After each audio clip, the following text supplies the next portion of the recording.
Cheers. But yeah, Lake Norman, like one of the richer areas in the Charlotte area. Yeah. Right on the lake. It's just a bunch of fucking, rich yuppie white people in their lake houses and boats and stuff. Nice to visit. Nice to visit. Very suburbsy. Yes. Super suburbsy. So I got this awesome burger tonight. It was so good. What type? It was a double cheeseburger, and it had white American, yellow American, onions, a special horseradish sauce on it. Oh, so good. Dude, you got me at the horseradish sauce. It was. I'm there. Oh yeah, it was really good. Where'd you go? Do you have a Kuma's Corner up there? Yeah, I've been to Kuma's. Tonight I was at this place called Gretel. It's right off on Armitage, off of California, and it was really good. And it's like a liquor bar and a beer bar, but they also have a really good food menu too. And oh man, it totally hit the spot.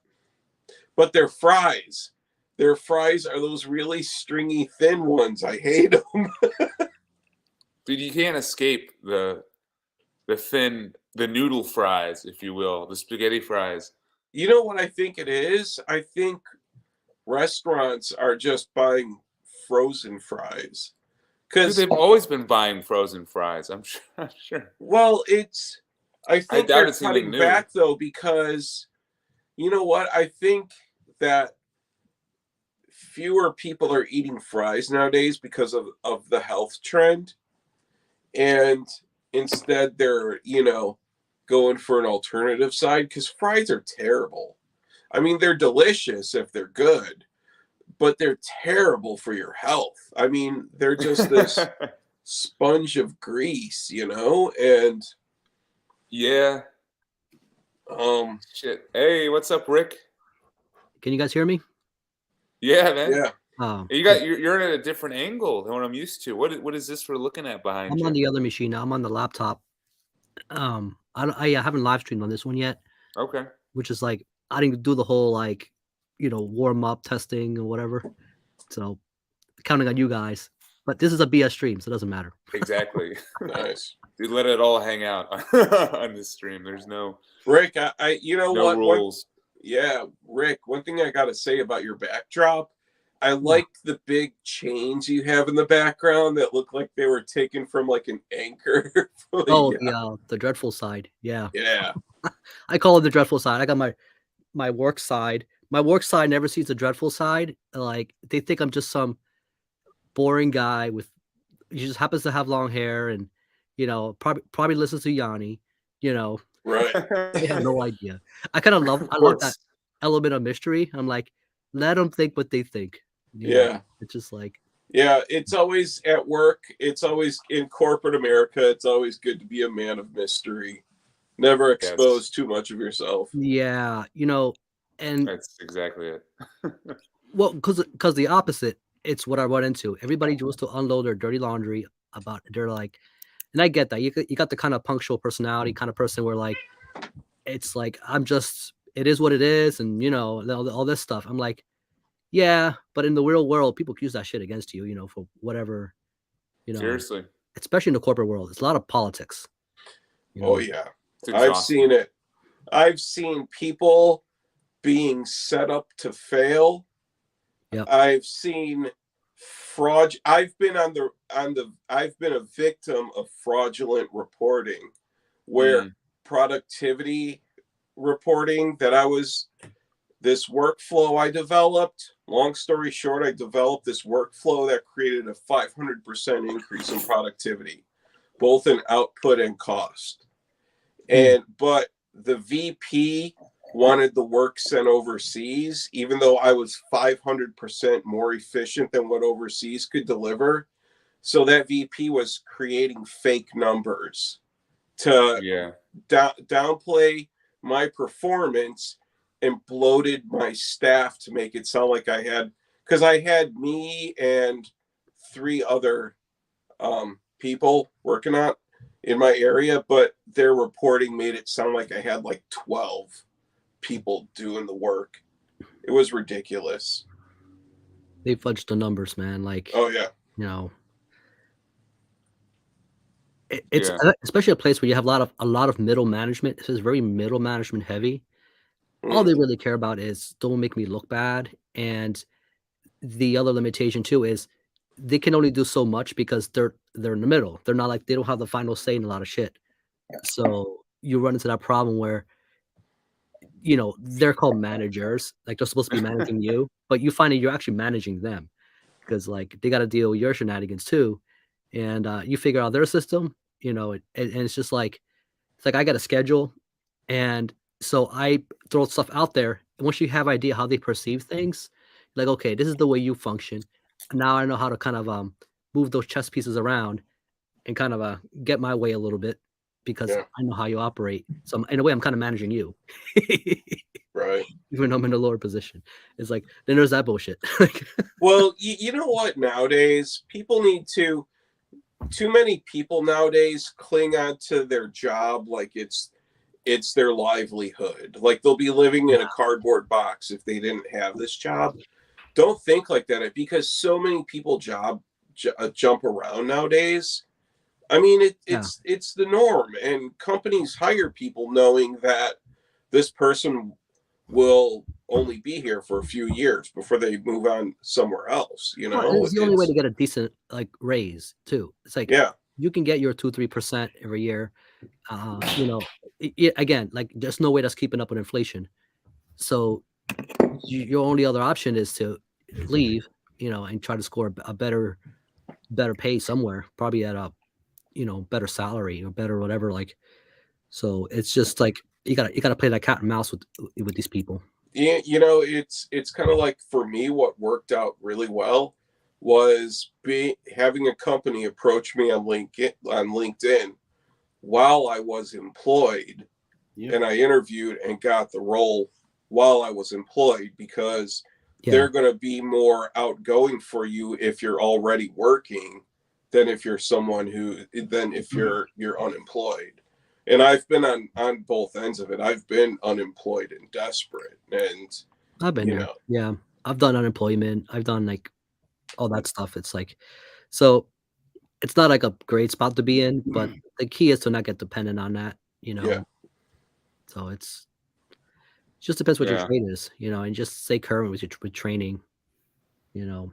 'Cause they keep asking for more shit, but they don't, like, the pay doesn't increase. It's like they put more bullet point shit on the resume, but the pay doesn't catch up. Yeah.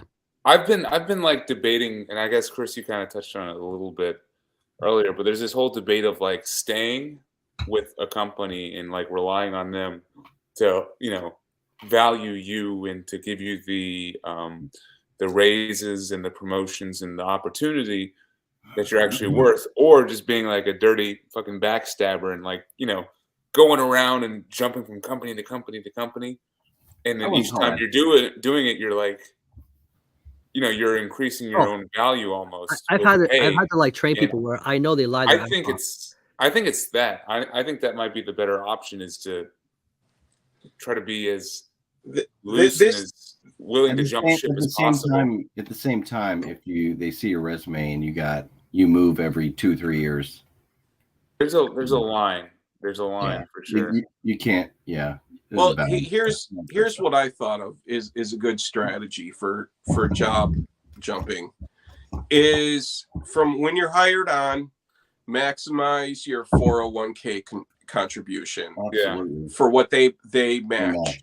And then there comes a point where after a couple years, maybe you're fully vested, where, you know, if you contribute 3%, then they match that 3%. But you only get that 3% if you're with the company for a certain amount of time. If it's like 3 years, then free money. Free money. Oh yeah, absolutely. So maximize your 401k contribution, and then also see what the terms are for how long you need to be employed with a company for you to get to keep their contribution. Because if they match 3%, but it's after 3 years of employment, then you're losing out on a lot of money. Yeah. You know? Yeah. I mean, it's kind of fascinating how quickly a 401k can build up. Yeah. I just I was at a job for a long time and switched companies, and the new company I was at was only 3%, and the one I left was 6%. Yeah. I got a big raise, but leaving that 3% behind was tough. I think the maximum you can contribute is 15%, but like legally, It's 20. 20%. Yeah, or was when I was in HR. It was 20. Sometimes they do like that catch up. Yeah, there's a catch up thing, right? Been a long time though. So like you need to be over a certain age to contribute that much. Yeah. To Right. contribute more. Yeah. Some of the people I talk to though, like this conversation we're having, it's a very white collar world kind of thing. Like, Yeah. Oh, really? Welcome to the working man's stream, I guess. they look at me like, for white collar what? stream. Like, Well, I think it's good business because, I mean, let's face it, we all have a very expensive hobby. So Yeah, right. I buy all my records you at dollar kind of store. need to leverage that with also life expenses. It's a tough burden for sure. Yeah. The ball and chain is heavy. Yeah. Yeah, I was like, I had the Black Friday where I spent some money, and then I got an email yesterday from like $20 spin with some new stuff they got in and some new releases, and I'm like, there goes another like couple dollars out the door. There's too many Put places. in the cart. Too many, It was tough, too many Couple places dollars. with too many sales and too much few product. dollars. It's crazy. and they weren't even having a sale. That's the crazy thing. It's like, Uh, they just had some stuff. They just had It's some in cool it. stuff. I finally got that Stormkeep, the new Stormkeep. Oh yeah. I've been I need to get that stuff. eyeing that thing for a long. Well, I mean, since it came out. What color did they do this time? Silver CD. Oh, you got CD. Okay. I got the CD. I have the CD of Galdrum, so Mm-hmm. I got two of them actually. I got a red one and a blue one. They did like two pressings of it. So the funny thing is, the reason I have two is because I ordered one and I forgot I ordered it because it took so long to ship. It completely went out of my mind. I usually like save my receipts or whatever. Like I make like a PDF file.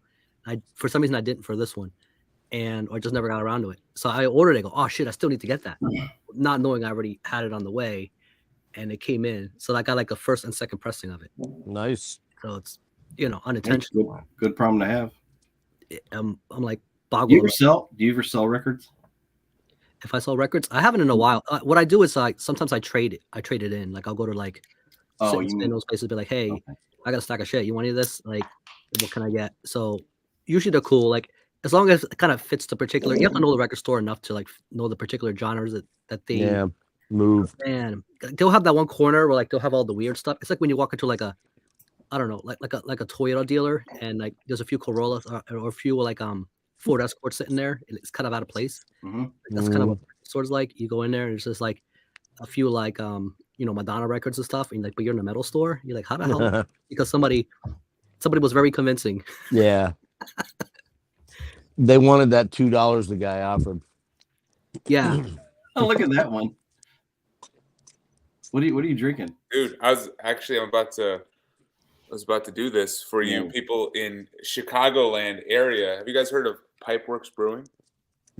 Yeah, I've heard of Pipeworks. This is a Chicago, Illinois brewery, and this is their beer, the Lizard King Mosaic Hops Pale Ale. And just look at that can art. Yeah, nice. You know what? That looks like the can of like a crazy energy drink. Yeah, it does. Like one of those gamer energy drinks that'll keep you up for 24 hours. Like fucking double Mountain Dew Bang, right? Cocaine energy drink. I haven't heard of that place. Yeah.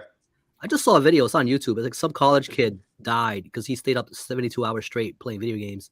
Oh, yeah. I've heard stories like that. Oh, like they have I think in Taiwan, they have rehab facilities for kids who are addicted to gaming.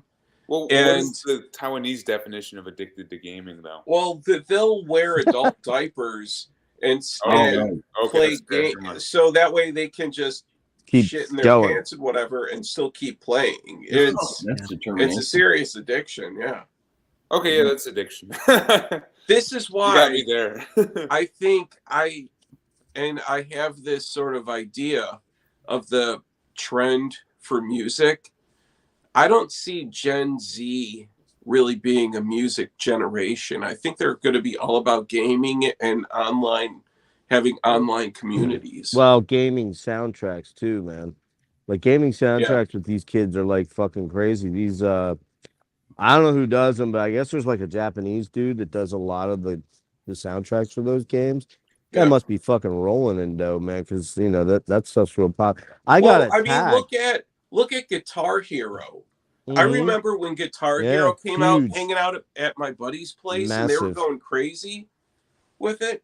Like maybe like 2010 ish or 10-ish, something. 9 or 10. Yeah, yeah. Yeah. My kids were crazy on it, and they're like, "Here, Dad," and they handed it to me. They're like, "You play guitar?"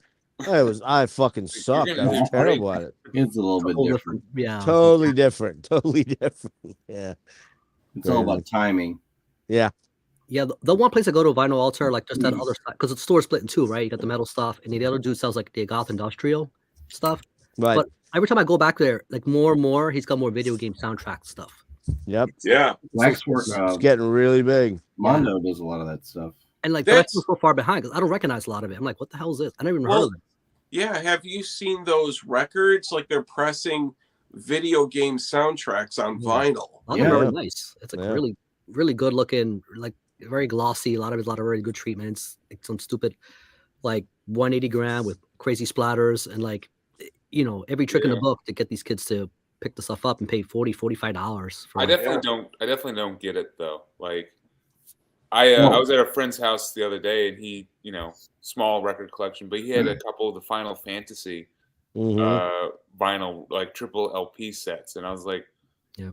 there's a bunch of other like Random. random used yeah. stuff, and then some nice stuff that he's, you know, sought out and bought. So I mean, there's something to it for sure. I totally get it because Yeah. a lot of those games do have really good music. There's on YouTube the what's the game, the Fallout game, like Fallout 3. Fallout. Yeah. They have like all 3 hours of their like soundtrack or, you know, ambient music, and it's Well, really Frontline. good. The guys in Frontline did a couple gaming soundtracks. Air Mech, I think, is the one. I think it's called Air Mech. And then they did another one. It's very post-apocalyptic sounding, and Mhm. but I gotta believe the money doing that is pretty fucking huge compared to, you know. yeah, I Okay. showed you, Jeff, the one Steven Wilson even did one. Like Yeah, that what was it called? What was that called? the last day of June or July or last day of June. July, Yeah, something like June. Yeah. Chris, Yeah, I don't know. That was pretty niche-y, and I don't. Who did the game? Was it somebody in the UK? Or was it somebody in the US? I'm not familiar with the game itself. I'm Yeah, I'm not either. Yeah. just Well, like art, cool. Also, too, when songs are licensed for use, Right. they get paid per second that Oh, a yeah. song is used. Like if Yeah. a song is used Oh, in the background of a commercial, it's crazy how they can get like $1,000 per second Yeah, it's nuts. for, you know, a sample. That's where you want your. That's where you want your song to end up. I know. oh yeah, Rick brought up Steven Wilson. He was trying for the longest time to get something, and then one of their songs was used in that Marky Mark movie, something Brothers. oh yeah. Four Brothers. Four Was Brothers, it called? Yeah, yeah. They had their one song, "Shallow," is on that. Like they walk into a bar and it's playing "Shallow," and I don't know what they got paid, but I think they were very happy to have it in that movie. Big Hollywood movie like that. Yeah, big time, man. I remember watching, I think it was the Super Bowl one year, and I think it was a car commercial came on, and the music for it was Fu Manchu's Mongoose. No shit. Oh, dude. And I was like, That's- awesome. holy That's a Dude, fucking, huge I love payday Fu right there. Manchu. yeah. I was like, I couldn't believe it. That's a massive payday right there. Yeah, Logan, remember us jamming to Fu Manchu in my place? Dude, yeah, the action is go. Yeah. It was a fun night of being cross buzz and just having Well, because Having I the have a riffs- huge, my riff stereo system is sick. Like it's huge, and it's really fucking loud, and it sounds great. And we were fucking in my apartment in Charlotte. There was this weekend where all of the tenants were gone, and Logan was over, and I was like, dude, we're gonna listen to Fu Manchu fucking loud, and it was awesome. Just all this fucking stoner surfer rock. It was so cool. Nice. Do you guys remember when they used Fly By Night in the commercial? Yeah, that was another Was car it- commercial, right? Was it a car or was it a Progressive Insurance? It might have been insurance. I just remember it was kind of funny because it's just like this dad doing the air drumming, he's like, Yeah. fly Mhm. by night away from here, boom boom. Yeah, And that was the whole commercial. Maybe it was insurance because he almost hit somebody. I remember it was on TV and I I don't know, I was walking into a room and I'm like, that. I'm like, holy shit, that's Rush. What the hell? It's like the last, and that's an unusual song. Like I would It have thought is. to hear like Tom Sawyer or something like that, Crazy Yeah. stuff. Rick and Chris might remember or played Doom and Doom 2. Oh yeah. Jeff, did you ever play that game? Yes, the very first one. Yeah, I think it was. Well, what I'm talking about was the if you listen to the music on some of the levels, you will hear Alice in Chains, Them Bones No way. in that MIDI. And Really? And that the video game music. Oh, right, the MIDI sound, right. Yeah, it's not like the actual song, but it's No, I got you. I it's- got you. it's But the- what it's is the- it like that that part? it's like Yeah. that. Mhm. And there's another one. I think it was I mean, it is a chromatic scale though, so it kind of makes Right. sense because chromatic is boom, boom, boom up the tri. Very up MIDI the friendly. tone. the other one I remember specifically was Pantera's "This Love," where it's down, down, Ah. down, down, down, down. Yeah. Is Okay. that in Doom? It doesn't go to like Let's look at that game. just that dun, dun, dun, dun, dun, dun. Okay. Can we talk about something, man? Oh, do you want to talk about the live show? Listen, did you guys know that Pantera got back together? No. What? Well, this is what I heard that they got back together No. and they played a show last night. No idea. Really? And How'd it listen, in all seriousness, I'm not kidding. It sounded pretty fucking good, and it looked That's- pretty good. Well, That was yeah, the it's, tagline. Zach Wild. Yeah. Charlie, the dude from Benante. Anthrax. Benante, yeah. Benante. But the only difference is you can tell right away on This Love in particular, they're tuned down another tone. Yeah, how does Um, Phil sound? That's the fucking question. I have to be honest with you, dude. I was shocked. He sounded. I give him like a A beat. I'd give him like a B. Yeah, Wow. I was gonna even go I'm B impressed. plus. I'm Is he- impressed. That's crazy. When Is it because they Slayer- tuned down to make, because he's Mhm. sounds rougher? No, he sounded good. Now they didn't do. They only played a tape for Cemetery Gates, I guess, because I guess he probably can't get anywhere Yeah. near that. I'm not even sure he did that. I'm not even sure that's not a little bit of studio trickery even way back when, but maybe not. I don't know. But anyway, no, I gotta be blunt with you, man. He sounded good on This Love. He sounded good on Cowboys. What was the other one I heard? What's the one off? What was the big one off of Vulgar or not? Walk. Walk, but fucking what was- hostile, No, Yeah. it's the How Love did War, how did Phil sound? This Love. That's what we're talking about. yeah. We're just saying. I give him a B. I give him a B, but almost B plus. I was pretty shocked. I was actually really shocked how he sounded. And that whoever is doing their fucking lighting and the fucking fireworks and flames and shit. Holy fuck! Like Did you they're tell there was some money in there? Big oh production. hell yes. Oh hell yes. They got a really good looking. What do they call that? Stage show thing. Mhm.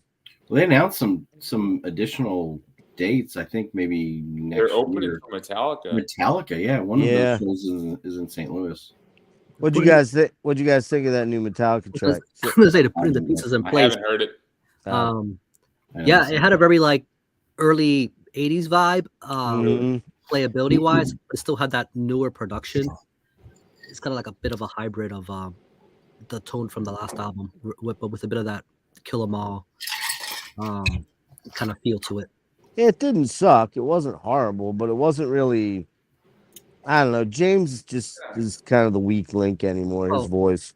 It did make me want to jump out and be like, I must buy this album when it comes out. No, not at all. I can get that like Not at all. I What's haven't. I think the last one I bought physically was Load, and after that, I was kind of checked out. Even I didn't really pay attention to Saint Anger, and the one after that, Death Magnetic. I think I listened to and liked some stuff, but I wouldn't buy it. I'd buy Death Magnetic if I found it for like $1. Well, okay, if I found it at my Goodwill for $1, That's a Goodwill record. Right Well, there. it's not a bad album at all. I mean, I like some of the songs on it. I think that what if Saint Anger never came out and they went from like what was the one previous one and then right to Death Magnetic? You know, I think it would have been a very different turn of events regarding the history. But then they went to the whole some kind of monster low period. Like so Oh, that God, I guess it comes with the whole package, right? The whole Saint Anger, some kind of monster, like it's all that. It's just all that period, kind of very nasty period. Like Fallout didn't happen. It made a lot of money though, man. Like an insane amount of money during that period of time. It's one of those. And they still do. I mean, let's face it. Like Oh my God, yeah. other than maybe Maiden, but I still think if you had if you had 2 stadiums in Pittsburgh and you had Maiden and you had Metallica playing, I'm sure Metallica would outsell them by quite a bit. No Yeah. doubt. Thing about those bands too is you can literally just throw a dart on a globe. You'd be like, okay, we'll play that city, and you'll do just fine. It's like Yeah. like worldwide. You can go. It's like if Pink Floyd all rejoined, with the exception of Rick, right, or something like that. Like that show would be, or Led Zeppelin, the remaining Led Zeppelin guys. That show would sell an insane number of tickets, but I feel like Taylor they probably. Swift. Well, yeah, Taylor Swift, yeah. Good example, man. Yeah, Taylor Swift. Sadly, look, Yeah. she does write her own songs, though, or at least I think she does. So there's that. I think she's from Pennsylvania, isn't she? Yeah, I think she is actually. Yeah, she started as like a country artist or something. Yeah. Something along those lines. Is she not considered country He anymore? was a country artist. Taylor Swift. I Oh, you think don't she- know? the beginning. Never I- heard of her. I've never- I I thought never she- heard of her. Never heard of her. I thought Yeah, she. right. Yeah. I don't keep up. But no, Which- here is a question about Load by Metallica. So, if it was in a bin that was literally free, would you pick it up? I would pick it up for the jewel case. You know what? I'll just swap it out. I got a replacement easy. I have Load. Sure. I've always really liked the song. Was it Hero of the Day? Oh, you Or- like that song? I love that song. It's Isn't that such a good country- song. Isn't that a Yeah, that, country that, song? that melodic Like, guitar. Yeah. Yeah. It got such a weird guitar. Or tone I to it. think the song is just called Hero, maybe. No, No, it's Hero. no, of it's the Hero Day. of the Day. Yeah, Yeah. it's Hero of the Hero Day. of the Day. Yeah, What That's about a really Eat My good song. Bitch? How about that one? I like Yeah, it. that sounds stupid. Wait a I minute. don't mind King Nothing, I guess. King Nothing's good. That's probably the one song there I like the most. Yeah. What's the others? Is Load the one that's got I think- fuel on it? No, that's Reload. Oh, that's Give me Reload. two, give me five.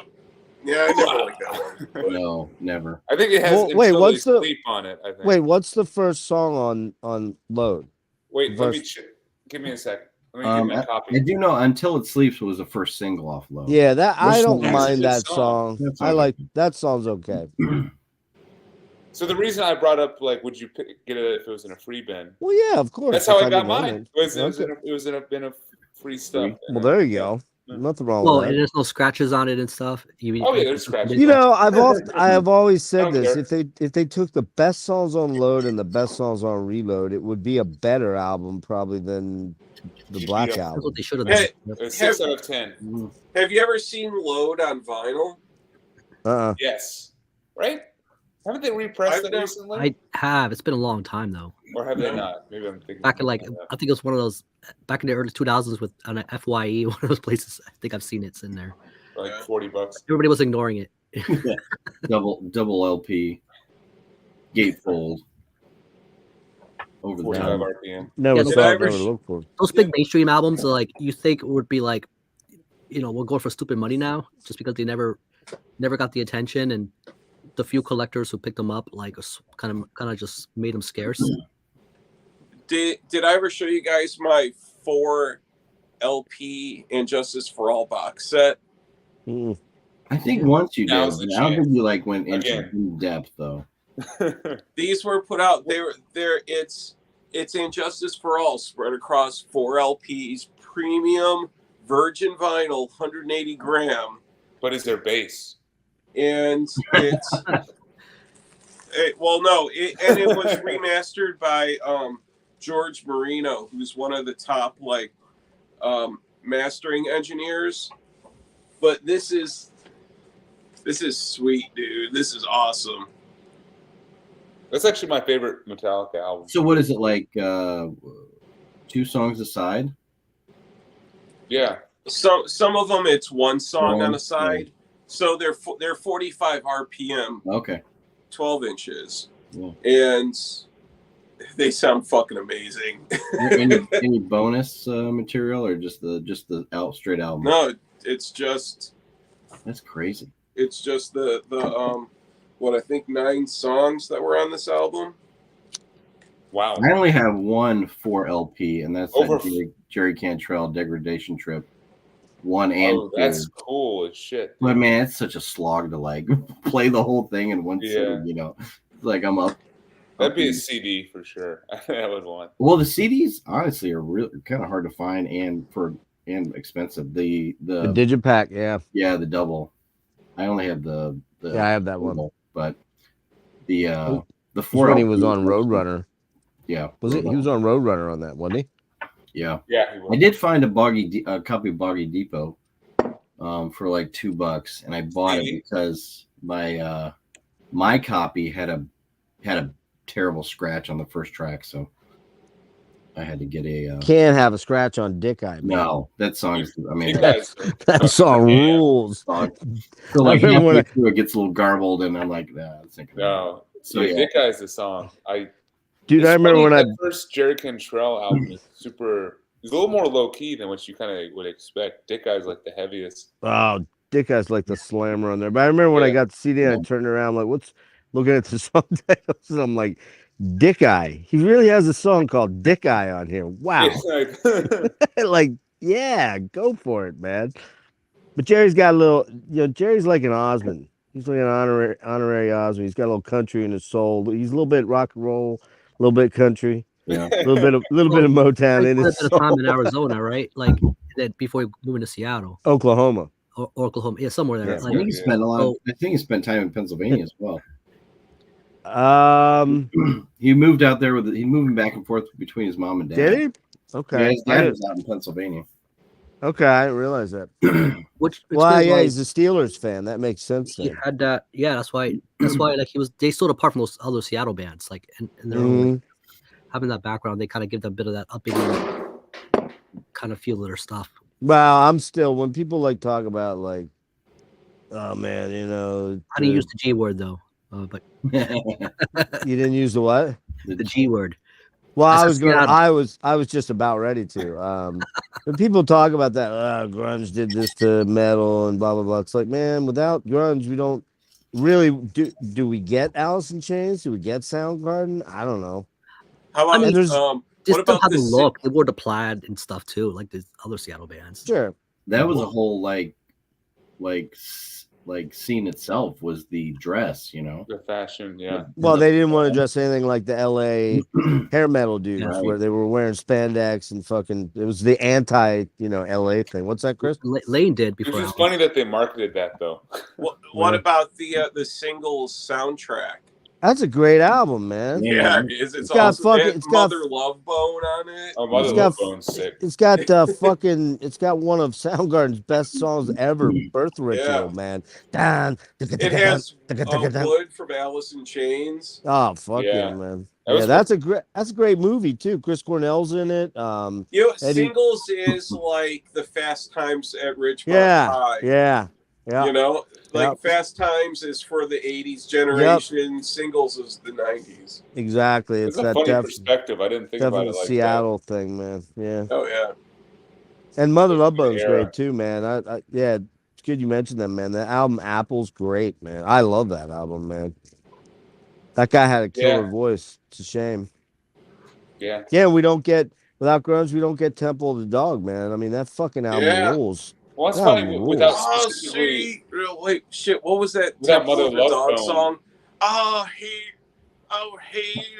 wait, what is it? You talking about Hunger Strike or Say Hello to Heaven? The Or- Temple of Hunger Strike was that? How did that go? I don't mind stealing bread. Right. Yeah. From the mouth of Stealing Decadine. bread from the house of innocence. Well, Well, you gotta get that. You gotta get that. Chris.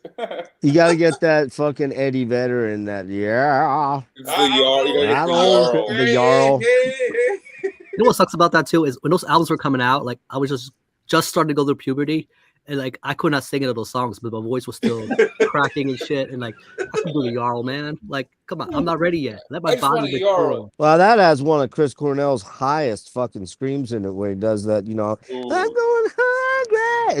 It's like a fucking F sharp or something. It's like Yeah, piercing as really. hell. Yeah, Killer. Huh. Dude, I it's mean, but like- he's had a couple of fucking Yeah. godlike screams, like on fucking Ooh. nothing to say. What's the one? What new Far- damage? far beyond- New far damage be- comes to New mind. Damage is definitely Yeah. up there, but I think the one on Far Beyond the Wheel is the fucking, where he just goes crazy. I don't know if I fucking know that high. one. What album is that off of? Oh, dude, that's off Ultra Mega OK. I don't know that one. That- That's their first Okay, pro- so that's Soundgarden's first one. first yeah. proper album. Yeah, that album rips, Yeah. man. That song alone, you got Nothing to Say. That was a Manifest Used Bin find Was that it? I Yeah, got. you Was lucky it was an bastard. OG Ultra Mega okay, yeah. Well, they did remix and remaster it. I want to say in the last 3 or 4 years, and it honestly does sound better. Mhm. I forget who did it. I think it might have been Butch Vig or Dave Jordan. I'm not sure, but it's just much clearer. But that album has some fucking like head Yeah. what's I head like case? that mix. I actually have a hard time going back to the original Ultra Mega. Yeah, just because Yeah, you hear the difference how dirtier the production is, and just how much more raw it is. it's more raw and it's more in your face too. More The fitting though, I mean, for the time, but the songs like I just like the clarity on the remix, or I guess I mean, a lot of people sort of like that maybe came into it and weren't living it. Kind of think like Soundgarden got big with, or became like big with, What, Black Hole Sun or something? super unknown. song. Super Unknown, Super Unknown. Thank you. Yeah, Won't you come? but they actually started to ascend right around 2000 or 99 2000 when they put out Loud Love. They had kind of two You mean, yeah. bigger songs, Outshined and or not Outshined. Outshine's on Bad Motor Finger. What's the one? Hands All Over. Hands all over, yeah. And there was one other song there. I can't. What the fuck is it? Big Dumb's. Was it Big Dumb Sex? Yeah, I think that sounds right to me. Like that one got played not on radio because it said fuck, but or maybe it was Loud Love. It was Loud Love actually. It was Loud Love. But that fucking album. I mean, if you go back through Soundgarden stuff, their early stuff was fucking heavier than hell, man. Like just Oh yeah, Jesus Christ Pose. That Yeah, fucking- dude, Jesus Christ Pose. The fact they released that as a single too, because that's like Rusty Cage makes sense. Even like Outshined, though Outshined is heavy as fuck too. But Oh, yeah. Jesus Christ Pose is like just heavy, and there's not as much to like grab onto, you know. But there's Like, other songs it like honestly, it took me a bit to like get into that one, and compared to Rusty Cage or Outshine. oh really? Yeah, like that was probably later on in my listening experience with that album that I was like, man, I love this song. But there's other cool tracks on that album that you know nobody talks about, like "Searching with My Good Eye Closed" and "Room 1,000 Miles Wide." Dude, What's it called? Slaves and Room Bulldozers. 1,000 Years Wide. Slaves and Bulldozers. That song Jesus is just Christ, man! Insane. I mean, It's, that guitar riff is bow down, bow down, Yeah. bow. Yeah, fucking. that shit's so awesome. I make no bones about my love for Alice and for Soundgarden. Oh god, dude, Notice Soundgarden. what I did there? Notice what I did there? I make no bones about my love for. No doubt. All Does them- Dreadful and Chains not agree? all of your I don't bones, know. just that some bones. So okay, so on the topic of Alice in Chains, Logan, what was that album you showed me? That Lane's Mad Season. Mad Season. Yeah, Awesome. You know that one? Awesome. fucking awesome album, dude. Killer album. You ever heard that Above, one, Chris? above, bro. I haven't This album. listened to it. It's But- it's also You should- well, Mike you should. McCready from Pearl Jam. Yep. Yep. And the dude from Screaming Trees on drums. Yeah. I forget his name Yeah. off the top of my head. But Yeah. and I don't know where the bass player, he's dead now too. He Yeah. overdosed before Lane did, Oh. but he Baker, he was in like a Seattle punk band, I think. Dude, that album Dude, fucking Chris, slays. I This think is actually Lane an extra copy I have. Ooh, I'll I send it. I'll send it your way. I think yeah. What's funny about grunge is like be people will so say, "Well, awesome. grunge started to die." It's because the actual members started to die. off. Yeah, exactly. We're like, Yeah. it's like they were literally dying. I think Lane Staley did all the artwork for that album. Yeah, too. he did. Yeah, he did. Cover and the inside stuff too. There's so Yeah. many good songs. I have there's a 3-disc reissue that came out in 13, I think, it's in like a triple oversized digipack. It's kind of like almost like an A5, like a Mhm. DVD. And that has like a lot of demos on it and 5 other tracks that weren't released. And one was I Don't Want to Be a Soldier, they covered by John Lennon, Yeah. and then there's the DVD of them live at the Moore Theater. That's really killer. That you can just see Lane just is not well though, man. I mean, that was the period when he was. I think he was trying to get clean on this album, but that was You- kind of him the whole way up until the end, trying to get clean. But You you know? can, And when I think watch if the you live listen to it, performance, like you see his skin Yeah. color is kind of yellow too. Yeah, A sign of liver John- damage. jaundice. Yeah, jaundice. and I think if you listen to this album with that in mind, that he's literally trying, but he's struggling.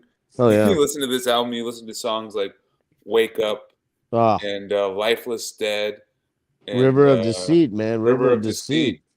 It just makes it hit so much harder. I mean, like Chris, this is not like a insanely hard rocking album. I mean, there's some hard rocking songs on here, It's got mellow. It's pretty mellow. but It's got It- some mellows. I think it's more of a songs. mood. It's more of a mood album. It's a very atmospheric album, Yeah. man. It's just Right. like songs like Above and Alone. Above is awesome. Yeah. Oh my god, it's just What's- magical, man. Is there one called something red?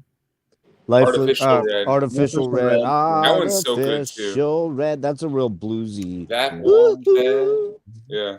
Dude, also, I Don't Know Anything has what I don't know that- anything. That was the big single. I yeah. don't know That's like the who closest I am. think to Alice. Tripod Alice. Yeah, it's got What that. is- It makes me think of Godsmack or like Yep. Again or something. Was but like- Lane Staley on Tripod? Yeah, Yeah. oh yeah. That was the last. Well, that was their last album.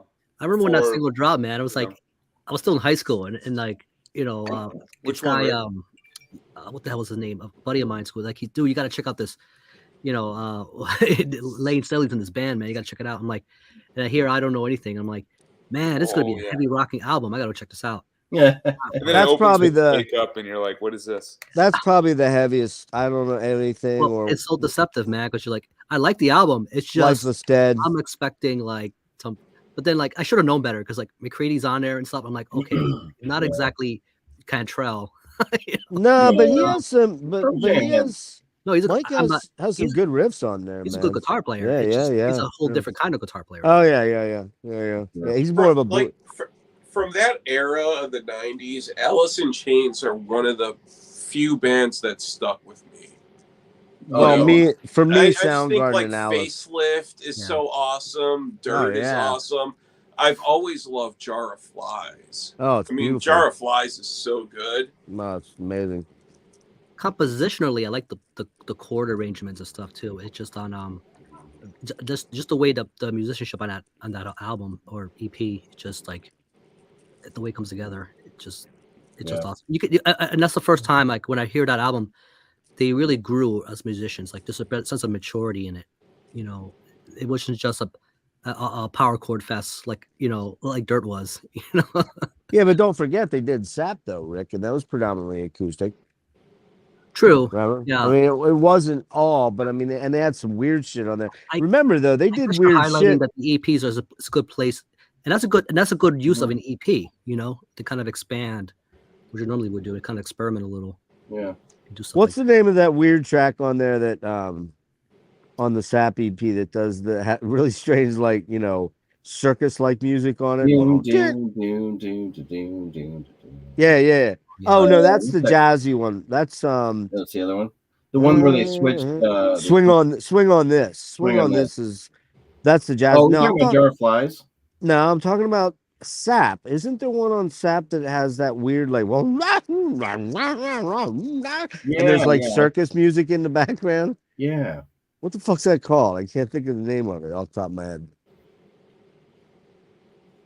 I'd have to look it up. I don't remember. I thought I read somewhere that they kind of switched instruments and I think they did. Yeah, that's what it was. came Yeah. up on the fly. And then then on Sap they had the song with Ann Wilson on it. Was it right turn? Or it ain't right? Or what's it called? It ain't right. Yeah, right turn. Yeah, I know what you're talking about. That's what a killer track, man. Yeah, Alice is. I'd really struggle who I'd put ahead of one another between Alice and Soundgarden from that era, but those two stayed with me. And then there was bands like Last Crack. Do you know Last Crack, Rick? I know. Yeah. They had Burning Time. Burning Time's the one album the really good one.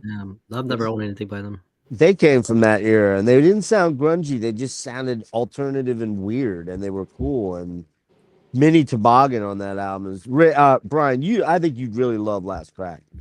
You strike me as, because of your love for Alice and that type of that kind of grunge. It's got that vibe to it. Both their albums, Sinister Funk House, number 17, and Burning Time are the they put one out later. They regrouped in like 17 or something, and I don't know. I didn't even listen to that one, but they have a unique vocalist. That's what I think makes them stand out over, a lot of those bands.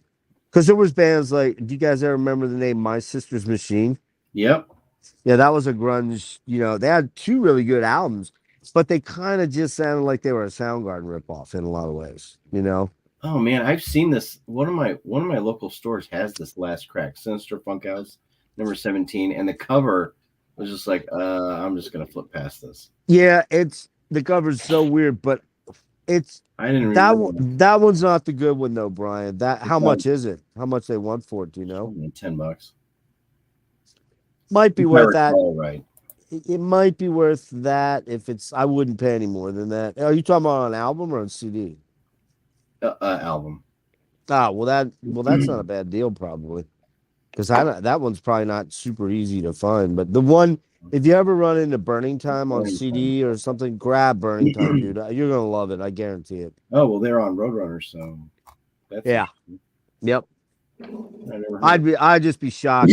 Logan, you probably like that album too, by Last Crack, Burning Time. And Rick, you like everything, so I know if you run into it, What's the name of the band? Last Crack? Last Crack. Never heard of them. From Wisconsin. Madison, That's why. Wisconsin. Okay. That's why. Yeah, they were from Wisconsin. Never. You said they were on Roadrunner though. That's They're on Roadrunner. Yeah. That's not nobody. Exactly. You made me think of Leftover Crack, and I'm assuming they're not Leftover Crack. Yeah, it looks like their first two albums were on Road Racer, Roadrunner. Road Racer, yeah. Both. Oh shit! So they're like a I have those prog OGs. metal band. No, they're not prog at all. What would you call them? alternative, a little bit of the alternative, but a lot of grunge. But they're grunge, the good grunge, like Alice in Chains, Soundgarden grunge. Okay. So there's elements of weirdness a la Soundgarden. There's elements of catchy, groovy, melodic, catchy riffs, catchy, memorable lines. You know what I mean? Choruses and verses and stuff. And especially Burning Time. That's the one that I think stands way, way out. A lot of really killer tracks on there, like Black Molasses, Mini Toboggan, down. I can't remember the name of that one. Oh man. Oh, Burning Time. Burning Time itself is killer. Yeah, man. I really highly recommended. There's just some of those bands that just they were of an era and they stuck. You know, all this time later, I'm like, man, I can still remember those songs, a couple in my head from almost 35 years later. That's a mark of good music to me. I'm downloading that album now just to see if I can. Which one? Burning Time. Burning Time. Yeah. There's other stuff like that. Like we're gonna tomorrow night, Dennis and I are gonna do this 80s thing, which I don't know whether it'll be a regular thing until I can't do them or whatever, but we'll see. Mm-hmm. I was kind of hoping maybe we'd do one of these every other couple weeks or something.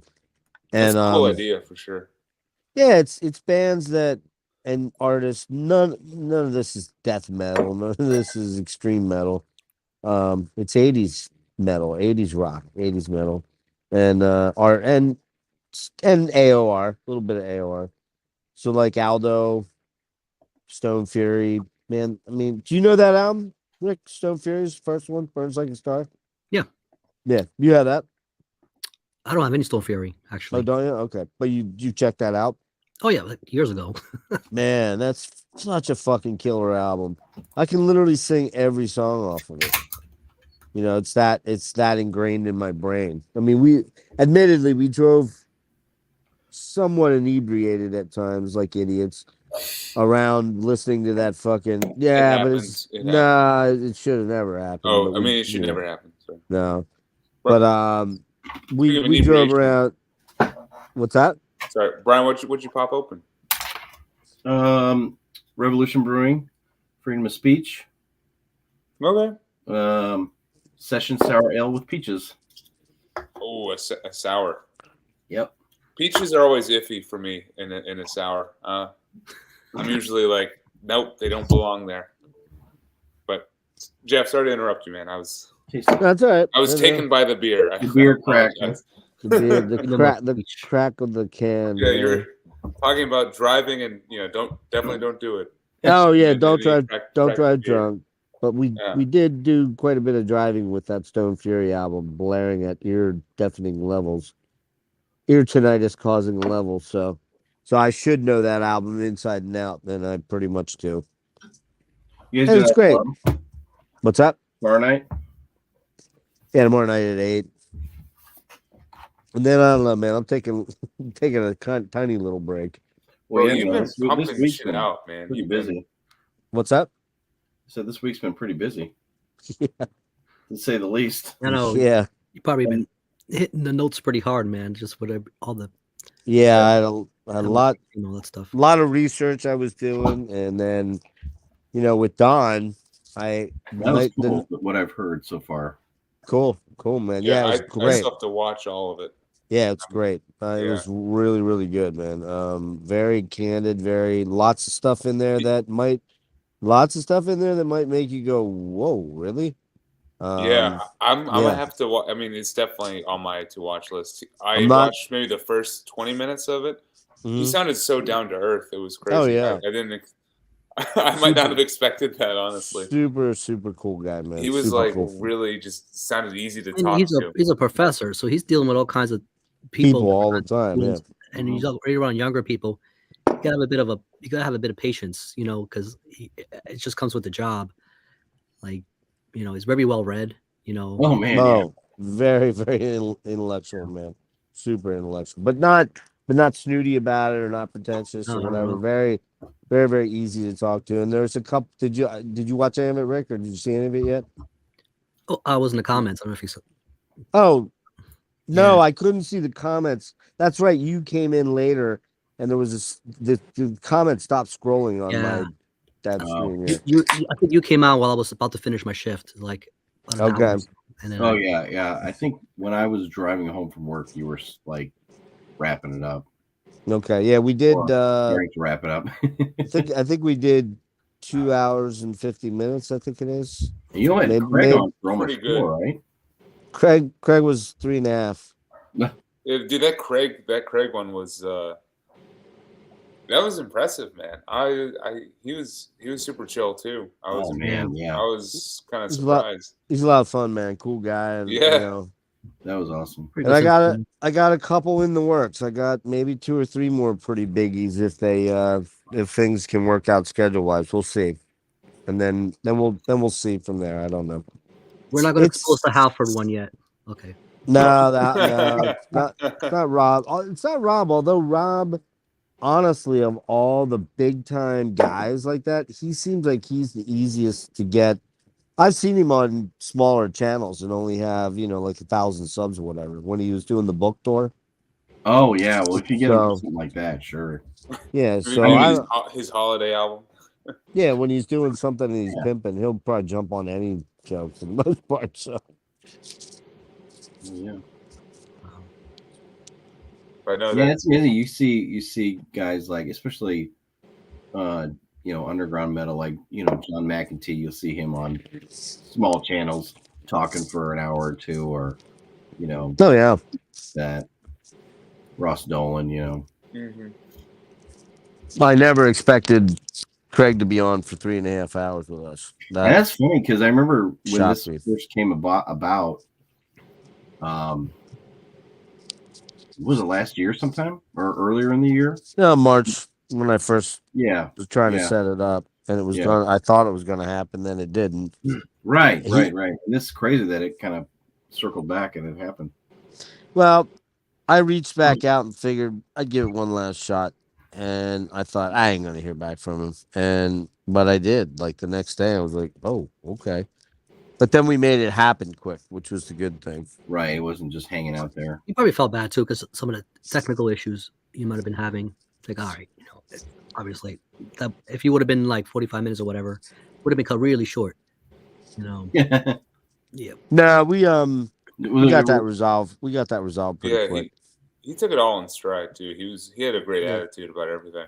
He was Oh, cool. so I noticed in the beginning I don't know, was it there was some kind of connection issue and then you had to move downstairs to get that resolved? No, I moved out in the kitchen to be Yeah. right near the Wi-Fi. Oh, okay. So I'm the furthest away from the Wi-Fi. I'm noting suddenly over the last couple months now I'm having more and more of the robot voice stuff sometimes, which was happening in the first. I think it's like the first 10, 12 minutes. There's a couple, robot moments where our voices don't match our mouths moving. But then when I moved, I don't know, 15 minutes in or something like that, it was all cool.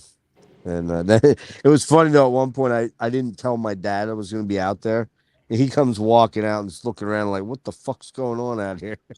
I heard him say that and he's like, And I'm like, looking in at the cupboard. A little like, awkward, man. I don't know if he's one of those sandwich. types that walks around in his underwear. Like no, He luckily. looked, no, he looked does. dressed. He looked was dressed. dressed to me.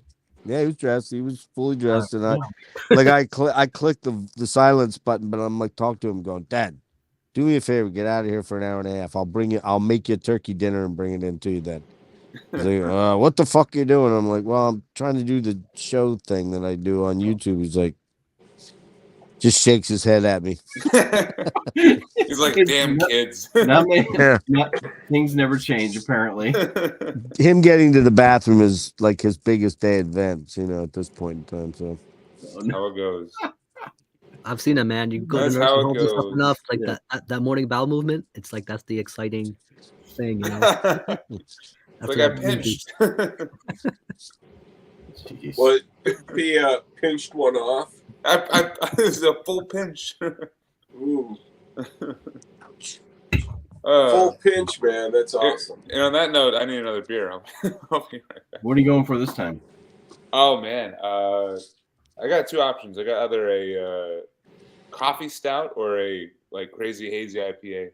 I kind of figured Or- you Yeah. I kind of figured you would like have a refrigerator in the garage, and it's just filled with all kinds of beers.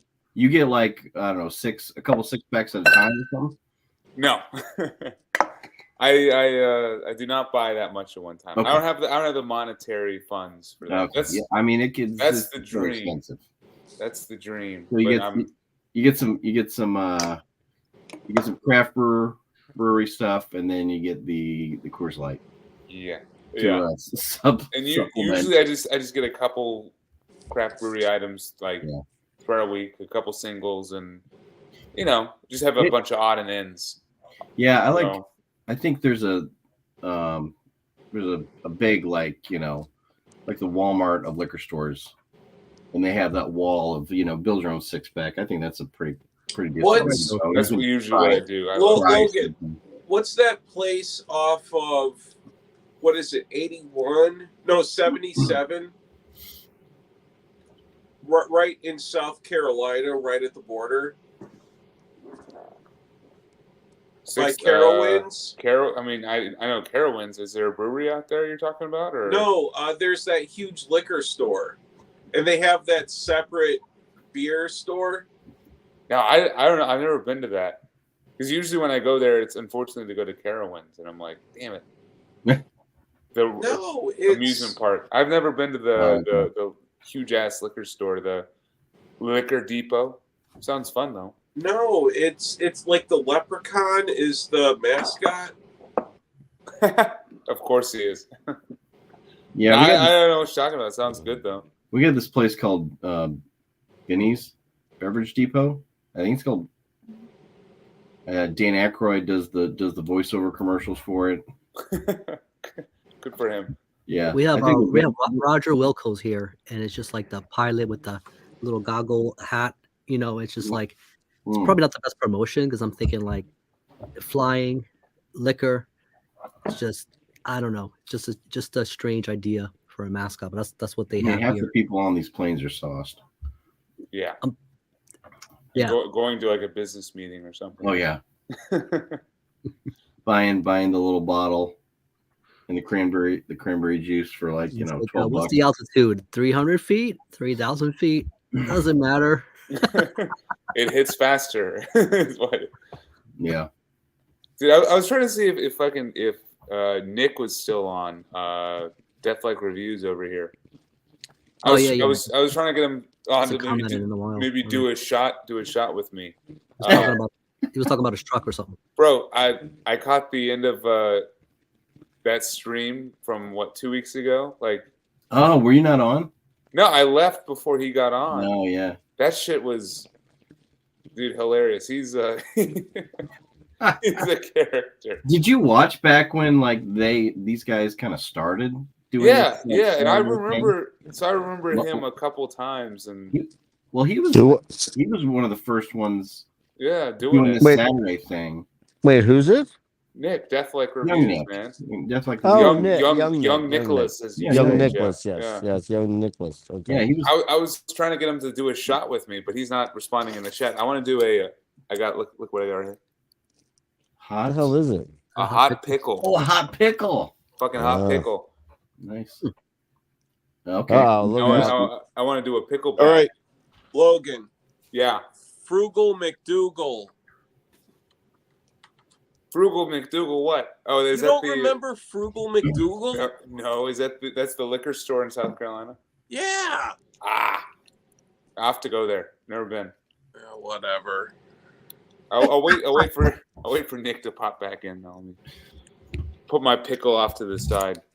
What makes that pickle hot? What's it like in fucking? It's the vinegar, bro. It's the What else they have in it? They have like habanero Chili or flakes. chili flakes. well, Oh, it just says natural spice flavoring. It Oh was boy. injected with some capsaicin. So It's a dealer's secret. I was gonna say it's somebody's piss. Like, wow, extra spicy. Extra ammonia. Yeah, right. Okay. I'm just stick to beer for now, unless Nick pops back in. It's never good to do a shot alone, you know. Right. I mean, he's got that wild turkey by his bedside table. Yeah, I'm not doing any drinking today, man. I got smashed last night. I woke up with a hangover. The whole deal. Yeah. Oh, Did really? ya? Yeah, I was out with some people last night, and it was supposed to be like one of those like come over for like steak in 2 hours. You know, just like it'd be like 2 hours, and I went to like to another, and you know I'm getting fucking. It's just shot after shot of tequila, Oh, nice. beer, a couple of some. I don't even like cognac. I had some cognac, Ooh. some, Wow. so I'm like, you know, it's just like Damn. yeah. Rough night. Drinking that highfalutin shit, cognac. Woo. I was telling them, man, you just get poured. It's one of those deals where like, you got anything else? You're like, before you can chew it away. They already got it all ready to go for you. So too many of those fuck it moments, and then next thing you know, because so like that and like whiskey, I don't handle very well because I don't like the way it makes me feel. You know, not so much. It's just, I like to be happy. You know, when I'm drunk. Yeah, it's like I don't like to be angry. Whiskey doesn't make you. Whiskey makes you angry. Yeah, man. Like it depends. Like Rick, I can't imagine an angry you. I think that's Yeah, a it's hard. it misnomer. depends on the topic. Like when you No start getting such like, thing. when the conversation changes to certain shit and I'm drinking certain thing, it's like, and they're talking about like fucking the economy or whatever. I'm like, fuck. Like, fuck the economy. You know, I don't know. But it just sucks. Yeah, the 9% inflation that we're at, it's bound to touch a nerve. I'm gonna say that's justified to be pissed off about that. Yeah, and like the day before, Going like to the gas station or it's like one of buying those. eggs. I cracked my windshield, like just I don't know where. Like some stupid rock just hit it randomly out of nowhere, so I gotta get that shit replaced. And I'm like, so another reason why I'm like, you know what? I think I'll drink tonight and I can forget. Yeah, So, Crack it all windshield happens sucks. at once. Yeah, Yeah. it does. well, you know, because it starts out like this, right? And then like over time, it starts to get bigger and bigger. Especially in the cold weather too, Yeah, which look I at the imagine driver's is side. cold Well, up there. this is- it's like, Well, damn. plus now, like I'm in a part of Chicago where there are weird parking regulations for street parking, where you can't have your car parked between 3 a.m. to 7 a.m. in a spot, and it's like this is fucking ridiculous, you know? Do you have to street park, Chris, for your apartment? Yeah. Oh, yeah, it sucks. The parking for your Charlotte spot was sweet. That was good street parking. You had a good thing going. Yeah. It's not like that here. Yeah, it gets worse, not better. Like with that kind of thing. Yeah, South Philly was like that, man. It's like coming home after work and just circling, like trying to find. And then sometimes you could I've had find a those, spot in your yeah. own block. That was like gold. But usually I couldn't park in my own block because everybody else who got home earlier, you know, you do the 9 to 5 thing. But there are people who like do the 7 to 3 or whatever, you Yeah. know, and it's just like they always get first dibs. Mhm. Dude, Oh, and bitch. the thing about coming home after work, you just want to be like, park, Yeah. You know? run in and just, crash somewhere. What sucks, man? Because You don't like, have to struggle. people would have like work events and shit, and like or some drinking thing, and like hang out after hours or whatever. I'm like, I couldn't always justify it because they're like, you guys don't have the logistical issues I do with parking. Some of these guys live out in the burbs and shit, and like they got driveways, and I'm like, I got to drive back to Philly and fucking Yeah. circle around for hours. It's like, fucks. Hell yeah, man. Trying to find stuff even down just like off South Street there sometimes to go to Vinyl or something. You'll circle around for 10, 15 minutes till you get lucky. And you better know how to parallel park. Oh yeah. Everything's meters now. Like some areas didn't have meters. Now they got meters fucking everywhere. Mm, one way or another, they got your money. Hey, when didn't vinyl used to be called Digital Ferret? Or was Uh, that the name of the that guy was that the had? dudes. That was the other dude. Yeah, because they're Okay, partners. Like we're okay, co-owners. That's the goth industrial side. yeah.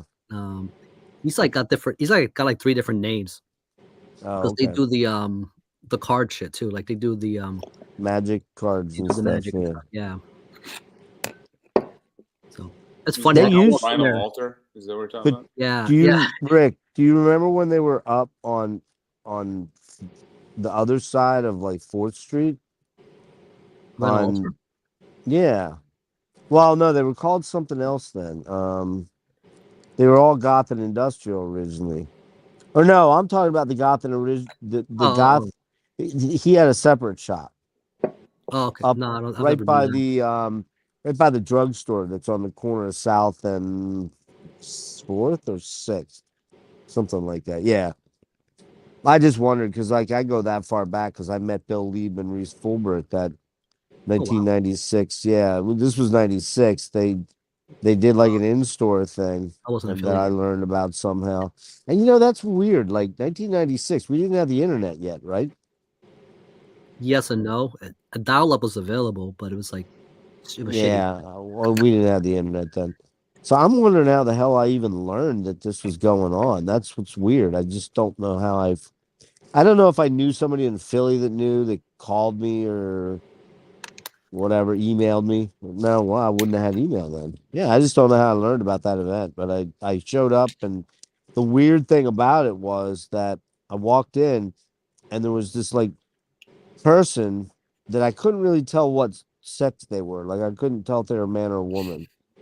And it's a goth store, so that's not really that unusual, right? That's But fair. this Yeah. person was tattooed and pierced all over the place, like I'd never seen, and had all these weird beads hanging off this long, strange-looking wig or whatever it was. I don't know if it was a wig or if it was real hair, but okay. So, what's that all mean? Well, I found out later at the show. I was talking to some dude, and I'm like, "Yeah, I was over at Digital Fair or whatever." And he's like, "Yeah, did you see Genesis was there?" I'm like, "Who?" It's like Genesis P. Orange. That was Genesis P. Orange sitting there when I walked in, and I didn't know it. You know who that is, right? Throbbing Gristle, Psychic Oh. TV. Yeah, like one of the very, very Yeah. founding, genre of industrial techno like stuff. And It's then not like they're gonna come out and just tell you, No. well, no, she just happened to be there because I guess she knew Bill and Reese were coming in town. They were friends. Keep in mind, Bill and the guys in Skinny Puppy and Genesis, they were kind of the, foundational. And Throbbing really was the foundation. They were, the very beginning of that music concrete, weird industrial thing. That's where it kind of started with them. So, and I don't know any of their shit. Yeah, I've never listened to Throbbing Gristle. I've tried. I've tried. I've tried. I mean, are they? Is it really weird? Is it just not good? Oh yeah, Is it, like, yeah. too- No, it's very experimental. It's very weird. It's very Yeah. out there. Which I'm not gonna say it's terrible because it's been so long now since I've listened. It's probably been 15 years since I gave it a shot, and I wasn't in the right space then. So I should probably listen to some. I forget what their signature album is. Jeff, have you ever heard of a electronic group from Washington State area? Came out in the early 80s called Young Scientist. No, I don't know. I came across it on YouTube somehow. I like that name. It's electronic, but it's got some of these like almost industrial type sounds that they incorporate. Oh yeah, Yeah, it's really interesting. I've been listening to Young Young Scientist. Scientists is the name. They're a group of 3 guys that were doing it. It was like 80, 81. Wow, that's way back. I'm not saying they were like industrial, but they had some of the sounds reminding me of like industrial music. But you probably just consider them So definitely gonna check them out. really interesting. Yeah. So we're talking like abstract beats. I got this. This is something I'm going to show off in like a packaging show, but it's Autiker, and it's a 5 CD box, or 5 CD box set of Autiker, like their early stuff. And this is like really good, kind of like that trip hop, lo-fi beat type of stuff. I have pretty much every Alteca. I think they pronounce it Alteca. Yeah, something like that. It's AEAEU, something like that. That's how they spell it. Yeah, Yeah. AUTECHRE. Yeah, Alteca. It's I like Warp Records, a lot of stuff. Like Broadcast is another group that I really liked off of Warp Records. Richard that D. whole James. label, yeah. Aphex Twin. Twin. Yeah. Yeah, that whole label was kind of centered around those kind of bands. Plaid. Yeah. Good stuff, man. You got to be in the right headspace for that stuff, though. That's not something you just throw on, when the company stops over, because it's pretty. Some of it can get pretty bizarre. It's basically guys making music with computer software. What year is that Autiker? I never saw that box set though. What year is that? Yeah. This one, honestly, I couldn't tell you because all the packaging is black, and I just black on black. It's too dark. But it's really good though because it's all like a really heavy stock, and then the song titles are embossed, so there's not even like a color used for the song titles. It's just the embossed stamping. Yeah. That's used for all the lettering in all the digi sleeves. Yeah, I got something like that. One of those Photo Fakuo albums. It's kind of like it's just black and like they embossed the track list. Yeah, I thought it was, I'd love to work on something like this. That's like being able to use like crazy materials in like a specialty packaging type of thing with foil stamping and just kind of like embossing and things like that. I think that'd be really cool. Yeah, they have me do that at my job. Like I have to fake it with like Photoshop because obviously it's a physical thing that's got to be manufactured. So they want an idea what it's going to look like. So I have to do all this like fake, like what do you call it, foil gradient thing, and I got to make the embossing look like it's embossed, so they can sign off on it to prove it, even though it's not going to look exactly like the final thing. So I got to do all this fake shit, fake die cuts and. Well, yeah, I mean that's the thing too. All that like die cuts and pop-ups, that's all manual labor. When all of that goes to the production line, there's a lot of work involved in that stuff. Chris, I think that box set's called LSEC 1 through 5. You said it's 5 CDs, right? Who's the band? Arteca. Arteca. 1991 to 2002. Well, maybe it isn't that. It might be a compilation type thing. I'll keep looking. It might be, but yeah, it's cool. I'm curious. There are no inks on this. It's just all of each jacket is its own unique like board, like the color of the materials used, and then all of the text is just embossed on it. It's stamped in. It's not printed. Even on the box. That's pretty cool. Yeah. I got some vinyl too where like they varnish the text instead of it being printed on there. So you have to kind of hold it in the light to kind of see what the hell it says. Yeah. Yeah. The Pig Destroyer book burner. It's like that. Mm-hmm. Yeah, that was a cool version of that you have. I think. Like, I think that is my favorite, or least favorite Pig Destroyer album, truthfully. But that's a cool packaging though. Which, Jeff, you're talking about Throbbing Gristle and how they're kind of difficult to listen to and stuff. Or just kind of weird.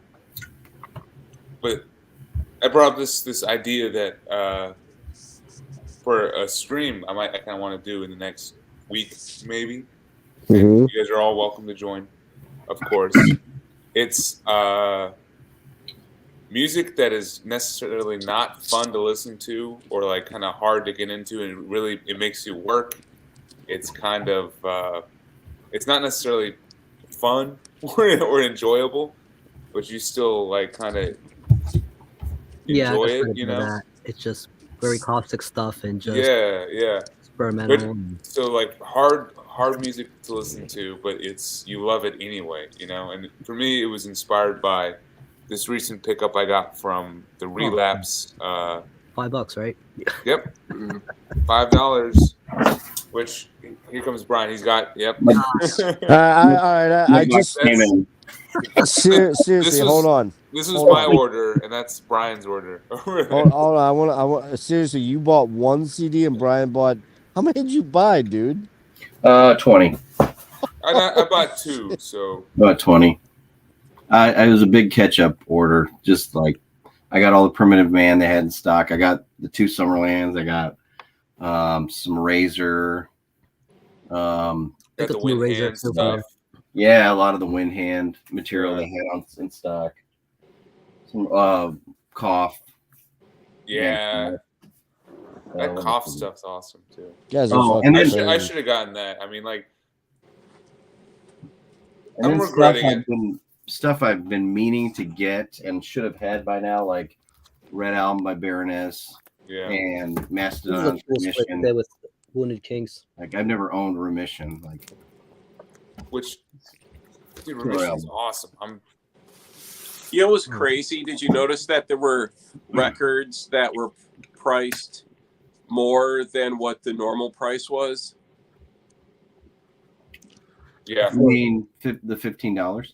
yeah. Yeah. Like So- I ordered one not paying attention to the price, but I ordered the Coffins Ilsa split 12-inch, and the normal price was $11.99, but they had it marked up to $15 for the sale, and I It was bought like- it. They just did it Oh, across the shit. board. Yeah, I have seen that. Bait, little bait and switch weirdness going on. Yeah. Oh yeah. It was just because I'm assuming it's the simplest thing for them to do. Yeah. They priced every single Flat CD, price no across matter the board. what, $5, and every single record, no matter what, 15. Yeah. And Yeah. some CDs and some records were naturally already cheaper, and they Yeah, just didn't care, you know. Like, I think the double LPs were 20. yeah, And the Yep. double CDs like Death Leprosy and those Yeah. 2-disc ones were 8 instead of. mhm, I didn't go crazy. Well, the Coffin Ilsa split is the only one I bought. I was gonna buy the Ilsa Corpse Fortress on vinyl, and then both of the Unsea UNSEA Mhm. that like Doom band. I was gonna get those, but then it was like, okay, the sale price was only $1.99 less than the normal price. Like the real deal was with the CDs, not the records. Yeah. Especially if they were like the new CDs where like it's normally higher. Yeah. Like there's a few. Yeah. Like that new Razor, right? Like I wouldn't like I'm like for That's- $5, that's very easy to justify. Dude, like that's what I mean. Like this is a fucking new CD that came out literally like 2 months ago, 3 months ago. Right. $5. I mean, I'm that's, really- Yeah. I can't believe they did that. Honestly, like That's one of the ones I didn't get because I already had an LP. I'm like, like, maybe I'll put the $5 for something else I don't have. Like this is actually ending up one of my favorites from the year. I really like Me this too. album. Like Me too, for sure. I think it's excellent. What is it? What is it? Dream Killer by Summerlands. yeah. Summerlands. Yeah.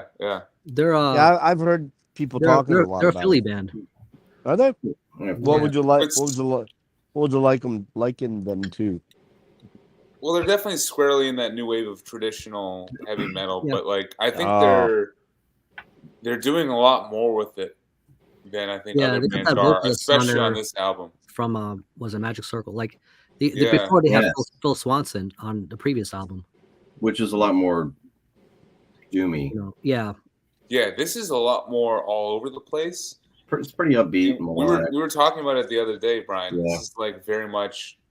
I was saying, to me, this is like just early '80s, like new wave of British heavy metal. Mhm. But it was like them when they were trying to catch on to that like glam bandwagon. So think like Turbo. Think maybe That's not selling Like- for me. It's done really well. The it is. vocalist, It I is. forget his name, but he is from Magic Circle. He's I a know that great band. voice. Yeah, I know Magic Great Circle. voice. I think Turbo was the first time I saw Priest live Hmm. with oh come on man, is it Unchain the Night? No, what Lock and Key, under Lock and Key era Dokken Dokken, opening. yeah. Oh wow. Yeah. Dokken was killer. They were fucking awesome, man. Priest was amazing, but man, they just played too many songs off Turbo. But they opened with Out in the Cold, which is a monster track. But you know, that I don't that's the one Priest album I'm not super fond of. That the first one and that one, Mm. Ram It Down, I'm not a big fan of either. Rock and Turbo roll. Lover is a good song. What's up? Oh, Turbo Turbo Lover's a great Lover song. is a good song. Yeah, it's a good song. I mean, when you're seeing them live, you can't help but get into it, you know. And it's catchy, but there's other shit on there like Parental Guidance and we don't need no parental guidance. Oh fuck! Come on, seriously, Rob. That one and what was the other really shitty one on there? They do a cover on that. What's that? A cover song. Didn't they do? Was Johnny B. Good on that one? I think that was No, that was No, on that's Ram It That was Down. Ram It Down. No, I don't think Turbo has a cover that I'm aware of. It has oh shit, what was the fucking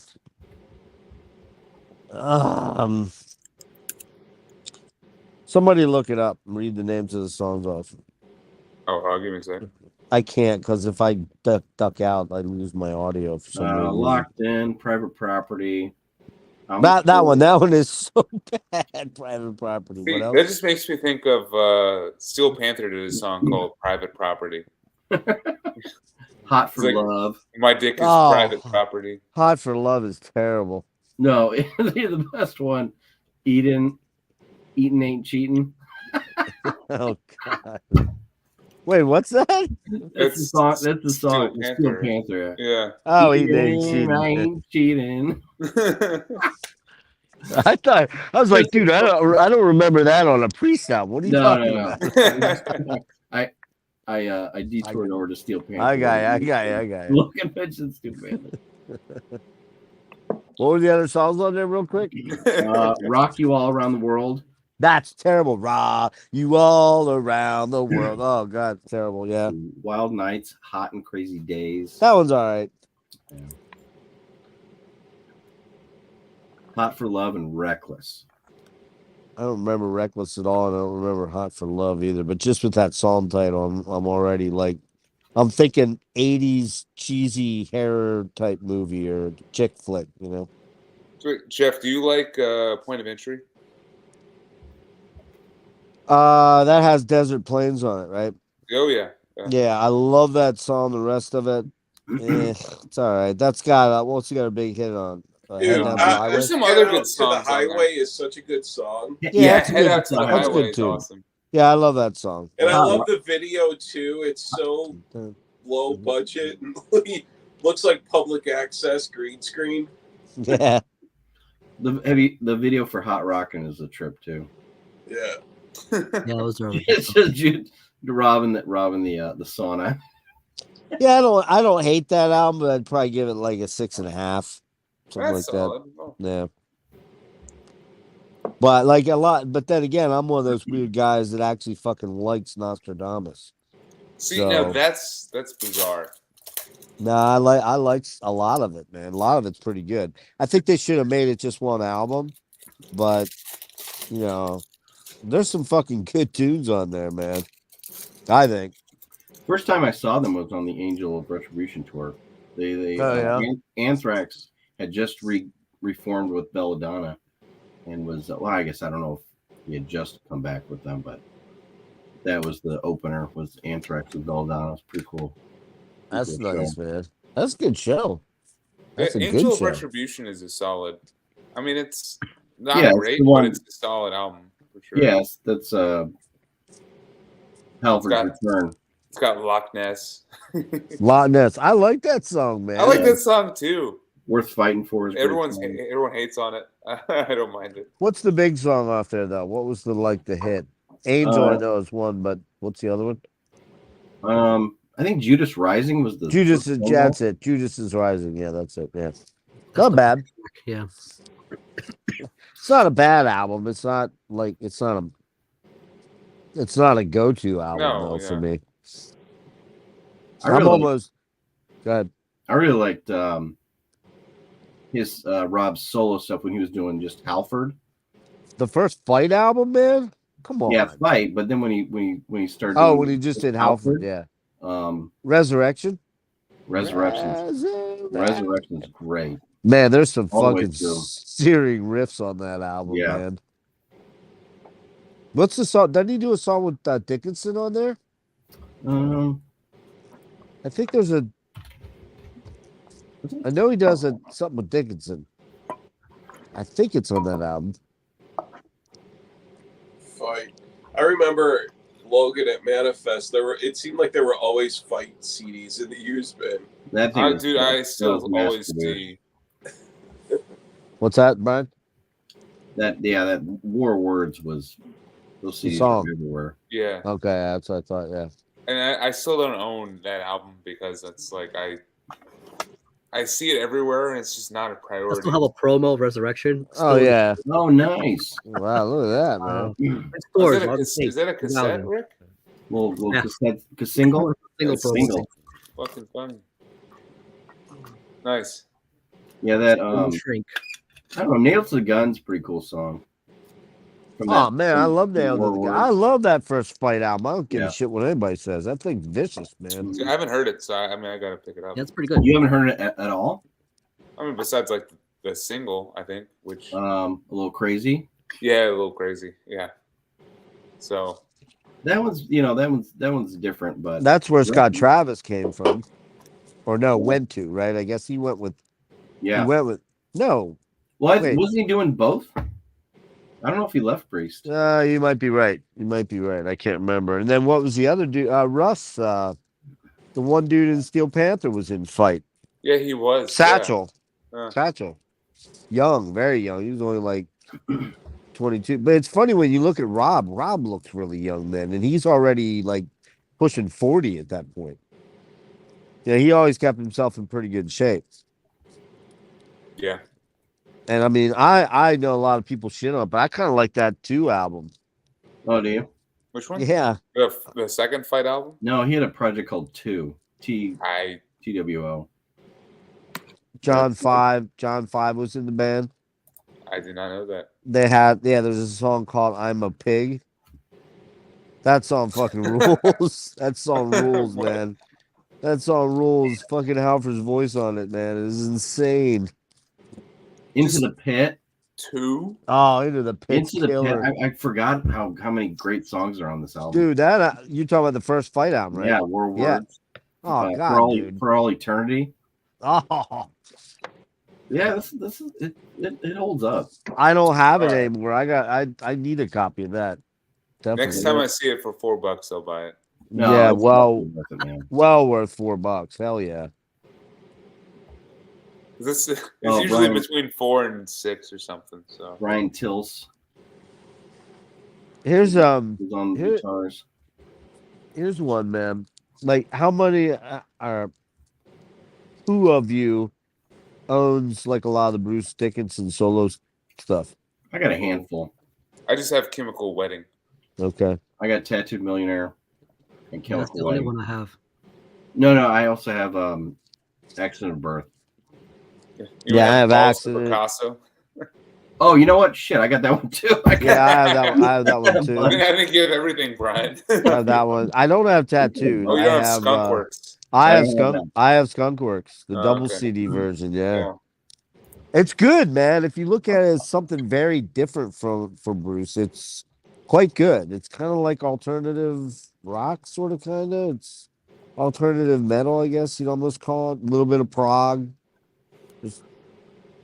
Yeah, I so overlooked that stuff, man. When it was dropping in the '90s, so I was like, Yeah. not quite Maiden. I'm like, Yeah, right. you know. No, I don't know where I ended up kind of veering into it and picking up the predominant porch. I was just curious what you guys thought of it, if you heard it. Tears of the Dragon.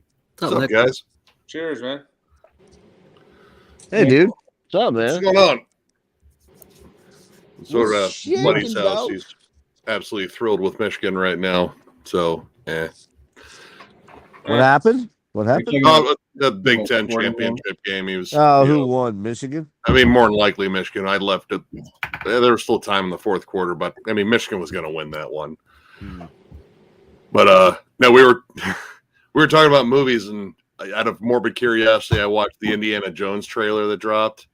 Oh, dude. Dude, Me too recently, yeah. oh man, It's Just- awful. just let him retire. Come on, man. He's 70. Like, I think about all the fights he gets in and shit like that. It's like, who's like, yeah, kicked Indiana Jones' ass? Like, dude, he's 70. No, Like, it's a fucking- lose-lose. Wait, Like, wait, are we talking about Harrison Ford? yeah, dude, he's Yeah. Indiana Jones He's- again. He's fucking way closer to 80 than he is 70. He's in his Yeah. what is he, like, No, it's like look it up. 42? Look it up. I think he was born in 42, which makes him literally 80. 80. He's Harrison right Ford. he's right around He's- my old man's age. He is 80. He is I fucking told 80. you. Oh my I god. told you. Wow. I told All right. you. And he's Even been better. married. Now you're beating up an 80-year-old man. He's It's a been lose-lose. married If he to, kicks your ass, you lost to an 80-year-old man. He's been married to the actress who played, I think, Ally McBeal. Callista Yeah, but they're Flockhart. actually yeah. they're divorced now. They just got No. divorced recently. Yeah. Yeah. Oh man, yeah. I saw that trailer. And Bad, huh? Bad. dude, come It's gonna on, be a man. crapshoot. Hmm. And he says the last one. It's like, well, yeah, because you're 80. Actually, and in the trailer was such low hanging fruit too. It was just like nostalgia and like remember when, you dude, know, like the that whole kinda like he energy. It was just flashes the whip around the room and everyone pulls guns on him and he just ducks behind the table. It's like, dude, all they have to do is get up and go, hey, yeah. you're still right there. Like, I know, and my hip hurts because I went down too quick. it's annoying when they keep trying to franchise. That's what I felt about like the last Rambo movie. Like when they attempted another one, I'm like, oh man, Yeah. why? It's like, we get it. He does steroids, and that's why he can still kind of do this. But Was it just me, or did was that like super gory? That, well, not the last Rambo, but the one before that. First one was just called Rambo. oh yeah, that one Oh. was I mean, gory. he was just like shredding dudes. When he got in the Ma Deuce and just started Yes. picking up people, like just brain chunk and limbs going everywhere. Entrails are going all over the jungle. Well, trying to think how much I mean, when he more pain gutted that was last in- dude, there was like a little bit of extra chum hanging off the fucking blade. He couldn't make that movie when the original Rambo came out. Like the censors would have been all over that shit. They're like, they're Yeah, not- they wouldn't let me fucking show the guts coming out. Like, hey, They Hey. show his bare ass coming out of the slug pit. yeah, I watched that. I also watched the new Transformers trailer, and I was like, dude, wait, Oh, is There's a Martin new, Baseball there's a new involved? Transformers. Wow. Beast Are you Wars. shitting me? Oh, not Beast Wars. Yeah, there's Shit. Don't you fucking Optimus take Beast Gorilla, Wars from me. whatever his Oh, name is. God damn it. Beast Live- Wars? Are you Live shitting action me? Beast Wars. Yep. I'm Did done. did they ever bring like the Constructabots into the whole thing? Yeah, let's not, You let's remember just those go Dino- Devastator in Dinobot. the second one, because remember he had fucking balls. He had wrecking Okay. balls. Yeah, I remember now. Mm. Okay. A lot of highbrow humor in those Transformer movies. They brought Dinobots in, right? Didn't they? It did, Yep. yeah. Maybe the third one or something. Yeah. Ugh. Anybody seen that Optimus Prime toy? Shit's like $700. It like auto transforms and everything. I did. I saw that today, as a matter of fact. It You popped saw up that? on something. Shit looks so cool, but I'm like, fuck. If it was Bro. 70 and like without the extra zero on there, I would actually consider buying that because that's like still my OG cartoon hero as a kid. Yep. Like, yeah, I've told the story like countless That was times. the first movie that ever made me cry, man. When Yep, Optimus died. that's When exactly- Optimus died. I told this story because my mom likes to tell. Well, she doesn't like to tell the Transformers the story movie. because I was so devastated. She took me to theaters to go see the Transformers movie in '86, and when Optimus Prime died, I completely broke down. Like my mom had to take me out into the lobby and console me, and I was a regular. Oh, they killed him. He's dead. Like, You know, her response was like, "Honey, it's just a cartoon." It's like he was real to me. Like, Like, oh, there's that's no way I fine. can fucking fix this. And you know what? Another emotional part of it was when Hot Rod matured, like when he got that thing, You got and then the touch. yeah. And then that's when he Oh, yeah. changed. He started out as one type of vehicle, and Uh-huh. then with that transformation, morphed into a different type. Rodimus Prime. Oh, How the fuck did they ever get away with that name, dude? If that was the name now, it's like it's like Dick. That was like the last thing. touch. You got the What's his name? Orson Welles. That was like the last thing Yep. he did before he passed. No, yeah, that was it. He was Unicron. Leonard Nimoy was Galvatron. Yep. All right. Robert Yeah. Stack was Ultra They had Magnus. big cast. Magnus. Holy Judd shit. Nelson was Hot Rod. yeah. Yeah, I own that movie. I fucking love that Burgess movie. Meredith. Burgess Meredith was Starscream. No, I I just think that know- was the Frank I don't Welker. no, I think he was Burgess Meredith was G.I. Joe movie. Oh. He was the G.I. Joe movie. He was the Cobra Law guy, the guy that had the big floating. Oh, yeah. whatever. And- yeah, Okay. yeah. I Oh, like yeah, that that movie was too. weird. That Cobra Lash stuff was weird. I got into Serpentor was cool, but when they went to like the weird dudes with all the, appendage Yeah, going on, I was like, what is going on? I still have the action figures, but every time I go to Kmart, I think I con my grandmother into getting me a new G.I. Joe. Part of Did like you do the growing whole up "I'll was, be like, good"? I promise. Like, so wait, you're blackmailing me for good behavior. I promise. Like, you'll be a complete asshole if I don't get you this. Like, well, I mean, it's kind of implied. But it's a new Storm Shadow. He's a good guy this time. The possibilities are endless. So he's a sellout. Yeah, Like, well, suicide. I mean, I was actually at Target today. I always go by the toy section, and they had like new GI Joe, and they had Tomax and Zaymot oh, the twins. twins. Yeah, those two are funny. But of course, now that the action figures are like $25 each. They have the retro Yeah. Kenner ones I saw. Yeah, they got those too. Yeah, they're These are reusing bigger. the, These are- the OG Transformers, like original toy lineup. But obviously, it's gonna be like the plastic. It won't be like the way it really was. Yeah, You Yeah, 'cause you can get I- your like sound actual and- metal and stuff in there. dude, I Yeah. remember someone throwing Sideswipe at me, and it fucking hit me. I was like, "Ow, fuck, dude! It's like, that thing's solid metal." Yeah, well, yeah. OG like original GI Joes were those like dolls that were like 6 inches tall. Yeah, right. Those were they were like Barbies. In the 80s They were ones, like Barbies. Yeah. yeah. Like 3.75 inches. Barbies Yeah. for boys. They had the little they had the screw in the Barbies for back, so you men, could God take them damn it. apart. You ever do that? I used to swap the like legs and stuff and the heads. I don't prefer the term like monster. action figure became like prominent. It was just they haven't figured it out yet. We'll just decorate the soldier. We can make them smaller, cheaper, and We make a got all these whole extra bunch cans, of different ones. No one's buying all these cans. So what are we gonna do with all these? I know. Give them a Fantastic. different gun and a hat. G.I. Joe is created by Barbie to sell Kens. Ugh. These soldiers have balls. or do they? You know, Mm.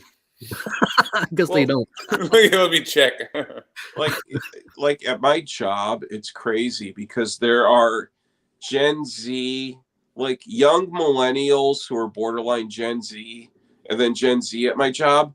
They don't even know about old school Transformers. All they know are just the Michael Bay movies. Yeah. Oh God, Yeah, poor. it's weird. I actually feel bad for him. Right, Kinda. seriously, because I'm not a fan of the Michael Bay movies at all. No. It's Even with not my nieces and Transformers. nephews, like the OG shit, like when they bring up something like Ninja Turtles, I'm like, oh yeah, I remember Ninja Turtles. They're not referencing the OG shit we used to watch when we were kids. They're There's like like talking about, Megan Fox. They're like, yeah, oh, like yeah. the CG, the new shit. Like I'm like, oh man, yeah. Dude, that. when I saw the designs for those turtles, like, dude, they're just creepy. Like, It's bizarre. like It doesn't no. work. Actually, the new toy line that they have for turtles is very reminiscent of the you know, the ones like we had. They look just about the same. I think I still have. It's like kind of like locked away, like in my mom's basement, like random shit they say. I think I still have a Donatello and a Raphael, like from the OG line. They're not in the best of shape. I think And Raphael even might those be were like missing. watered down, like because if you go back to the like those don't even know OG, like go back to the comics, man. Like Oh, dude, that, Oh, that was the violent. graphic yeah, novels. that shit was not made for kids. Yeah, the graphic novels were crazy. That was nothing like what Yeah. the cartoons that we saw. Yeah, they really had to soften up the Shredder a bit because the Shredder was fucking like vicious looking and vicious acting. Well, even the Ninja Turtles in the graphic novels, I mean, they were violent. I mean, it was Yeah. like real violence, and Yeah. They also all used to have the red mask. They didn't start Yeah. differentiating them until the cartoon, I think. Yeah. yeah, Yeah. They didn't have a Batman code. They killed. They're like, Yep. it's like and I think There were April murder O'Neil turtles? had bigger boobs too, like a big rack. I was about to ask about April. I was like, what was Oh, April she was doing? hot, man. What was she doing in these comics? She was always hot. Wearing a very, very tight Where yellow was- jumpsuit. Yeah, how far was the zipper down? Oops, button broke. It's like that's because you breathed out. She wore that yellow unibody type of like Yeah. leotard thing with the zipper like down here. You're not wearing a shirt underneath that, are you? Mm. Oh, the 80s. I mean, That was we kinda all like, we all thought I it. was never around for. Yeah. This is, it's like with, like being a the, reporter this with is the Beast Wars that I'm familiar with. Is this? Does it look like this? The new? What? Let's see. I mean, kinda, except better CGI. I mean, it's like, I mean, all right, they did. I guess they're basing off that last Bumblebee movie that I didn't see. Oh no! So it's- really? I watched that. It I'm wasn't, out. it I'm wasn't out. terrible. I guess haven't seen it, that's so. that's the new jumping point for the franchise now Wait. because maybe they don't want to. What about this Beast Wars? I don't know. I don't know if Do you guys know this one? It's a band called Beast Wars out of Australia. No. I mean, Dude, that is the place you they would- have Beast Wars. Yeah, you would love these guys, man. Bestial Warlust. Oh, I do know Bestial Warlust. If only. No, Beast. They're called Beast Wars.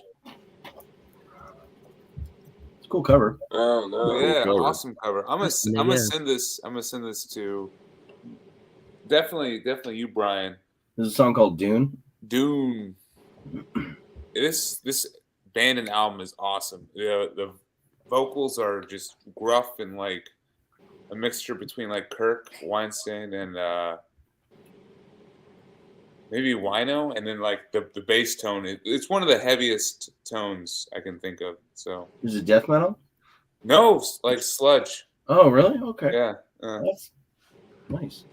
yeah. One of my $5 relapse pickups was that new 16. I'm glad Dude, Oh, how is it? Yeah, good. that was one I was Wow. thinking about. But That's one. I did not buy that not one. all their other ones, so glad I held off a little. Got it at a good price. Nick, did you make a $5 CD I- relapse order? I did. I'm trying to think which was the. Oh, I got something that I was missing. Here's one I needed for a long time. Oh yeah. Grotesque Impalement by a Dying Fetus. Oh, maybe it was the 16 because I could have sworn I got something else. But yeah, no, I got it as well. I got. I mean, that. I love this band. Ripped to Shreds. I also picked up. That album's so fucking good. Yeah, Yeah. that ripped to shreds. They don't have a bad album. Everything I've heard by them is just fucking awesome and surprising. Like, because as soon as you think, like, oh man, it's just grinding fucking fury the entire time, all of a sudden, like, killer melodic leads come in and a ton of melody, like a Death Doom breakdown. Like, Jesus, there's a lot more to these guys. Yeah. Dave Suzuki makes an appearance. Does it really? Yeah. I think it's the first track. Dude, Yeah, all I know, Split Apart by Five Chariots is the song title of the year. Dude, that what is the It's solid. third track, the 10-minute one? That's like one of my favorite death metal tracks, like all year, I think. It's just a 10-minute that's- riff fest. Who are we Yeah. talking about? Ripped to shreds. Need to It's check it it's out. A lot of characters and stuff. Yep, that's the one. Yeah. I'm like, oh, that narrows it down. But it was good. I should have picked that one up from the Relapse sale. Oh wait, no, I did. I went at it the wrong way. Is that your stack? Oh, that's just one stack. I haven't cycled It's all just- up. Oh, I mean, it's That's a just spoiler a for peek of the not this stack. collection update that'll come up, but the next one I got that Rambo one. that's Oh, good. yeah. Oh, I love that album cover. Dude, I love it. The old stuff, though. It's completely different. And yeah, I think that's it. I got, I managed to pick up some stuff from Rotted Life, and Yeah, they dropped that Malignant Altar split with Ghostadar. Yep. And then I found out Malignant Altar split up. Like, they did. so yeah, I saw a post about it. I'm like, that can't be. That can't be right. No, come on, dude. That's no. Yeah, it showed up and split up. Like, well, I'm like, I just ordered that split. Like, yeah, find out there's. No shit. Oh Jesus Christ! It just I guess they update because I could have sworn like I was looking at Malignant Altar's archives page and then they said they were still around. Fuck, really? Oh, this is the last thing they're gonna put It's out. happening in real time. Wow. Is that going out on CD at all, or is that just a 7-inch or whatever that split? There's a CD. Yeah, Rotted Oh. Life has a CD version too. I'm gonna fucking order that right now then. Man, that's a fucking bummer though. Holy shit! Dude, Thanks a lot, Rick. Thanks a lot, Rick. yeah, You you just fucking love bring me down, It's one man. of those, Yeah. You broke him up, didn't you? I said, look, guys, if I ordered a split, that's got to be it. Got to call it a day. Yeah, I just actually not too long ago got the newest one, Oh yeah, Realms of Exquisite Morbidity. that's why I got it on CD because like the damn vinyl sold out in 2 seconds. Like, I'm not seeing it in the CDs. Hold on, maybe if I search for it here. No. it's listed, yeah, put out because Misako and Rotted, I guess they're teaming up for both versions. I don't like the way searching it at Rotted Life's site kind of sucks. They don't have like a proper search function. Yeah. You guys Maybe- scroll. You check maybe their Bandcamp has it. I don't order a lot from Rotted Life. I know I have before, but it's just not one of So my- is it a release on Rotted Life? If you I think it's a dual release. it's listed. Go to like. I know. Oh wait, go here to- it is. Here it is. LP. Here's the question: is anyone planning a end of year stream yet? I We wouldn't do have want a topical one, but I don't know what. Where? End of year Start- list type Like of thing. the end of your list, like just like best of. Well, I'm doing stuff. a top 40 video, Top Well, I know you. 40. Yeah, you definitely. but I mean, I'll definitely jump on and Yeah, reiterate how much I love the stuff that I picked. certain. Metal Archives has it listed. That's one of the formats.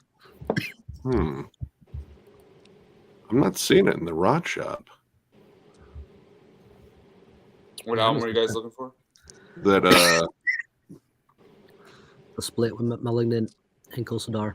yeah, I'm on Rotted Life right now, and I don't see it under. That's so odd. Maybe it hasn't released yet. Maybe it's releasing like soon.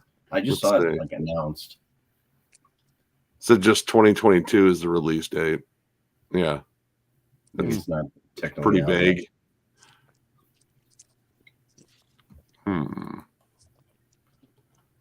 Do they have it on their Bandcamp at all? It wasn't listed under Bandcamp.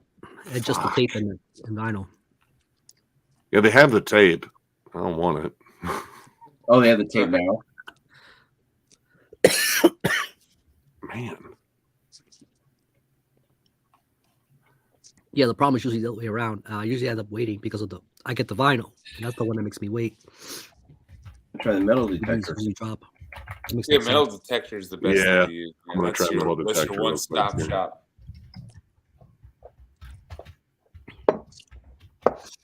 What was that just All called? things What, with we, wear. what was that called? Metal. Metal detector. What is that? A search It's a- engine or? yep, search engine. function. Hmm. It searches over 350 different websites. and stuff for- 337. But That's does it it. look up? I think I heard. Does it look up if you're looking for something specific? Is that the thing? You Yeah, you can put literally an plug in a album in. band or an album, and Oh, okay. If it'll. it pops up in a physical format, or even like T-shirt, it'll Yeah. Okay. it'll give you like a list, and then you can just, Okay. And it will look Yeah. through certain used, certain eBay sellers and like Sit and Spin Records is on there. I catch things from Sit and Spin all the time. I know Lunchbox Yeah, Records here in Lunchbox. Charlotte is on there. Yeah. Sure. What's that Yeah. one? What's that one in Seattle? What was that one called? Nothing. Yeah, I Ah. don't see it on there. It's just the Maybe if I links. try Gossadar. So Rick, did you actually get this thing in, or you just ordered it? I ordered the vinyl, Nah. but I wasn't aware. Like, I know the CD. So It's what's this been split? announced, apparently. What's this split you're talking about? I didn't know they had a split. They just dropped. They that just came Malignant out. Altar did. That was one of my Bandcamp Friday pre-orders. I got shit. Is it on their Bandcamp? Man, I can't believe Yeah. they broke up already, though.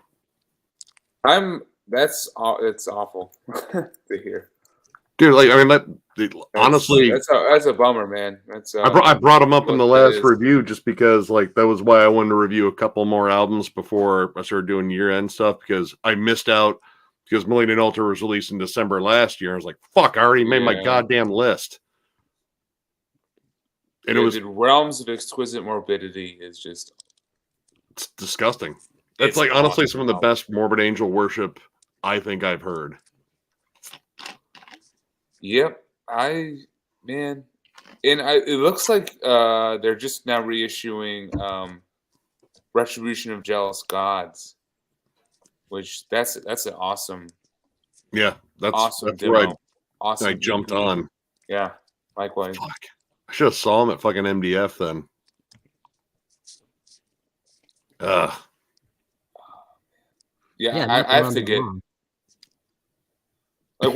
what's on the split? Is it something new, never released, or 2 new songs from them and 2 new songs from Gossadar. shit? Okay. Oh, dude, and the last track by Malignant Altar is an imprecation cover. That's cool. Ugh. Speaking of, they have a new album out this year. Yeah, it's pretty good. I mean, Yeah. I like the last one a bit more, but this one, it's still a fucking solid album.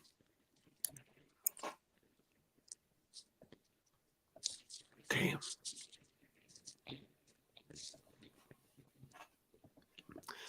I'm just curious for this year. Do you all have like a? Was it easy to come up with a numero uno, like, or has it been all right, for a like number one? process?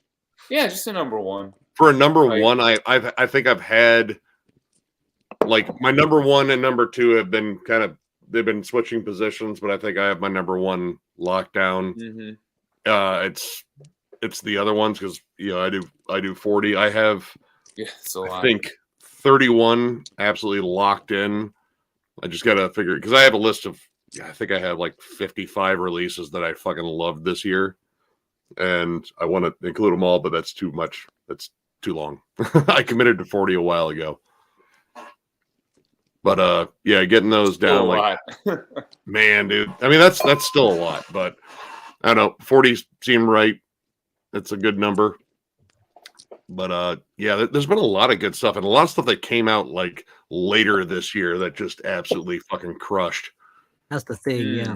So try to process a lot of it, digest. Give me some of those because I'm still like processing stuff from like fucking I mean, I got my like rough August and September, like let alone like November and.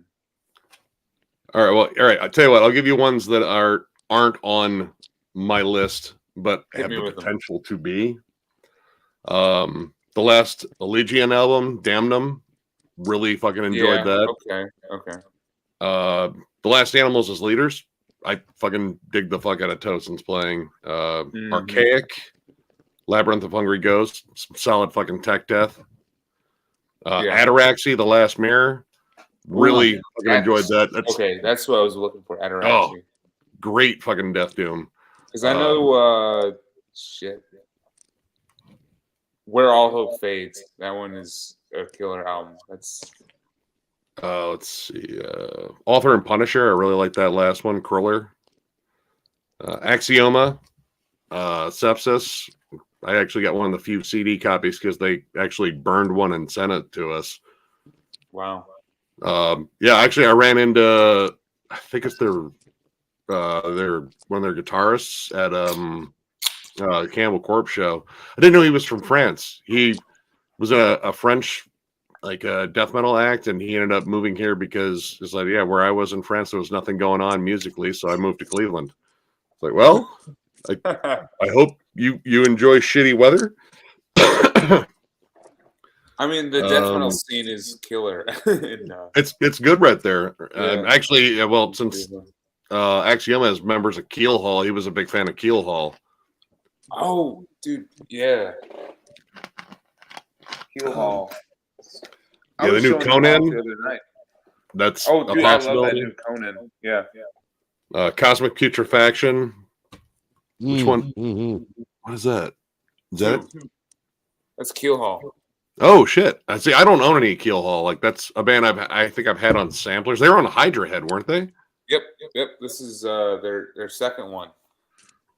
Found this just like literally a couple weeks ago. Yeah, I still need to get some.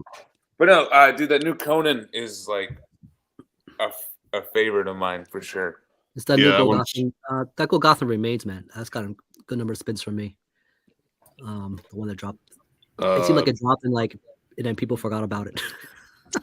God, let's see. Desolate Shrine, the last Desolate Shrine album, I really fucking enjoyed. I love that new Destruction. That new Destruction's got a good chance too. Honestly, that's I think one of the best albums they've done in years. I just ordered the new Morbific. I love it. I don't like the production. Like the production, they went too raw, but the music's just fucking fun. Yeah. And the Meth Mansion song, it could be about that shit that went down in Cleveland, which I think is pretty hilarious. Where does the Undeath sit with you guys? Undeath is more than likely on my list. There's, in terms of death metal albums that I knew would be on my list, the Undeath, Sentient Horror, and Phobophilic. That Phobophilic is awesome. Rick. Yeah, those three have been the new death metal albums that I have just been dear God, this is fucking good. The new Bloodbath too, because the new Bloodbath's fucking ripping. What's odd is I got a bit of sense of deja vu because like this time of year, like that's when the worm dropped and they dream on ending, and they kind of repeated Yeah. the cycle again. Well, Yeah, luckily I'm doing it. a separate list for EPs and splits. So Yeah. I You guys are way out of my league. I couldn't even tell you 40 bands that released this stuff because of what I don't buy. That's the difference when you're a massive buyer and you're now sort of like passively watching with the whole thing, because you can't afford to. It's like I just don't spend my days going down rabbit holes on Bandcamp or whatever. Could you you come could, up with but like a couple albums to talk about though, Jeff, from this year? Could I? Oh yeah. I could. Okay. I could do 10 or 15. That's, But that's good. But Did there's no anyone way I else could jam, come up with Hangman's Chair or Death White, the new albums from them? Mm-mm. It's like No. really good, like goth rock doom, like lots of typo negative worship. Oh yeah. Hey, by the way, speaking of that, Rick, I don't know what you're doing next Saturday, but Kenny's band Silvertune, Kenny and Johnny, Yeah. they're playing in Philly. A Oh, I free know that. show, a free show. It's wow. something goblet, look up Silvertune on their Instagram or whatever, and you'll see it right away. Why is it free? I don't. What's I the don't know. catch? Yeah, I'm like trying to figure out what the. They suck. I don't know. It looks like a nice place they're playing. It looks more like a fucking like a what's the word I'm looking for? Hipster bar type place. Oh, But it looks sweet. like a nice place. But they just announced it was free. I mean, yeah, it's at the Underground Arts. I So love hipster bars. Is Yeah. it? yeah, I mean, I was just there for Catatonia. Wait a minute. Underground. Yeah, I've been there. I thought it was at some place called the something Goblet. Oh no, wait, I might be looking at the wrong date. Hold on. I think you are. There's a brewery I think called Broken Goblet. That's Near Philly. I don't know. They're a part of like the Metal and Beer Fest that Decibel's been putting on. Which, by the way, Yard that's Brewing this is weekend. They're in Philly. Yeah, it's right now. Yeah. It's going on right now. Yeah. Dude. No, that's you're close no. to Yards, right? No, not in Philly. That's the It's in Colorado Denver. one. It's in In Denver. Denver. Denver Yeah. right now. Yeah. It's the Yeah. Denver one. Yeah, they did the one in Philly in June. That's the one that's This in is June. Denver. And then they Yeah, do but one Philly's out. Going to be in They do April. one out in of LA. this coming year. What's that? April this year. Yeah. Oh, that's right. It was supposed to be. It's April every year, but they bounced it to June because of the policy starting to open up a little bit for COVID last year, or this Yeah. year. Broken Goblet Brewing That's it right there. is in. Where's it near? I don't know. It's Ben Salem Township. Ben Salem, North Philly, right? I don't North know Philly, where- right? Rick? What? Ben Salem's up North Philly, right? Yeah. Like up above Glenside. North. Yeah, it's in Montgomery County, I think. So it's actually more up near New York.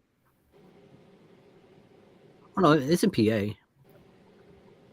But what I'm saying is, it's not that close to you. In other words, Oh no, it's a little bit of a drive.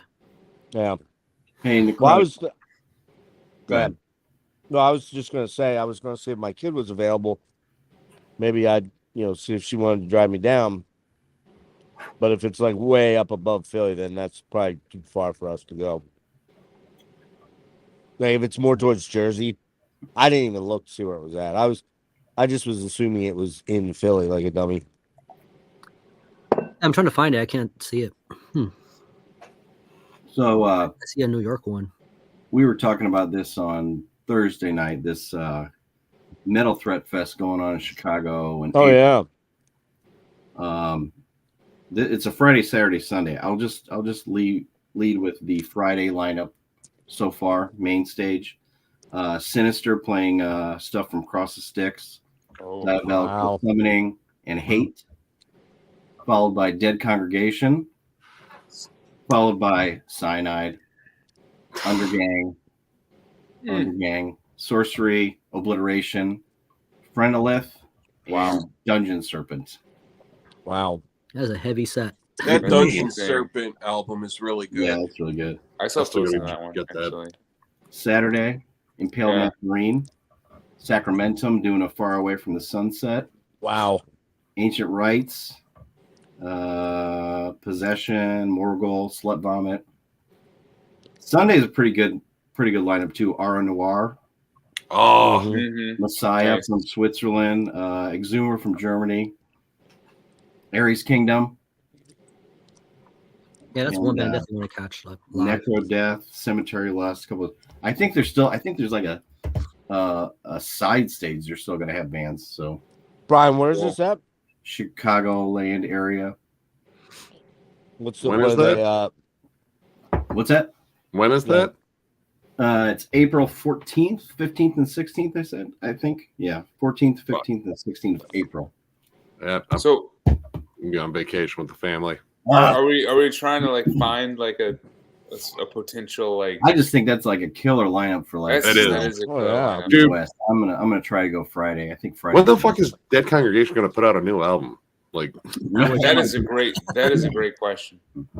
that'd be like, I love your band. Damn. Put out a new fucking album.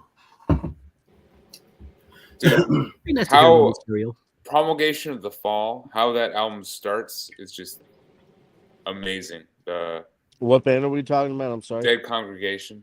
Oh, okay.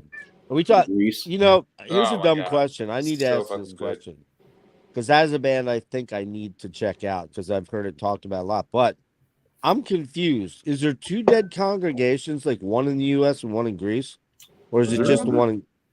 I Just think the one in Greece, I There's believe. still- I only know of the one in Greece. All right, then I must have gotten I got confused that there was a U.S. band that was not like them, and I don't know. I just ended up not checking them out because then I was confused about that. Okay, Graves pretty of the good though, right? Funeral. Oh, they're Doom? like Kinda Great funeral Greek doom? immolation. It's a mournful congregation. Yeah, Oh. mournful. Well, they're from Australia though. Yeah. Yeah. Yeah. Oh, that's what it is. Yeah, They're way two way different different. names. That's like super slow fucking funeral doom, death doom. It's really They're fucking good. too. Mournful is. Yeah, like And what's like dead? 20-minute Dead is, long songs of pure fucking misery. what's Yeah. dead then? What's dead congregation? metal. Death Like- metal. They're Like death metal. it's okay, definitely like immolation mixed with like incantation. or Yeah. something okay. like that. Okay. Yeah, Very they cool. found the balance of the Asians. Yeah. They got a bit of a doomy Yeah. side of them too. They do. Yeah. Yeah. There's Not I quite. would say there's even like some brutal death metal elements kind of mixed in there. hmm It's heavy, it's very well written, very atmospheric, it's fucking evil that song, sounding. Serpent Skin on Promulgation of the Fall is just awesome. Yeah. Real quick, we're talking about just upcoming concerts. You know, this is just an idea, maybe. Fucking Panopticon is doing a show in Kentucky, Louisville. their first hometown show in Kentucky, and Glorious Dead is opening up. Mm-hmm. How We're gonna how, have, how solid of like a YouTube meeting spot would that be for Marty Where to is go he? to Where's that- he playing to at? go to that show, Louisville. Louisville, Kentucky, Yeah. When? Opening That up sounds for- pretty cool. opening up for Like, when is Panopticon. that? May 20th. I mean, tickets are $20. You know. Is that a Like- weekend? Yeah, I don't know. Actually, let me check. Yeah, I was gonna That's- say But Right. that makes a big difference. That would What- be awesome. wouldn't that be cool? Like just to go out there for the support, like They buying got, room. they got and- Stare on the bill too. I was surprised to see that. It's May, Yeah. cool. May 20 is a Saturday. Yep. I And don't then even know all if of those just on the stream Thursday night. All those record stores in Louisville that I have that I already scoped out. Oh yeah, you mentioned those. Oh yeah. Oh yeah. That's right. Forgot about your Louisville trip, dude. Yeah. It's an you interesting didn't pick and clean. idea. I mean, I'm just as far as like a, because that's like kind of from here to Louisville might be like 7 or 8 hours. I was gonna say for me, it's probably I don't know how pretty good. far. pretty good. It'd be about About, my guess would be about 4 for me. That's not too bad. about- You're probably Yeah. closest, Nick. Yeah. it's about 5 for me. Okay. Yeah, I mean, it's just Something to it's kick just for like around. a Something to kick normal, around. yeah, it's just for like a normal concert versus like a festival, which I feel like sometimes maybe like the festival environment is just a lot to throw. Oh yeah. I mean, you're not gonna do much hanging out, right? You're just like in the fest, zoned in, and I suppose it depends. Like if you're all locked in on like we got to see this band, like well, fuck yeah. yeah. I mean, I got to hang out with Jimmy and Devin quite a bit while I was at MDF. Yeah. Yeah, I know. But I mean, think of course, that- we went our separate ways because like, I got to see this band. I was like, I can't leave this area because oh my fucking god, I got to see this band. I think that'd be cool to go and support Marty's band. I think, yeah, because Would it's like how an metal out would of it, town show for them, how metal would it be if I showed up like in a hospital bed with a gurney and like a hot nurse and fucking all the IV bottle things dripping morphine into my blood system? I That'd be saw. great. Can you wrap yourself in fucking ace bandage too, like all the way? Like the whole body. Except like take a cucumber and make sure you wrap that up so it's sticking. I mean, make it weird. Just a cucumber? Why not an eggplant? Let's be honest. I'm being generous with the cucumber. Okay. Dealer's choice, honestly. I was watching that like hypocrisy. I don't know, behind the scenes or documentary on YouTube, and they were playing some show in like South America or something. And there's a guy in a wheelchair. I guess he's doesn't have legs or whatever. And so they pick up the wheelchair, the whole crowd, and push him to the front.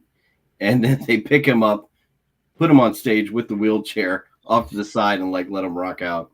Where was this at, Brian? It was somewhere in South America, maybe Colombia. I don't know. That's cool. But That's cool as hell. Yeah, like the guy in the wheelchair was like crowd surfing. That's awesome, man. We love that shit. When we did a MDF in 2019, there was a kid that had like a busted leg, I guess, because I don't think he was like paraplegic or anything like that or missing any limbs, but he was in a wheelchair and they hoisted him up at the fucking sound stage and got him on stage for DRI. And I mean, he got wheeled off pretty quick, but he was just doing that the entire time. Yeah. I was like, man, dude, this kid's already busted. Don't drop That's him. a killer. That's awesome. First time I saw Cannibal Corpse was in this little place in St. Louis area, this little venue, and there's a dude who was had like a cast on his leg and crutches, and so he crowd surfed to the very front, and then behind him, everyone pushed the what do you call them? Wheelchair. No, not the wheelchair, like the Walker, cane, not the walker, the thing Crutches? Crutches, the crutches for crying out loud. So he gets on stage. The ting. He gets on stage next to Corpse Grinder with the crutches, and he does headbangs for like half a song, and then he jumps back into the crowd. Wow. When was this? Oh man, it was like 2002 or 3, maybe. Yeah, so it was pre Dimebag. Oh yeah. I want to say it was Ozfest 2000. It was Pantera set, and like it was in between songs, and they're getting ready to play another song, and Phil's like, "Wait, hold on, dude, is that a leg? That's a fucking leg? Bring that shit up here." Some dude handed him his fuck because he was hoisting it like, "Look at this is my prosthetic leg." He was like, "Jesus Christ, bring that up here," and he fucking signed it. It was like, "All right, for anyone that's not pitting, this dude's pitting with a prosthetic leg. You're all pussies." Hand it back to him.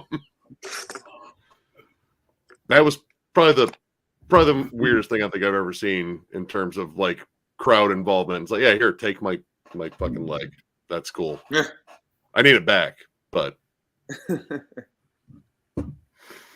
No, I was at a local concert here in Charlotte, and it was an all day kind of festival thing, and some dude was moshing, of course, and it was kind of like a dive bar where there's like these, of course, conveniently located metal beams in the middle of like the the mosh area. oh, Dude just knocked himself the fuck out on one of those metal beams, And then everyone was like, "Oh shit!" And it was like a big thing in the beginning of the like really early on, and he got taken out by EMS and stuff.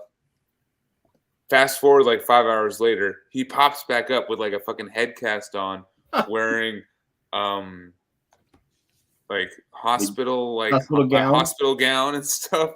He starts moshing again. He got released from the hospital and went right back into That's amazing. the pit where he got a head injury. we're not a the bright smartest people. thing to do. No, it's dedication. we're passionate people, you know. Dude. We make So up for it with actually- a lot of love. When we saw Testament and Exodus and Death Angel, like there was a dude that was next to Shred and I, like, you know, he was fucking just rocking out the entire time, but we noticed he was starting to get a little wobbly with the headbangs. Completely passed out and just fell right the fuck over like during Exodus set. And we were all trying like, all right, well, let's get him out of here and like, you know, because see if he's all right. His buddies start like carrying him out, and then I want to say it was right when they were doing Strike of the Beast, he fucking springs away like, I'm still fucking in this. Let's go. I'm good. He's like, all right, okay. Let him. He seems happy and energetic again. Just like a factory reset, I guess. Strike of the Beast will do that to you, you know. It's still like up there with like what top 5 favorite fucking Exodus songs at least. Great song, yeah. And they did the whole Wall of Death. Man, that pit was fucking intense. Like I think I saw like you know feet, like legs go in the fucking air. Man, it's been a while since I've been to a good like pitting concert. Oh, Cannibal Corpse was wild. I bet, yeah. And the venue I went to had a similar thing, like you were talking about, Logan, where they had these pillars in the Conveniently, like right in the middle of the right in the middle. So the pit's pretty much happening in the middle of that, and then just like yeah, so you kind of got to stay around that area. But then I was like standing like next to a pillar, and I kept getting pushed into it. But the pillars have this like circular kind of table thing, so you can like set your drinks on it. Yeah. So then you got that. It's like you're banging into that, and I'm pretty sure that'd feel good on a behind set it. of ribs. Oh yeah, I'm sure it caused a lot of damage. When we saw Corpse on this tour, like pits are pretty intense. We were kind of hanging above them. We saw Amon Amarth on this tour with Carcass and Obituary and Cattle Decat, and they did the whole rowing thing, which I still I don't get. Like, I wouldn't want to sit on any venue floor, especially in fucking Detroit. But no fucking way. Yeah. Was that a hypodermic needle? That's fine. That fucking show sold out around here. Like it was I think crazy. It was sold out here. I tried, so I wanted to go, and I like last time I saw him on Amarth, same venue for the last Berserker tour, I guess. Yeah. I bought the ticket like a week or two in advance. No problem. Try to do it this time. Like it was a week and a half, 2 weeks, sold out. Like I could buy a ticket for $150 or some shit like that. It was great. I mean, God damn. So I don't know if it was because of the support bands were better. I think it might have been because that was a stacked lineup. The lineup was insane. Because the last time I saw him, the last time I saw him was Arch Enemy, which I don't really think they pushed too many ticket sales. I mean, come on. No. And then it was At the Gates, which At the Gates is awesome. Yes. You know, like no doubt, but I don't think they pushed the same ticket sales in North America as Obituary does, you know. Let alone Carcass and Cattle Decapitation as well. Cattle Decapitation and Obituary, they're both road dogs. They're in this area especially. Yeah, in the US, yeah. Yeah. Trevor Pires has the best head of hair in death metal. It really is. Dude, like I swear he looks like he just like fucking blow dried and shampooed it, and it's all fucking like Jesus Christ, dude. Like if you weren't doing death metal, you'd just be like, yeah, I'm just model for fucking shampoo shit. Who did you say, Nick? Who'd you say? Trevor Pires. Oh, Trevor, yeah. He's got that crazy ass. Well, you know, he's starting to. I gotta say though, I just saw a picture of him, John, and Don and I forget who they were with because it was the person that posted the picture. But anyways, long story short, guys are starting to look old, man. They're my age, you know. They're Yeah. in They their are. mid 50s, man. They're fucking old men like I am, you know. I mean, They it's still true. play like super intense though. Dude, John Tardy still sounds fucking great. Mhm. You guys like the new song? I like the new song. I like I Yeah. haven't checked it out. Okay. Well, I they haven't have two listened to now. it either. So I like the first one. First one, I think it alright. sounds like a standard like obituary single. Like I Yeah. kind of like the fact that the riff is a little bit like I wouldn't say poppy, but it sounds like happier. But the new song they put out, much fucking heavier, like just darker and just Yeah. The title track, "Dying for Everything." And I mean, let's be honest, man. You know, I'm gonna probably get fucking booed hard on this, but all right, I'll I'm get a preparing preemptive my boo ready booze. for you. Let me see. no, I just think like after the first like 3, I just don't think they've just been kind of cranking the same album out, kind of. Oh yeah. loading up a boo, about to boo. I'm gonna boo. They got a formula. That is true. They do. I will totally admit that. But Yeah. honestly, it's one of those bands where, like, I don't expect them to like reach beyond what they are, and they don't really need to because they kind of have their own little thing. Like Yep. even amongst like the Florida death metal bands, they're kind of one of those bands that just sound different out of them. Like they don't sound like Deicide or Morbid Angel, maybe a little bit like Death, but they kind of went after that Celtic Frost Hellhammer thing, and you know that kind of unique tuning. Just caveman death metal. Yeah, And it's John Tardy is more such a groove good oriented. vocalist, but They kind of remind me, what kind of like Jungle Rot. Like they kind Yeah. of put out sure. kind of the same thing. every It, year. Yeah. it's meat and potatoes, but it's fun. It's I've had this meal before. It's delicious. Mhm. Like- Little salt, little pepper, all good. Yep. I admit I'm not going to buy any of their stuff if it's not cheap. It's not used for like $6 to $7, truthfully. Like, Yeah, right. because I've got Considered Dead and Slowly Rot. I would want I probably need Incomplete. That's the thing Yes. about them. Their albums Yeah. don't become You do. hard to find. Like Okay. that's actually a realistic expectation. Yeah. No. Whereas- I think the Incomplete that's my favorite. Oh, Yeah, okay. Cause of Death, Salute, Rotten, Incomplete. Like that's the trifecta right there. Oh yeah. Well, Cause of Death is. I like it I think- incomplete. Yeah. I think Cause of Death blows Slowly We Rot out of the water. They're all very different. Like- all three. Cause of Death. I mean, like you got James Murphy doing all the fucking leads, and I mean Yeah. Maybe that's Murphy's why. magic. World I like- don't- is, don't sleep on World Demise. That's around when I started getting into them. When that album Yeah. dropped. World of World Noise. Demise That's was the when I first one I first ever got. heard them. It's killer. Wait, what's still the really like- oh. Do they have an album called The Incomplete, or is that a song Yeah. on? Yeah, an album. They do. Um, The third one. So I thought, man, that fucking riff in The Incomplete. Oh, come on, Mm. man. Hey guys, the opening I'm gonna track, drop I'm in off. pain. I'm going to bed. All right, Oh, night, all man. right. Cheers, Good man. talk. Have a good night. See ya. Later, man. Yeah, that riff that- in The Incomplete. Yes. Oh, love that thing.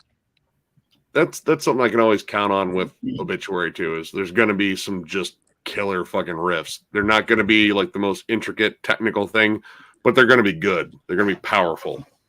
Mm. Yep. Bludgeoning is a word I would use. Yes.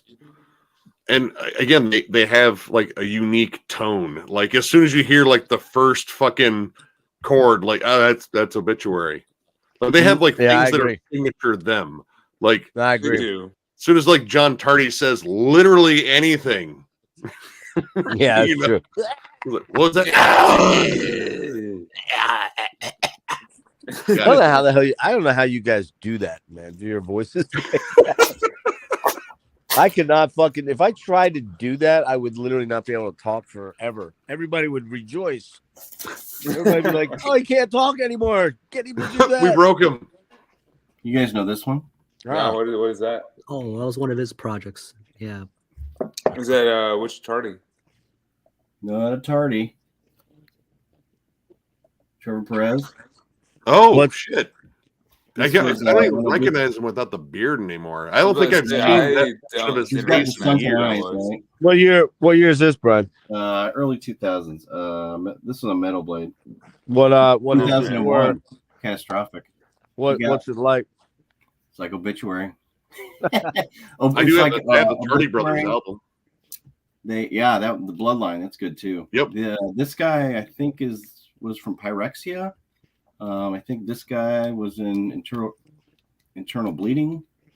So it sounds like kind of a mix up of all three of those bands. So like Big, a little bit more of that chunky like death New York metal. Brutal Death. Yeah. You know this one, Nick? I don't think That's I've right. ever jammed that. Really? Oh man. Yeah. I mean, it's not the best thing ever. But it's so when Obituary kind of took that little hiatus, Yeah. this is the band Trevor formed to kind of keep going. Just so one and done. This is it. That's all I did. I think they had an EP out too, but we got signed to Metal Blade, and it's not bad.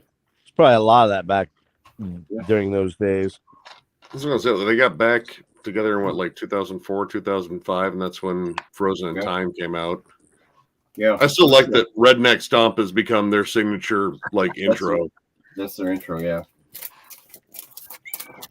Good. Start off with It's a great riff. Yep.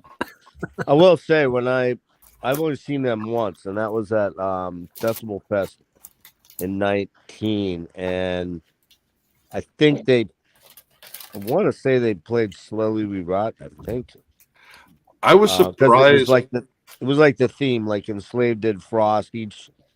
Some of the headlining bands did, but anyways, they were fucking killer tight, just ridiculously killer tight. Oh, they played the didn't whole play album? Slowly We Rot on this tour. I was kind of surprised. Huh. Yeah. They also didn't play Chopped in Half. Oh yeah. Really? No, that I was kind of surprised. I mean, they still played they played I'm in Pain. Wow. They played Visions in My Head off of Inked in Blood, which I'm not like the biggest fan of that album, but live that song fucking rips. But both times I've seen them, they played that one, which it does rip live because it's just so. It attacks really right out the gate. Yeah, it's hot. It's They fast. played Don't Care. I like it, dude. Yeah. Yeah. God, they played the new Wrong. Was it Wrong Time? The first single off the new one. Mm-hmm. The self-titled. Yeah, and then they played Brave off of the self-titled, and I think Sentence Day. Yeah, it was just kind of. Well, I mean, shortened set. I mean, they were the second band on, so maybe they just didn't have time. But man, it's like, dude, you gotta have Chopped in Half in there at least. Chopped in Half. They play anything off Cause of Death? Turn Inside Out? I can't remember. I think so. I was like kind of stuck on the fact like that, when they closed the show, I forget what the last song was, but yeah, no, they didn't play. I was like, wait a minute. I haven't. Usually you hear Chopped in Half about midway through the set. I mean, this would be like the third time I've seen them this year, and that's like almost like one of those guaranteed fucking tracks. Right. Should be. I mean, I was still banging my head. They still had a killer fucking set. I was such a huge Obituary fan, and I'd never seen them. And then when they toured with Cannibal Corpse and Cryptopsy and Abysmal Dawn a number of years ago, they played their set and not one song off the Incomplete. I was a little disappointed. Wow. Well, they did that whole live stream when they played all of the Incomplete, which I listened to that. That was fun. And when the Power Trip dude showed up and they just fucking did the tribute to Riley and just jammed out for a bit. Any of you pick up those live editions they dropped? I did not. No. I generally don't get live albums. Like, I don't know. I mean, every now and then I'll do. It's one of those where, like, if I see it for a good price, I might be tempted, but I wouldn't pay full price for it. Yeah, I'm not a live album buyer much anymore.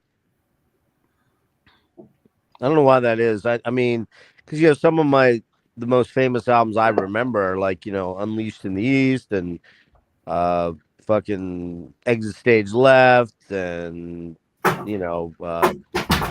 Live and Dangerous and fucking Frampton Comes Alive. Those 70s iconic double albums that Some all which came were really out. live. They were Kiss like Alive, which none of them were live actually. Most of them were overdubbed the whole way, but it just seemed like those were these classic fucking albums that even like young guys like Logan hear about and learn about. But yet Live Undead. now there's just so much live shit. You can pretty much board tape everything now.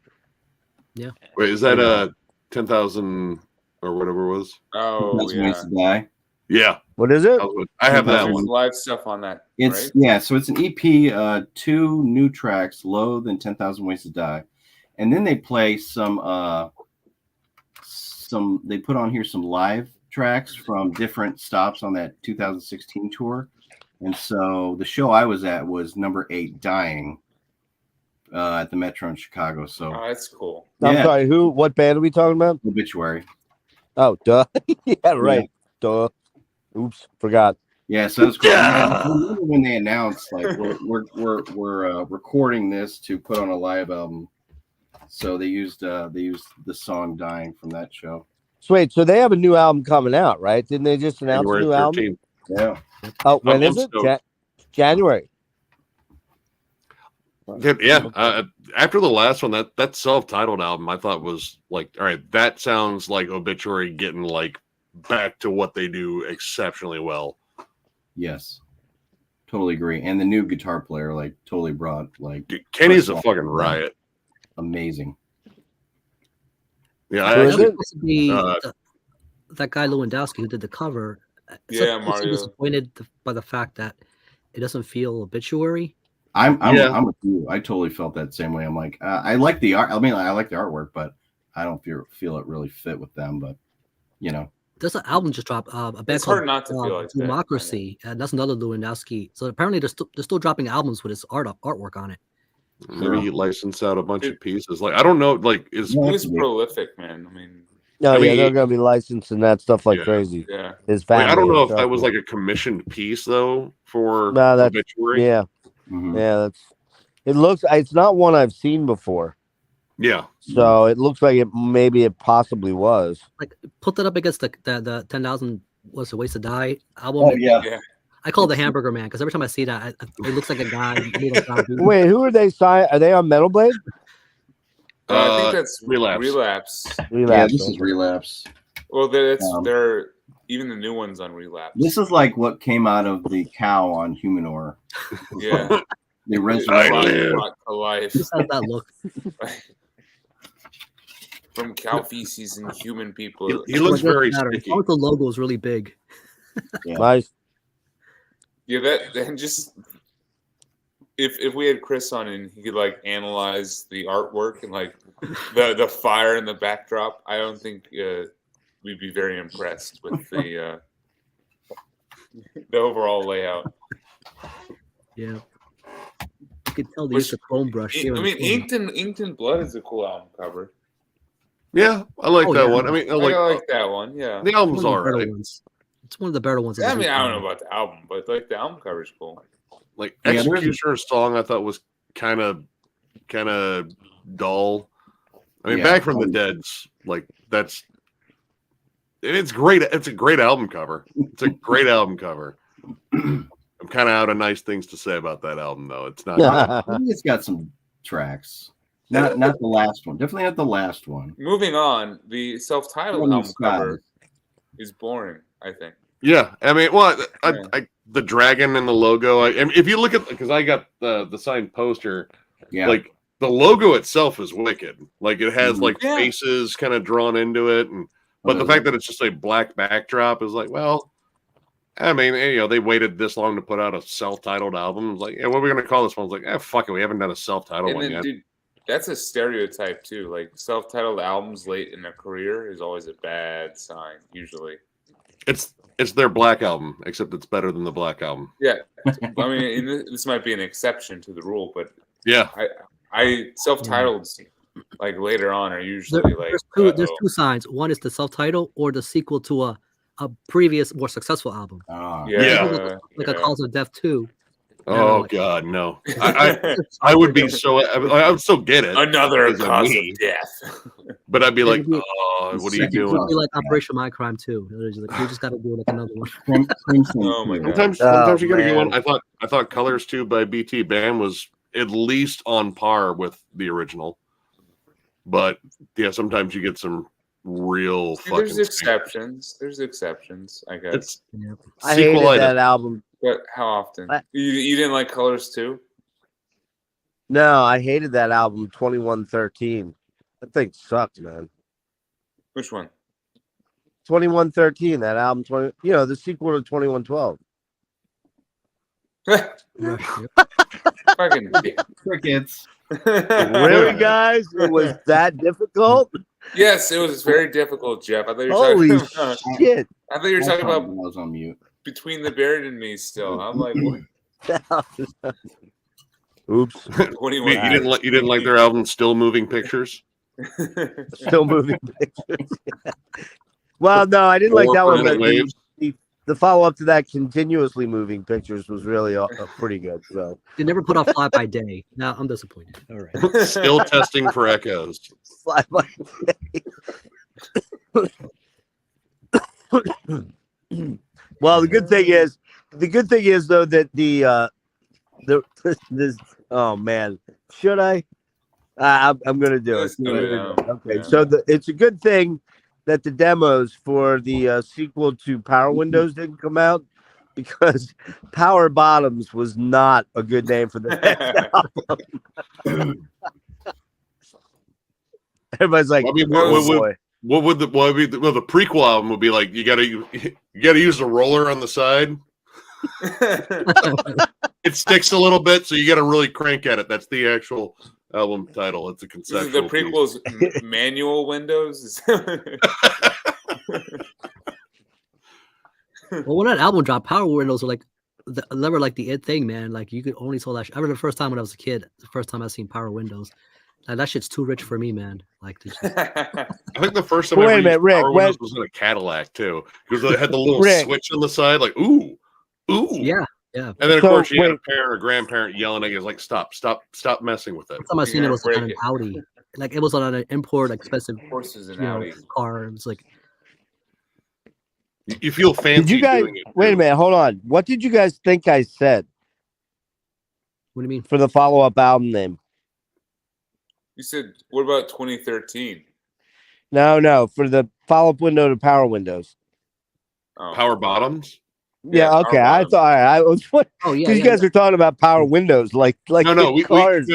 I was making a No, no, different no. joke. The prequel to it would be Right. like manual windows. Yes. There we go. There we go. I will warn you. I smoked a few bong hits. Earlier. Oh no. Perhaps just a tiny No, little no, bit. I perhaps. got Is that compliments from the guy upstairs? Yes, All it right. was absolutely yes. Right. So now that Jeff is high, let's. You bought let's weed talk from about, God? You remember? Do you guys remember that old thing? A friend with weed is a friend indeed. I have a neighbor upstairs with weed is a friend indeed. That's I'm happy for you, that's my new slogan. Jeff. Which, so I want to briefly touch on. Today I was kind of like stuck in the 70s a little bit. Good place to be. Yeah, it was solid. It started partially because of that stream last night, which did you? I don't know if you guys watched any of it. The Blue Oyster Cult thing. Yeah, Yeah, man. yeah. I mean, I mean, Craig's a dude. Craig is a fucking hardcore fan. crazy, I'm a dude. big fan. But Craig makes me look like a beginner. Dude, I was gonna say like Craig does stuff that you can do, that you do during like a deep dive, like right. the singing parts, but then he goes like an extra level. He goes that extra level. He I was like, actually, "Oh." dude. I was watching it at one point. I was dozing off, and he went, "Ah!" and I was like, "Holy shit!" Woke me to fuck from asleep. Yeah, or like sir, he was trying to, and he'll sing like the multiple parts, like the. Oh yeah, he'd like sing all the multiple different levels vocal of parts. harmony. Like he'll sing up here, then down here. Then, Yeah, he was totally fucking He was hardcore. into it, man. It was and it went for fucking 6 hours. I can't Well, believe it. well, myself, Eli, No, well, yeah, I wanted to tie that in to your stream. The original Blue Oyster Cult. the deep dive. OG stream, yeah, right. The OG stream. No, but I was gonna say that we only had 3 guys on, Mhm. me, Eli, and Dennis, who, by the way, I sent the link to. Maybe he'll join a little bit. I don't know. Just keep an eye out. Okay. But yeah, well, I think ours was 3.5, pushing 4. I think. Yeah. So it was one less person, and let's be honest. I don't think like, anyone talked as long as no, I was gonna say as Craig. Craig was the me of that stream. You know what I mean? There's no doubt. You know? He definitely was. But he's also the guy that knew the ins and outs. You know? Yeah. I mean, he did. Like, you know, yesterday I interviewed Don. From Agalock. You know, we talked about it a little bit earlier, and I invited Jimmy in on it, and I said, "Hey, you want to sit in and throw a couple questions together?" And then the night before, we kind of went over it, and he only had like 4 questions or so. I'm like, "Dude, you want to add do you want to do more?" He's like, "Nah, I think you should. You're really good at this. I think you should just kind of do your thing and fit me in as you feel is appropriate." And that's what we did, and it worked really, really well. You know, Dude, that interview was awesome. Like, even when you pressed him about like the breakup and everything, and like I whether he still was have to in get to touch. that part of it. Yeah, dude, he just seemed like I gotta get very to open that to part. just. well, let talking. me correct one thing there, though, Nick. Hold on. Can you guys hear me, or is that too loud? No, I you're can good. hear you. Really loud. Okay. I just want to correct on one thing. I didn't press him about the breakup. I wasn't even going to get into that at all, but he opened it up by what he said, prefacing that with the way he seemed very open. And he had told me in private, he said, if you want to ask the difficult stuff, just go for it. There's no secrets here. That's awesome. So, man. Yeah, I'm definitely I will watch that whole interview for sure. And I mean, it sounds like it just came up naturally, like it wasn't like a forced thing or a forced Yeah, he seems super cool. topic. Oh no. Yeah. No, it was very cool. He was Yeah, it went natural. Like, very the last open. thing you want to do is make them feel like you're putting them on a spot about something, like out of nowhere. Give me a sec. I'll be right back. I need to pee and grab a smoke. But so I was gonna say like that these those streams and stuff, like they can help like readjust you to an album, right? Like for example, Jeff, when you did your Blue Oyster Cult stream, it made me revisit the self-titled Blue Oyster Cult a little bit differently and like it a lot more, And for example, the one from yesterday made me revisit this album. Oh, great a little bit differently and appreciate it a lot more than I think I had in the past. Like my second favorite. Really, I don't remember that from the stream. This was your second favorite. Was Secret Treaties was your favorite? I figured that. Which I mean, that's that one. I didn't need a revisit on that one. That was an immediate listen, like love it first listen. It's if only for astronomy alone. Astronomy is worth the price of admission. Dominance and Submission. The whole album's killer, but the whole album's Astronomy is the next level track for You sure. listen to Spectre, so you skip Godzilla now every time. Yeah. No, Am I like really that. I like roboting bad, guys? Am I roboting bad? A little bit. I don't know what it keeps coming in and out. I mean, like Sorry. it's Not too bad. Yeah. Yeah, it's. All right. Still tell what you're saying. I mean, I'll try to wait and find an opening to step in so that I'm not stepping over anybody. But yeah, Spectres, man, so many goddamn good tracks. That's got Death Valley Nights on it. Yeah. Nosferatu's on there, right? Yeah, the last track, Nosferatu. Oh man, just that fucking Man. album is damn perfect. I was really enjoying the second half of it. Like, Are You Yeah. Ready to Rock? Track 6, Celestial, the Queen. I Track love 7. Celestial. That one's really cool. They were shitting on Going Through the Motions I last don't- night, but I thought it was kind of fun. I love that song. I love Yeah. that song. Yeah, I enjoyed that one. And then I Love the Night. I thought was just. So beautiful. I thought I Love the Night was beautiful. I was like, this is like. It made me think best of yacht rock for some reason, like that kind of like laid back, low key kind of vibe. Is that the bonus one with the Be My Baby cover on it? Yes, it is. Got the Yes, wrong- yes. Yep. Be My Baby, track 14. But Nah, I love that album. I Love the Night was honestly I'm that also might be one my of those- favorite track off the album. I think is I Love the Night. Which one? I Love the Night. I think is my favorite. I track. love that song too, dude. Yeah. I tell you what, I'm one of those weirdos that really loves Imaginos though, and Craig was one of those guys too. I haven't made it that far in the stream, and I've not listened to Imaginos, so Ah, it's so fucking good. I In the Presence of Another World might be it might be my favorite Blue Oyster Cult song. It's so fucking epic, man. So see. good. That's just interesting to have an album like that so late in their career. You know, It's kind of thought to be their metal album, and it is heavier than anything else they ever did. Yeah, but it was really Albert Bouchard and Sandy Pearlman's like project that they wanted it to come out on Albert Bouchard's name, but the record company said, "No, you got to replace the singing. You're not a good enough singer, and B, you got to put the Blue Oyster Cult name, or we won't give you any money." And he had hundreds of hours of session time and tracking in, and he basically had to replace all his vocals with Buck and Eric, yeah, and the one guest vocalist they have on Baron von Frankenstein song, who actually lives right across the river from me. I'm not lying when I say that guy. Yeah, that's Imaginos. What a fucking great album, man. But it's not really a Blue Oyster Cult album. It's kind of a studio creation, you know, of a bunch of different players.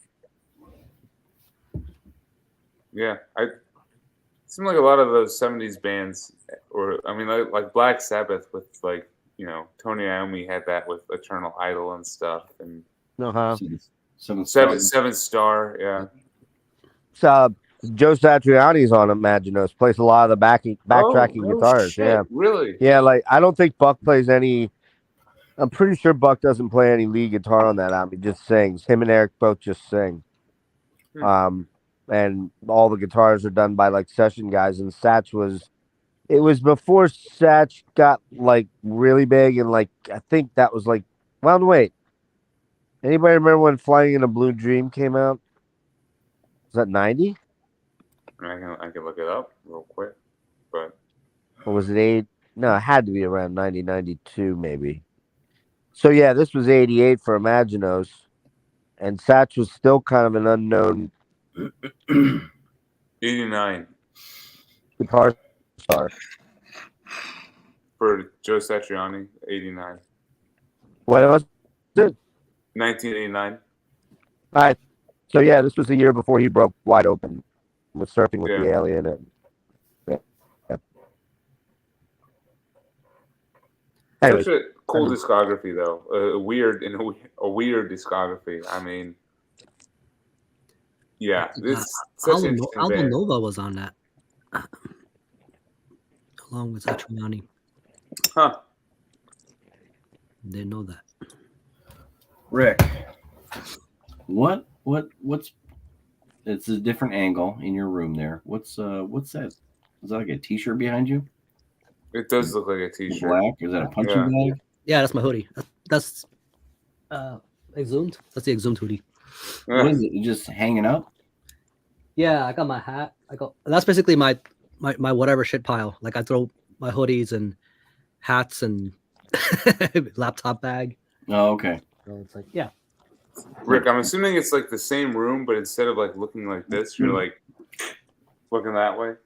Yeah, this is great, man. Like I got my own little spot for my work shit. I got all my dreadful stuff over here. I got another setup with CDs and stuff over here. So it's like, yeah. Nice. Is this the basement, Rick, or do you have a separate room? Oh no, this is the basement. Okay. There's Yeah, more to the but- basement too. There's like another side there that has So like yes. workout. So the other place you shoot with the backdrops, with the albums and stuff, that's the other half of the basement. You mean my old place? No, this one. No, No, the now. other, your other view that you're. Oh, no, typically I'm have. trying to get what you're Oh, questioning. it's like usually we see you reversed. We see you over on the other desk. Yeah, well, Okay. over here it's what you see. Like if you watch like me on the streams or my Yeah. videos, like I have Right, right. All your Backdrop. vinyl, your vinyls over there. Yeah, my vinyls on that Yeah, shelf okay. on the Okay. other wall. I got it. I got it. And then you got a bedroom somewhere else. My bedroom's upstairs, like a regular bedroom. Oh, Yeah, that's So- what confused. That's what was confusing me. I didn't know if like half your like you just had like a master bedroom. You had half of it was like a studio, Oh, I see or what you're saying. Yeah, because a lot of you guys like would have like, especially if you're like a small place, you would have like your shit in your bedroom. yeah. I'm Right. Like, oh, yeah, there's no way I could fit all this. My bedroom is like pretty small compared to my own. Yep. So I kind of need this basement in order to store all this shit. Right. So you know that guy Metal Madness 66. You ever watch his channel? I heard of him. Like, Yeah, I he's heard kind of a Who? dick, but he's that guy Metal Madness 66. You ever hear that guy? You ever watch his channel? No. What about him? Well, he's kind of a douchebag, but Yeah. he does some cool stuff from time to time. But I hear he has Not to toot two his horn or shooting. anything. Say what? Not to toot his horn or anything, but yeah. No, Okay. not at all. No, he's a dick. I'd stay away from him. But anyway, did he take his name from He, Metal Man of 27? There's No, another man, dude. it's 69. he's the next door neighbor. He's the next door neighbor of. But yeah, that guy has two shooting locations: his bedroom back wall, or his tarp, as Robert. What's my boy Robert's last name? Sparling. Sparling. Yes, Robert Sparling pointed out to me I have a tarp. What's that tarp above your head? Tarp. Well, now you also have the kitchen table.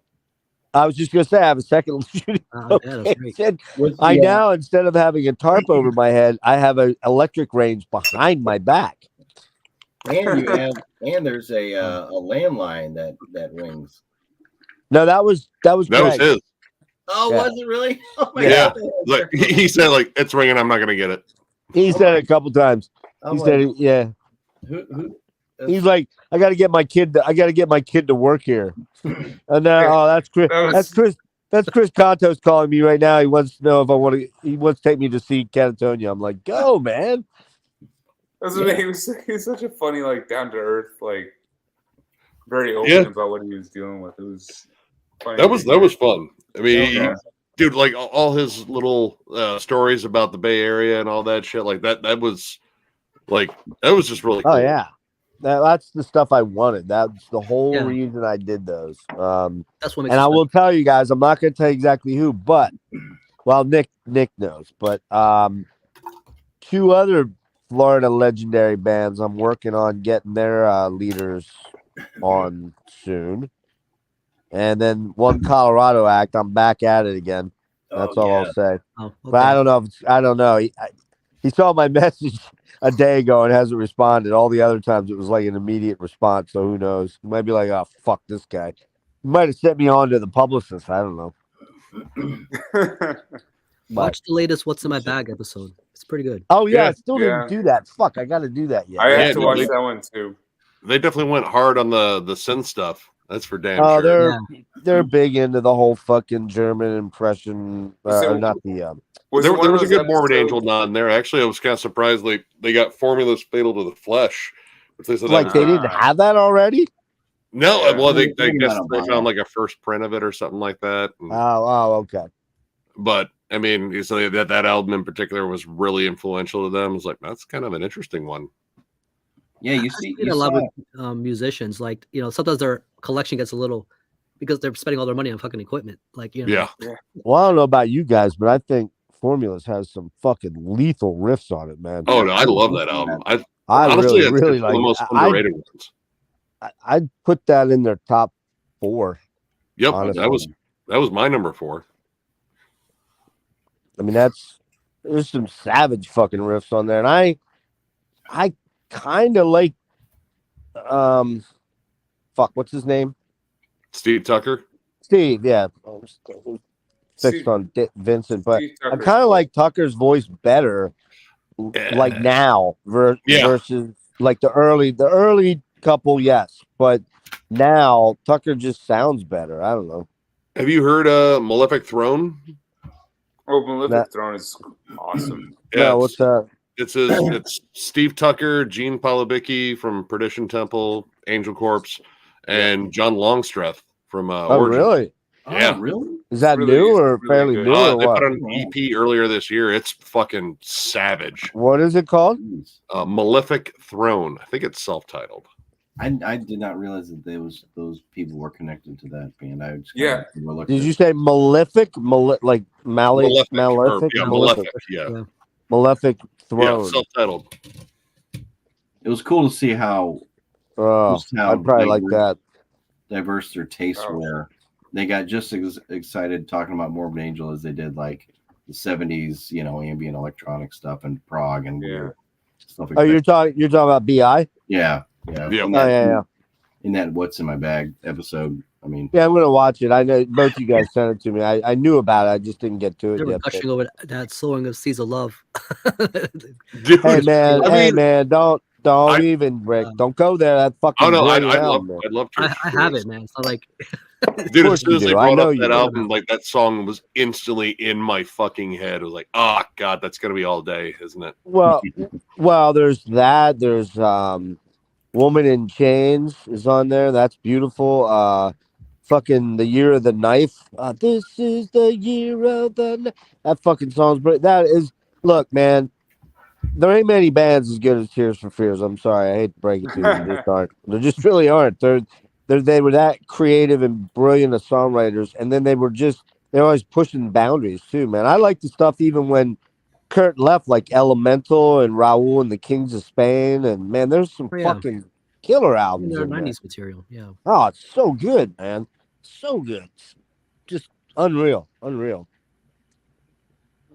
When you got guys like Steven Wilson raving about what you were doing back in the 80s with the limited, software, limited, limitations of MIDI and all that stuff, what they were able to do when you got a guy like Wilson talking about you like you're gods, that's pretty, pretty crazy.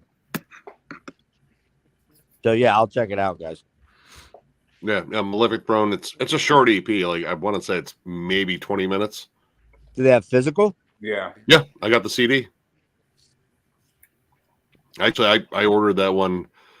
Pretty much, I heard one track and then I saw who all was in it. It was like, this one track is kind of enough. Like, I'm reasonably sure I'm going to fucking dig everything else. And I was right. It's good. Yeah. It's Got that, 3 songs, Got a 13 Sodom minutes. cover. I think that's the last track. A New Hand Upon the Blade. Is that the? I think that was the first song I heard on here. No, it's a fun. I mean, it's quick. It's easy to listen to. I would definitely recommend it. All right, so we'll be wrapping up in about 30 minutes. I don't know if you guys are like good with that. That's cool. Yeah, that's good. Okay, cool. I am doing that shot I was talking about earlier. Uh-oh. I'm gonna do the pickle. I'm doing pickleback. So Oh, this is I'm using pickle juice from this hot pickle. This is right the here. moment of truth. Here we go. Are you using that as a chaser? Yeah. no, so he's going to snort a line of pickle juice. I had a right in the bloodstream. Spicy bump. pickle juice. Hot. Yeah. Fuck, man. Why do I have a third nostril? Huh. You're way more of a man than I'll ever be, Logan. Oh yeah, that's all I was aspiring to to be. So we got Evan Williams here, Ooh, that's good shit. and then the best. And then That's- the pickle. no, pickle that's the juice- mistake. Pickle juice here. So this is What was that second one? Pickle juice. Oh, this is you. Okay. that's the Gotcha. pickle juice. Okay. So you do a shot of Evan Williams or any whiskey. It has to be cheap whiskey, I believe, and then pickle juice right after, and then And then you eat, You're eat- golden. I mean, Evan Williams is pretty decent. Ugh. Oh. That's the reaction I was expecting. Yeah. Now you need one of those ice cold sucker punch sour beers. Pickle sour. Oh pickle yeah, I beer. do. The Oh. pickle juice is worse than the whiskey. I'm gonna Yeah. take a whiskey as a shot Yeah. to cool down the pickle. Was there Oh. any sediment? Was there any sediment in the top of the shot glass? A little chunky. Something. There's a tear on either side of my eyes right Oh now. man. Oh Oh man. yeah. Yeah, I have to go get a beer to wash down that. Oh, that was good. Okay, all right. What were we talking about? I don't know if you're selling good right now. You're like, that was possibly a horrible mistake. That was definitely a horrible mistake. Some lukewarm pickle juice. Very lukewarm pickle juice from a fucking pickle bag. Who buys pickles in a bag? Where did you get that at? Like the gas station? World Market. You should take a bite of the pickle. Maybe that's the chaser. Yeah. Oh god. Yeah, maybe that's a good idea. I've seen like pickled sausage in a bag. You know. Go right in. Go right in. Reminds me of that. Pickled All pig's foot. No. Actually, get yourself a straw. Don't make it.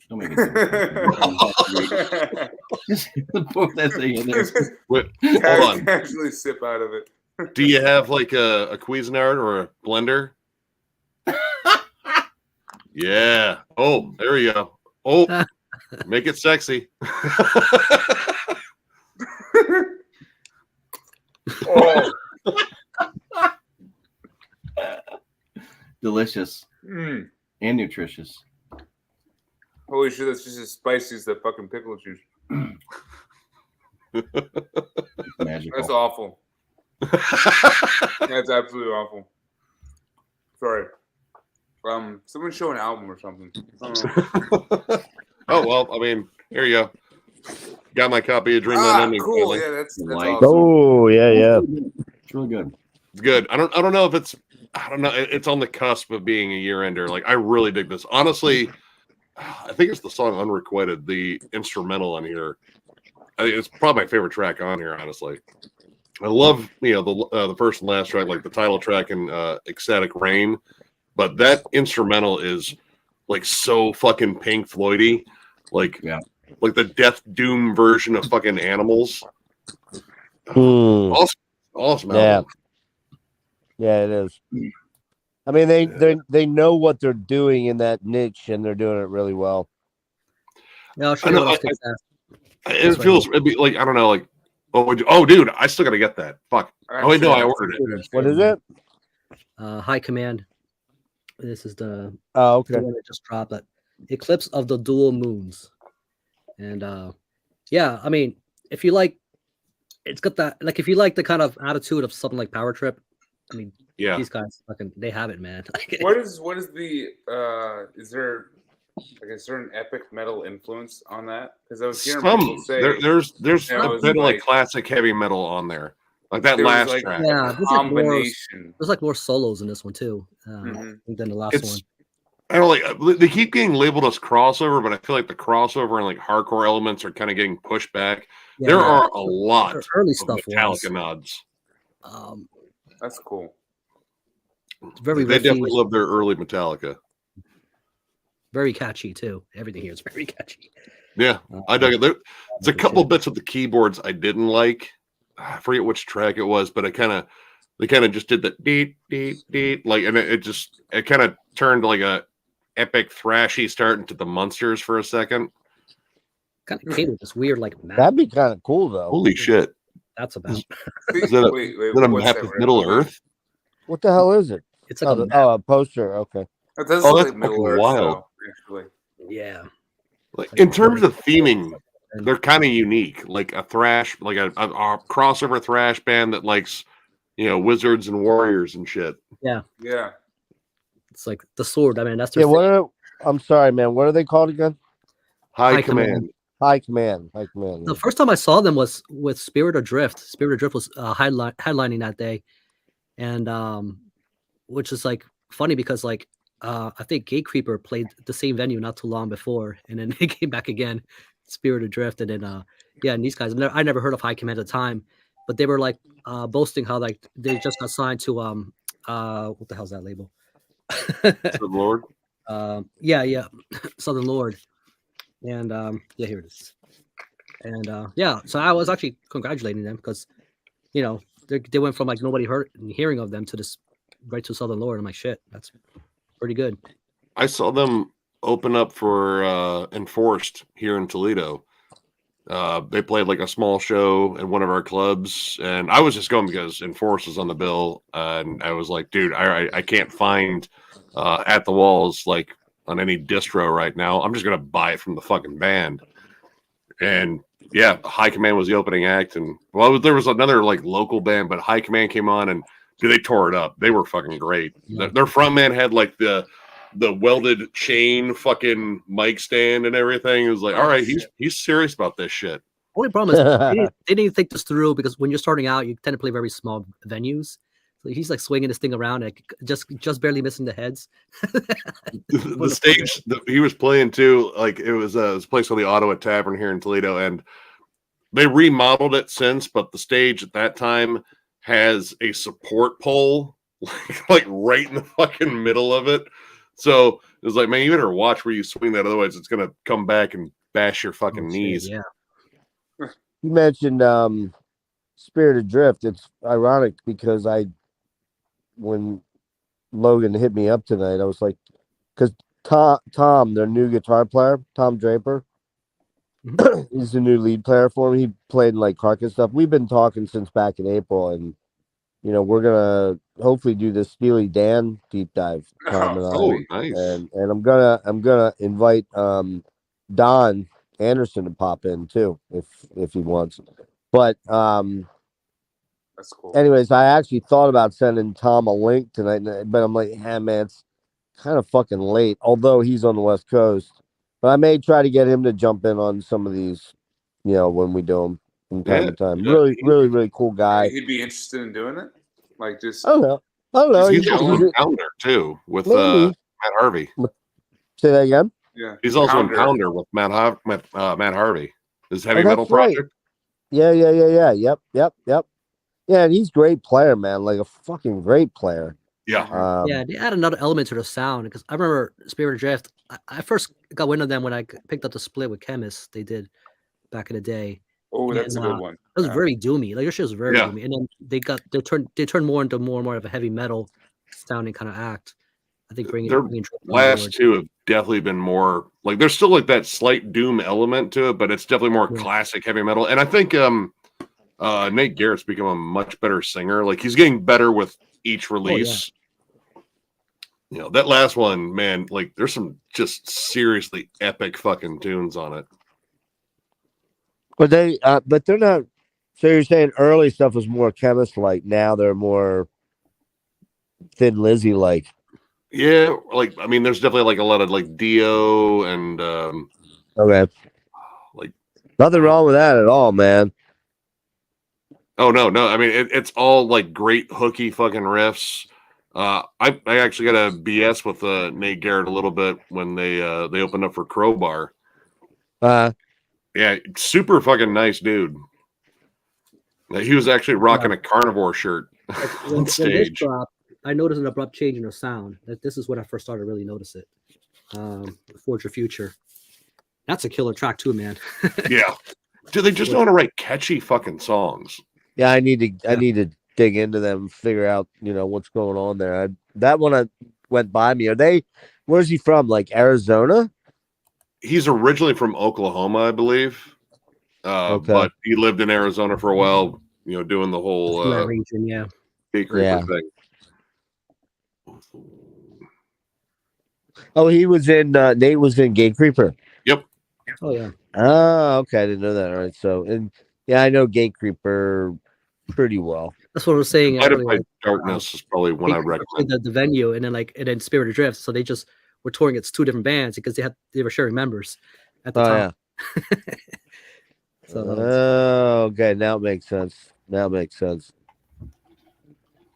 Huh.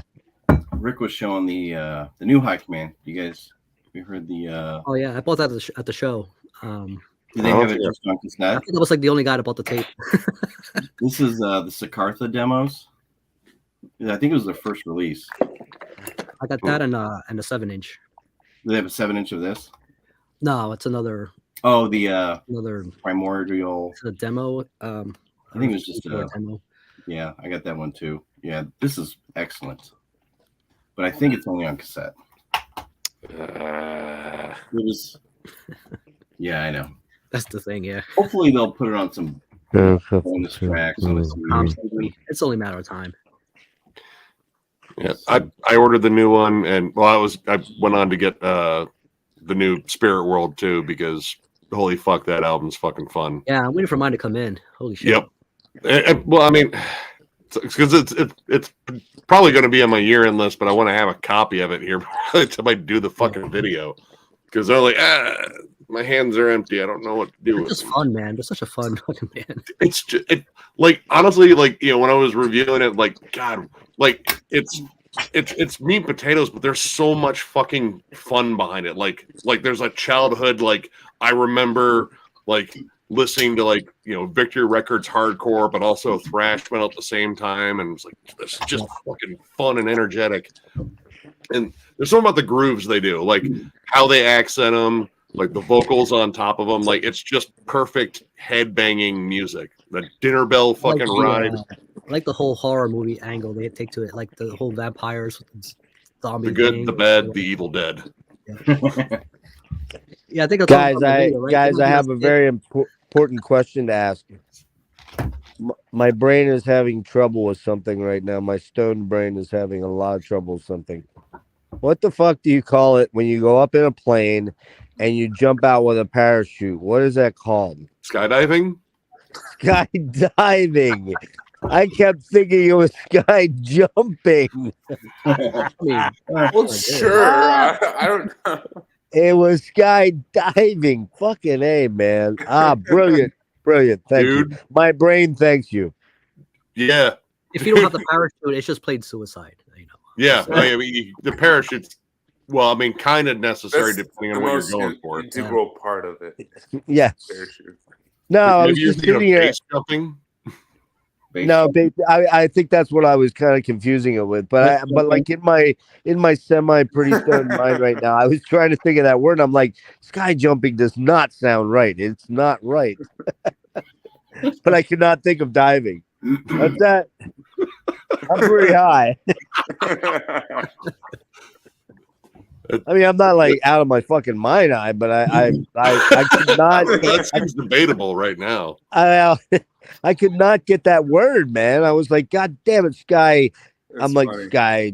No, sky jumping, sky parachuting, sky thingy that you're pulling.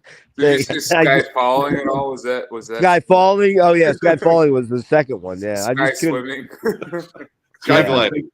I think what you need right now, Jeff, is a nice big bowl of cinnamon toast crunch. I wish, dude, we don't have any, man. I'd have like 3 bowls in your honor. When you're high.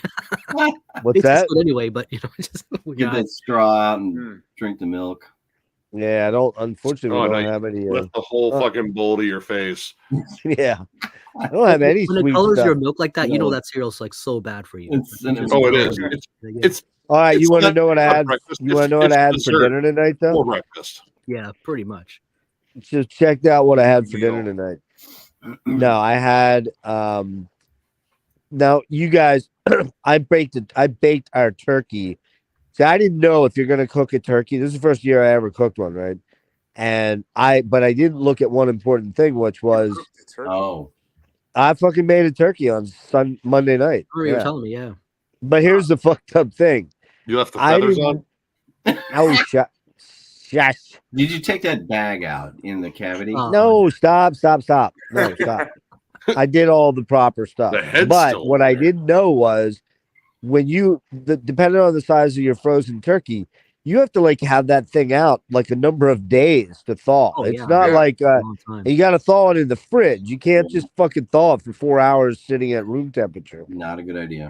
So I got it out. Fucking wet. It's rock solid. Thursday night. No, I was thinking Thursday night. I got it out Thursday night because I was thinking Friday was Thanksgiving, and then I realized, oh shit, I missed it. But I thought I was gonna cook it on Friday, and or whatever the day after Thanksgiving. I thought I'd be able to cook it within a day, and the fucker was still frozen solid when I went to cook it. I'm like, whoa, what?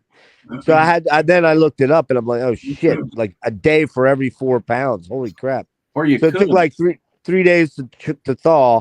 Then it took what, like 4 hours to cook, I think, something like that. It came out good, but I had all the leftover white meat turkey tonight with fucking sausage biscuit gravy over it. My arteries are like, That dude, sounds it was good, so dude. That is so good. comfort stuff. It was so good, man. It was fucking so delicious. I think you can defrost them quicker and put in a big pot of like cold water, ice cold. Water. No, I mean maybe that would have That's a big helped, turkey, but so by that time we were already past. And then the other thing was I went out shopping at Walmart, like a superstore, and I was getting ready to leave, and the one thing I went there for was a fucking turkey basting pan, right?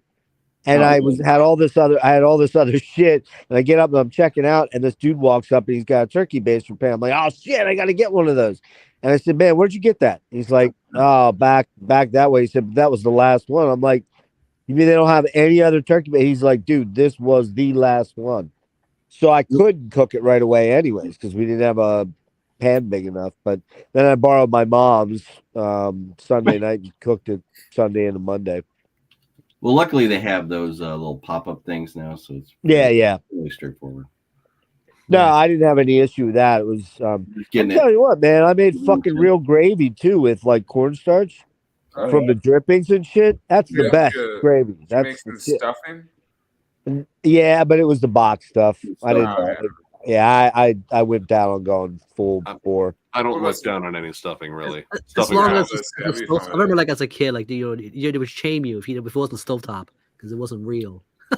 Yeah, well, What about Potatoes. You got some potatoes? no? What about green bean casserole? Did you make some of that? Oh, is that no is that green the bean priority, casserole. Brian? Green bean casserole. Yeah. Now we had What about we some had- corn Yes, it is. pudding? You got some corn pudding in there? Corn- now we had yams. We had yams. We had Okay.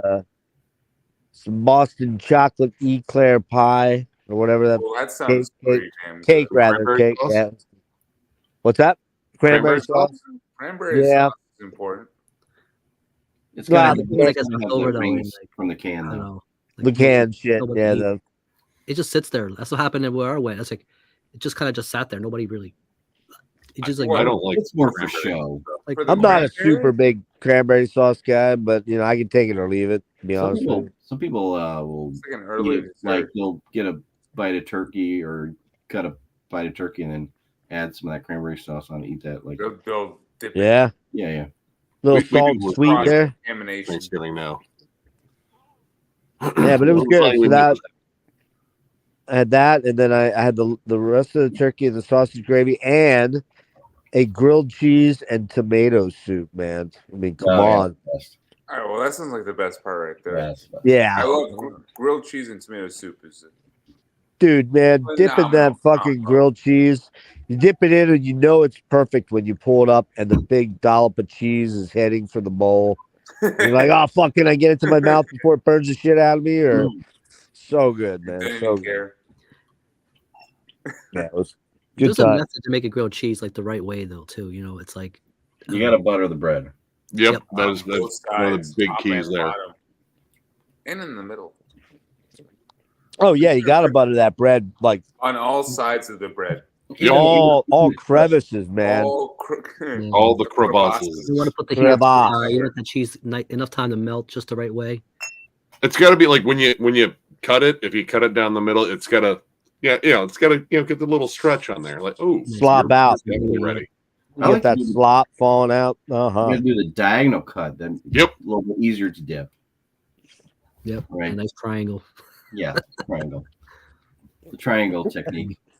I mean, Brian- I'm hungry now. Brian's Bermuda. Yeah, I know. Now I'm getting fucking hungry too, man. Yeah. Yeah. Well, also you're high, Jeff. So I mean, Yeah, a little bit. A little bit. I only got Double, up. double whammy, right? Yeah, I only got up at 5 today. I pretty much slept the whole day away, but I didn't fall asleep till like 7:30 a.m. So Damn. yeah, and it's raining really bad here, so I knew there wasn't yeah. much on Man, anything. Yeah, that's what we had last night was that. So Nah. get ready for Yeah, cold moved into- behind it because it's fucking frosty outside tonight. Is it? oh yeah. Yeah. It got really warm today. It got up to like 62 with the rain earlier today. And Yep. now, yeah, I haven't checked, but it does feel cooler in my room. Limited. So, Yep. It's been 30 degrees all day here. no, Yeah. really. Yeah. Still a little windy Yeah. too. Any of you guys get any snow at all? Earlier, like right after I mean, Halloween. but- No, it's No. been too warm. We had a couple of freezing fucking days. And, got some flurries and shit. Then we got that warm front that pushed through, and now it's just cold, but nothing falling from the sky. I think, fucking God, I hate snow. Yeah. Like I was watching footage of like all the snow that got dumped on fucking Buffalo. Oh, yeah. Fuck that. That's insane. Yeah, that's insane, man. I love it when you're a kid and you have no responsibility. It doesn't matter. Like, 'cause Yeah. at least you get off from school and you're not out there fucking breaking your back, shoveling driveway. No, it's amazing. Your Now, parents yeah. like, You're inside watching G.I. Joe and Transformers. All right. where's Dad? I'm He's gonna- out being exhausted shoveling the driveway. I'm going to take this in a completely different direction just because my stone brain thought of it. But I watched the other night before my Amazon Prime ran out. I watched two things that, man, I was like, well, the one makes sense. The other one doesn't. But the first one was, any of you guys have Prime? Do you watch it? Yeah, I watch it occasionally. Okay. But I mean, if you have it, I think it's called Long Strange Trip. I think it is. It's the fucking 6-part Grateful Dead series. Oh, No, I've never seen it. no, I haven't seen I that. think I heard of it. I haven't watched it. Man, it's pretty fucking good, man. It's pretty well done. I mean, there's a lot of archival footage with Jerry and stuff like that, and just tells the story of, the band really. And there's like even some really old footage from the 60s and shit, And again, I'm one of those kind of guys that will never become a Deadhead and never really think, oh, I want to listen to the Grateful Dead right now. But when it's on, if I hear it somewhere, if it's in the background somewhere, or somebody I walk in, whatever, if I would hear somebody else playing it, I'm like, oh yeah, that's the Dead. That's not bad. You know what I mean? It's just one of those things. It's kind of like but watching that documentary was pretty cool. It really was well worth taking the time to watch it, even if you're not really into the music or think you want to become a fan. You get insight to the time period too, man. Like bands like that, are like constantly on the road, and just you get to look at that sort of what do you call it? Lifestyle. It's like a bit of a Yeah. gypsy life, You just go from Lifestyle, place to yeah. Well, they had sort of a communal following of people that they were always around them, and I forget what they called them now, but Acid dealers. guess- Deadhead. well, no, they're Deadheads, but there was another name for the inner circle of the Deadheads. You know what I mean? Yeah, doesn't I- juggalos or anything like that. Like juggalos, yeah, like juggalos. Which ones do you think smelled worse, though? The Deadheads. Oh or the God, Juggalos? that's a Well, good how does question. Fago smell? That's a Like good old, question. Old man. dried Fago. How does that smell? I don't know, man. I don't know. I don't only want- drank it. I never sniffed it. I don't know. But the other thing I watched, and this is what made me think of it, and it's going to be interesting to see the reactions here. Who amongst the four of you, I'm sorry. Yeah, four of you. I had to look. 1, 2, 3, carry the I ball. was like, whoa. He is there counted. three or I know four? it's dark over there, but he was okay. 4 of you. Yeah, right. I did. How many Logans do you see? I see one with 10 37. fingers waving. Was it close? No, so how many of you guys know who Gordon Lightfoot is? Oh, I yeah. know who he is. Yeah, dude. Like, can you The name Wreck of one? Evan Fitzgerald, dude. Okay, you got that one. That's one. Can anyone else name a song he did? That was probably the only one that I think Yeah, I that's know the because only one that I kind of know. All right, so you never heard the song "Sunday down. I think it's a sin when I get feeling better, but I'm feeling no pain. Sometimes. Oh yeah, I know that song. Oh yeah, That's yeah. that's the song Sundown, right? Okay, that was a huge fucking hit. Here's Which another song? one. Here's another one. Oh, I see, knew of course Rick. Rick knows. I knew Rick had Gordon, some but- Gordon. Yeah. I think Christ. I might know who he is. Oh, that's a great album. I love that. And here's the other one. Nice, nicely done, Rick. I knew you had to have known him, but here's another song. Tell me if you know this one. If you could read my mind, love, what a tale my thoughts would tell. Oh, yeah. Just like an old time movie. Battle goes from ocean. Well, you don't know that one? No. If you could read my mind. I don't know. I mean, Nick, you had to have heard that in a doctor's office or a dentist's office. Or, I've heard a I'm lot being of things serious. I'm in being doctor's serious. office, elevators. And, Yeah. I used to But play it that all the was time like- at this laundromat I used to go to all the time. They always used to play that song. And then, yeah, I mean, Yeah. that was a monstrous hit, though, in the 70s, like massively huge. He did a lot of other killer songs. I think probably the biggest one for him was Wreck of the Edmonds Fitzgerald, like Logan said. You know, that one, I think everyone's probably heard. well, And it's a killer the Great song. Lakes. Yeah, Oh, yeah, it's a you great, have to hear out it's a there. fucking killer song, though, man. It's a killer song. Yeah. You know, just those guitar lines. You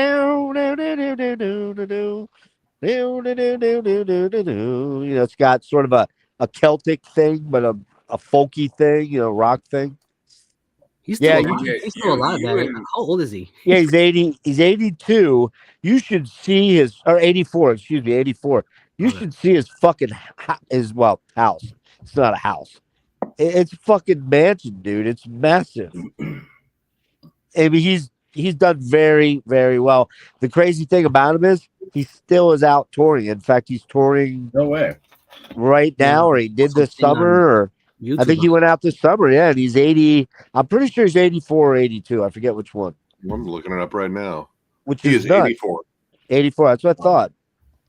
But that documentary, if you're just searching for something to look at, man, go watch that, because not only is he a fascinating man, he's probably one of the most humble dudes ever, man. And I mean, he is. And the weird other link he has to like fame is, I don't know if you guys will remember this, but do you remember when Belushi overdosed and died? Yeah. Okay, so there was a woman that was with him. Her name was Kathy Baker or Kathy Miller or something like that. Well, that was Gordon Lightfoot's like love of his life, and he did everything and anything, and she just kind of used him for his money while she was fucking other dudes kind of behind his back. And he got semi sort of linked to, you know, was this a purposeful overdose so that she could get away from Belushi and get his belong? Because I think she was on the will or something like that. It's a fascinating little. It's fascinating. They go into that on the documentary a little bit, Huh. but it's, I forget what it's. You'd have to look it up on Prime. I don't know if it's called Sundown or something Gordon Lightfoot, but it's really, really, really well worth watching, man. And no shit, I'd be surprised if you didn't listen to it. And you know, I knew Rick would have some. I was sure of that, but you know, you might be shocked, but you may know quite a few more of his songs than you realize, just from maybe hearing them in Muzak in elevators or department stores or grocery stores or shit like that. Because dude wrote some fucking killer tunes. Yeah, he's one I would buy for sure. From, you know, like some kind of greatest hits or probably an album. The greatest hits. The greatest hits. That's I a could, Jake. I could be a greatest hits guy. That's I a could be Jake thing, man. I could be Yeah. like Jake. Jake seems like he knows what he's doing. Watch out at Goodwill. You might find some Gordy. Oh yeah. Oh yeah, I'm sure you'll run into that stuff. I'm debating about hitting up my Goodwill just to see if I come across anything cool. Because I mean, like the shit you show, like you pick up a Goodwill, is like, who the fuck is turning that in? That doesn't. Why would you do? Okay, whatever. It's Yeah, not that's the happening in my funny thing. Goodwill. Like, That was my best Goodwill find. Which that's a good. Oh, yeah. That's a The one and really There's- the one and only. phenomenal good. Yeah, No. there's no way in hell. If I found that, because I already own that, but I own the one that's the compilation that has the EP. Fuck, Yeah. I can't think of it. But Yeah, there's no way. I don't. I found some cool comics once at the Goodwill down the street from me, but like music wise, I mean, it was like that's the third Kenny Loggins greatest hits I've seen in here. Brian, is that who was that? What label was that on? Was it Metal Blade? Megaforce. Oh, Atlanta. Megaforce. It's- Megaforce. it's- Yeah. That's crazy. That's good. Yeah, this That's is their. Is that their first? Which one is that? I don't know their catalog. That's the Second. second one, right? yeah. And the first one was Eternal Nightmare. Yeah. Okay, yeah. I had one good. But what's the one that got like tied up like in all kind of fucking bullshit and didn't come out forever and ever and ever? I thought that was the one that you just showed. Maybe I'm wrong. No, that's the third one. I still haven't picked up that latest EP thing they dropped. It's good. World. Yeah. Honestly, like Nothing- that was nothing probably to the gain. first time that I Oh, actually nothing to liked Sean Killian. Sean's voice. I'm not big on Sean Killian's vocals. I'm not either. I struggle with it. And the riffs are great, but the way he delivers is just tough. It's too yelpy. Like I don't Yelpy know. and Like, stilted. Yeah. It's stilted. It has this weird. You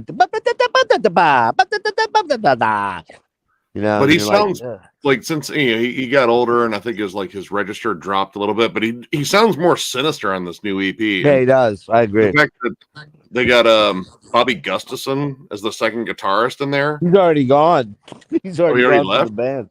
Yeah, they got Ira Black in there now. Huh. Yeah, they said it had something. This is about a month ago. It said it had something to do with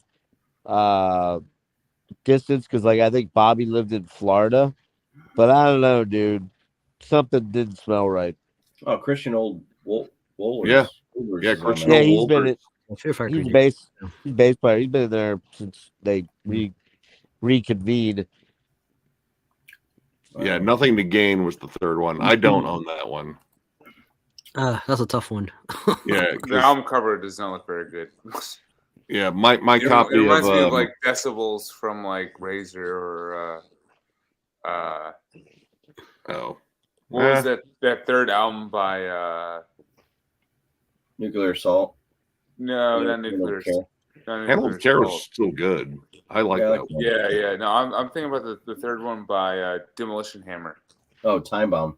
Oh Yeah. yeah, no. Did they just put a new album out, Demolition Hammer? I No. don't think so. I mean, I think that, yeah. I hope not. I mean, I thought mean- maybe they were. Nah, I think I'm. Is there what other Hammer bands are out there? Is there another big something Hammer band? I'm at Hammerfall. Hammerfall? We'll put out a new album, but I don't think No. Dude, Uh, there's a new Sadus album coming out. Have you heard the new yeah, track? I think I heard about that. Yeah, Dude, Did yeah, you there's listen a to new it? track. I think they're on Nuclear Blast. It sounds listen to pretty it? good. Like it started off like a little slow, but then it just really breaks into just what you expect from Sadus. Like it gets fucking super fucking thrashy and like, just it sounds like Sadus. That's on the Nuclear Blast website. I think I found it on YouTube and I think they're going through Nuclear Blast or it might be Atomic Fire, but yeah, there's a new fucking Sadus album on the horizon. That's I'll actually- check that out, man. Those other three, their three albums are fucking rippers, man. Oh, dude. I like what was the one that was a little bit more proggy? I got it at MDF. The second one, right? Elements of Anger. Black? Ow. Yeah. Yeah. It's The Sickness. It's a single that came out in November. But yeah, I think that's teasing a new album coming out. Oh, cool. I did not know they were gonna have a new one. Hmm. They were planning on releasing it. Is that the Giorgio with it? I believe so. I think it's let's see.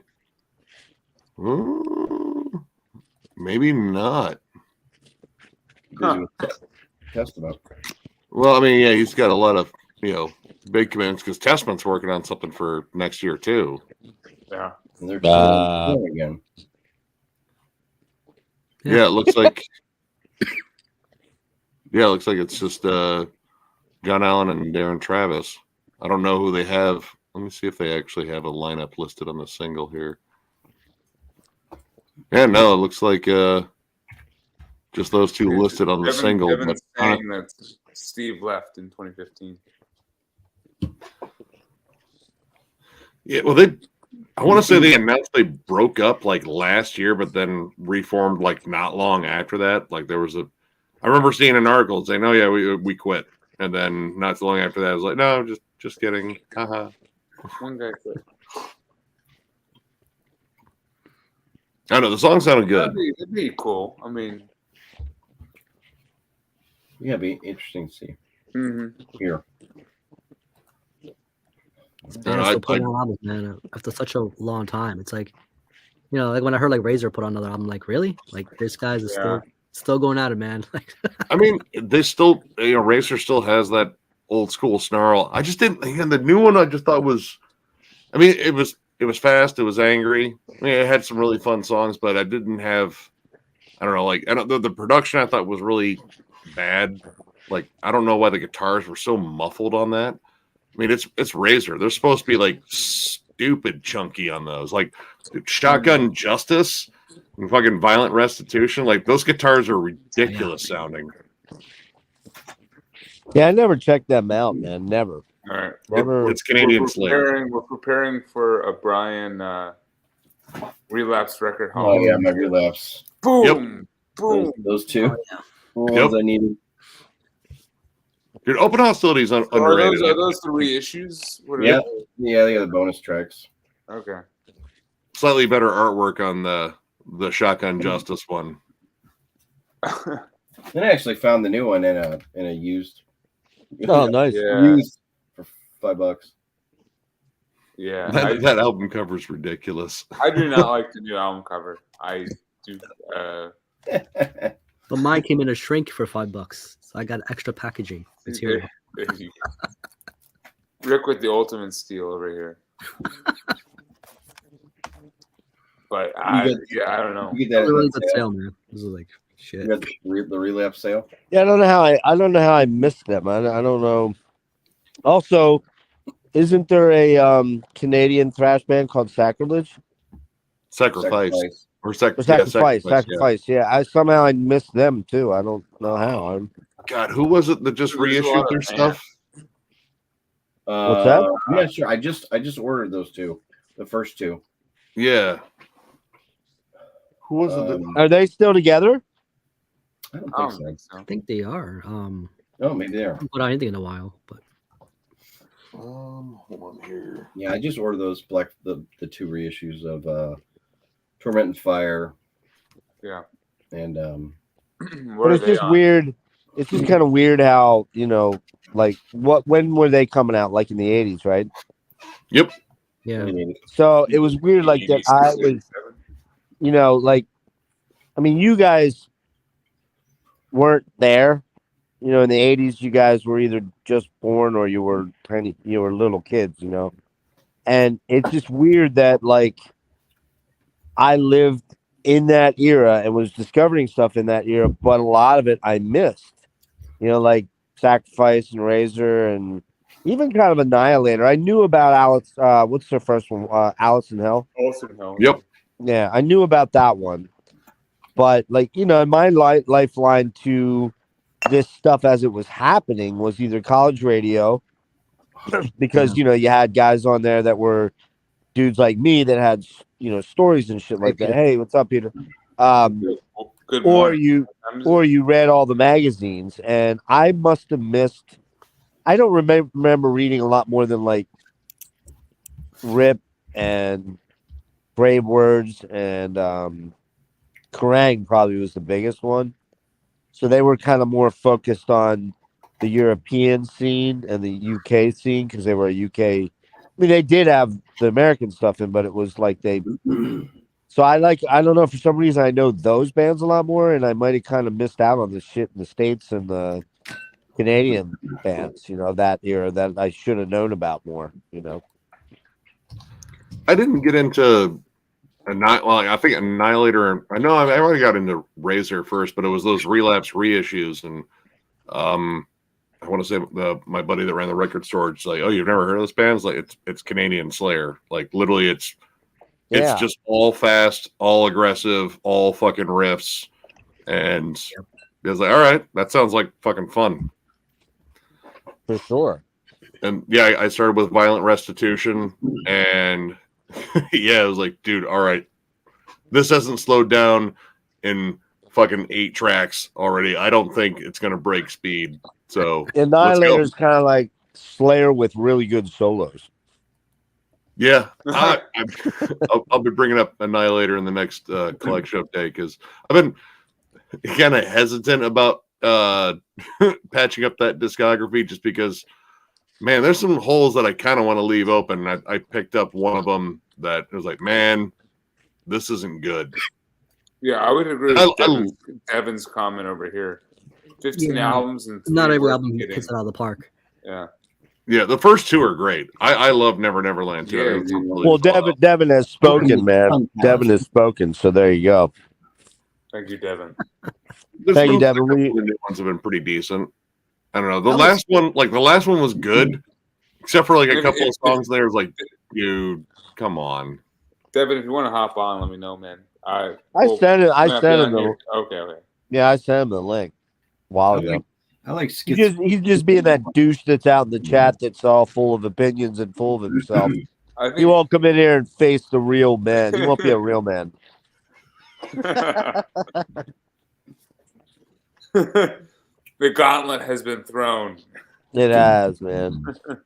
Yeah, so do you guys, like, in all seriousness, we were talking about this way earlier, but do you guys have already? Well, Nick, I know you are. You said you're into your 40 and you have your 31 already in the top 40 there. Yeah. But the rest of you guys, do you have a pretty good list going now, or have you even started looking at it, or no? I just kind of started refamiliarizing myself with what all came out this year, but I don't have like anything in order. There's just a couple that are instant standouts.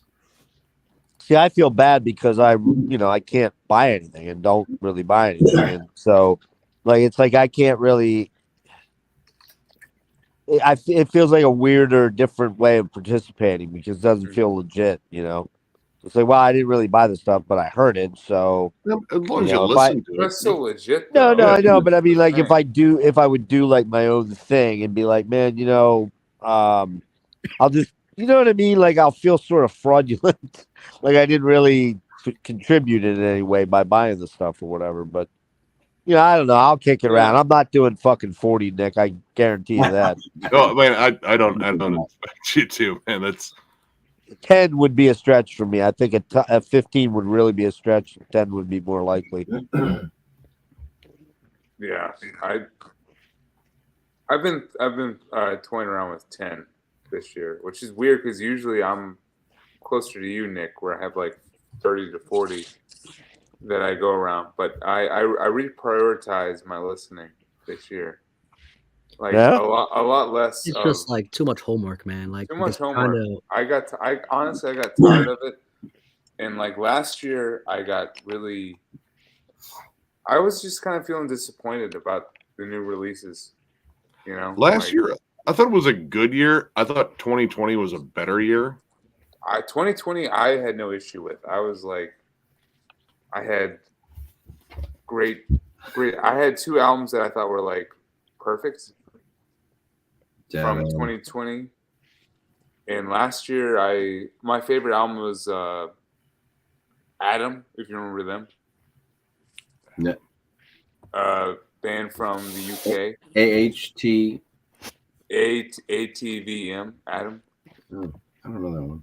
They had the it was like the album was called Famine. Shit. I gotta go look and Let me see look what I had for. But I mean I felt like I was just like grasping at straws to kind of pull together like a list last year, Yeah. This year I wanted to prioritize more like getting deeper into bands that I really liked but didn't have their whole discography. and just focusing on like diving deeper into that kind of stuff versus exploring all the new releases. Oh. That's a lot of Which- work to prepare for 40, Nick. I mean, 40 is my a hat's lot. off to you, but you Yeah. know, I can mean- tell you right now with this ADHD brain of mine, man, and you know, I find it like like right now, we're doing a thing tomorrow night at 8:00. Well, today now at 8:00. Dennis and I on these 80s kind of hair metal sort of bands, and I really was going to listen to this stuff today, and I'm like, man, I just need a day off from listening. I just need a Yeah. day. Because you get, man, you as much as I love music and as much as I love metal, it can just get kind of like, okay, I just need a break. I just need a break. Yeah, to kind of, I don't know, do whatever you want, Reframe. you know, Yeah, just or- reframe and just have some quiet, yeah. Because we're being bombarded constantly with our ears and our eyes and all our other senses. We're just constantly being bombarded with information and trying to sell us something generally, you know what I mean? And there's just It's a sometimes- lot, yeah. just need to disconnect, What's up, Devin? Hey, Aren't Devin. you stoned enough? What'd you say? Aren't you The answer stoned is enough? yes. Am I stoned enough? Yeah. No. I don't know. Do I seem What's it do I called? seem like I am? It's called sky swimming, man. It's Are we- called are we- skydiving, bitches. Is that what are you drinking now? Is it? What's that? Is that some toilet wine? Toilet water. There better not be any floaties in Barely. that one. It is Ireland. actually. It's like that prison wine. Little hooch, yeah, prison wine, toilet wine, the stuff you make with sugar and apples, put in the back of your toilet and ferment. This is some mead that I made from here. You know what? My Wayne local. Reese I says use- like, yeah, I mean, it's all right to drink. I mean, it'll strip the varnish off a table though, but it could also do that. Hey, You you got know, any like votes? apple cider. If you let apple cider sit long enough, it will start to ferment. I did that once, man. And woo, man. I mean, it was just like almost not my fucking mouth wide open, But I used to catch little bugs and stuff. Like you just leave it out and do a little soap trick. Oh yeah. That's the job. but Cheers to that. I hadn't had any apple cider last couple of years and just didn't get it because it's nothing but sugar. I mean, it's like 9,000 grams of sugar every glass you have of it. Oh, actual apple cider, yeah. Like Yeah, so like good. real apple cider. Yeah. And I got one at the grocery store, I don't know, a week ago, and I'm like, man, I'm gonna make that last for like the whole week. Yeah, like by the end of that day, it was yeah, I can't drink that. That puts me in a coma, man. I can't drink that stuff. no. No, my blood sugar goes whew, if I try to drink a apple cider, like the real shit, like Yeah, or sweet you stuff. don't have diabetes, do you, or do you? No, well, I'm a caffeine addict too. At the same time, No. it doesn't quite help. No, you don't want that. You don't want that speedball effect, huh? No, no, not at all. I hadn't had any coffee in probably close to 6 months, and since I'd really started not feeling well in May, and I made some coffee the other day, and for the first time, man, oh my god, that tasted so good. Yeah. Dude, Like- I have to start every day with coffee. I can't. Yeah, not. Same here, man. so- Like it's just. but it's so weird I- because it's not really a taste that should really appeal to you. You know what I mean? Yeah. It's. I'm I mean, not by a- by that, it's not Beer like tastes something that. you're not a coffee guy, Nick. Nope. No, But you could say the same about nicotine. Like it's not a taste that should appeal to you, right? But all right. Nope. there's something about it. You get used Well, but to I'm talking more than taste. I'm talking more than taste. Yeah. Right? Not the Nicotine's Black the wine. high though. Nicotine's the Yeah. fucking See, I high. love.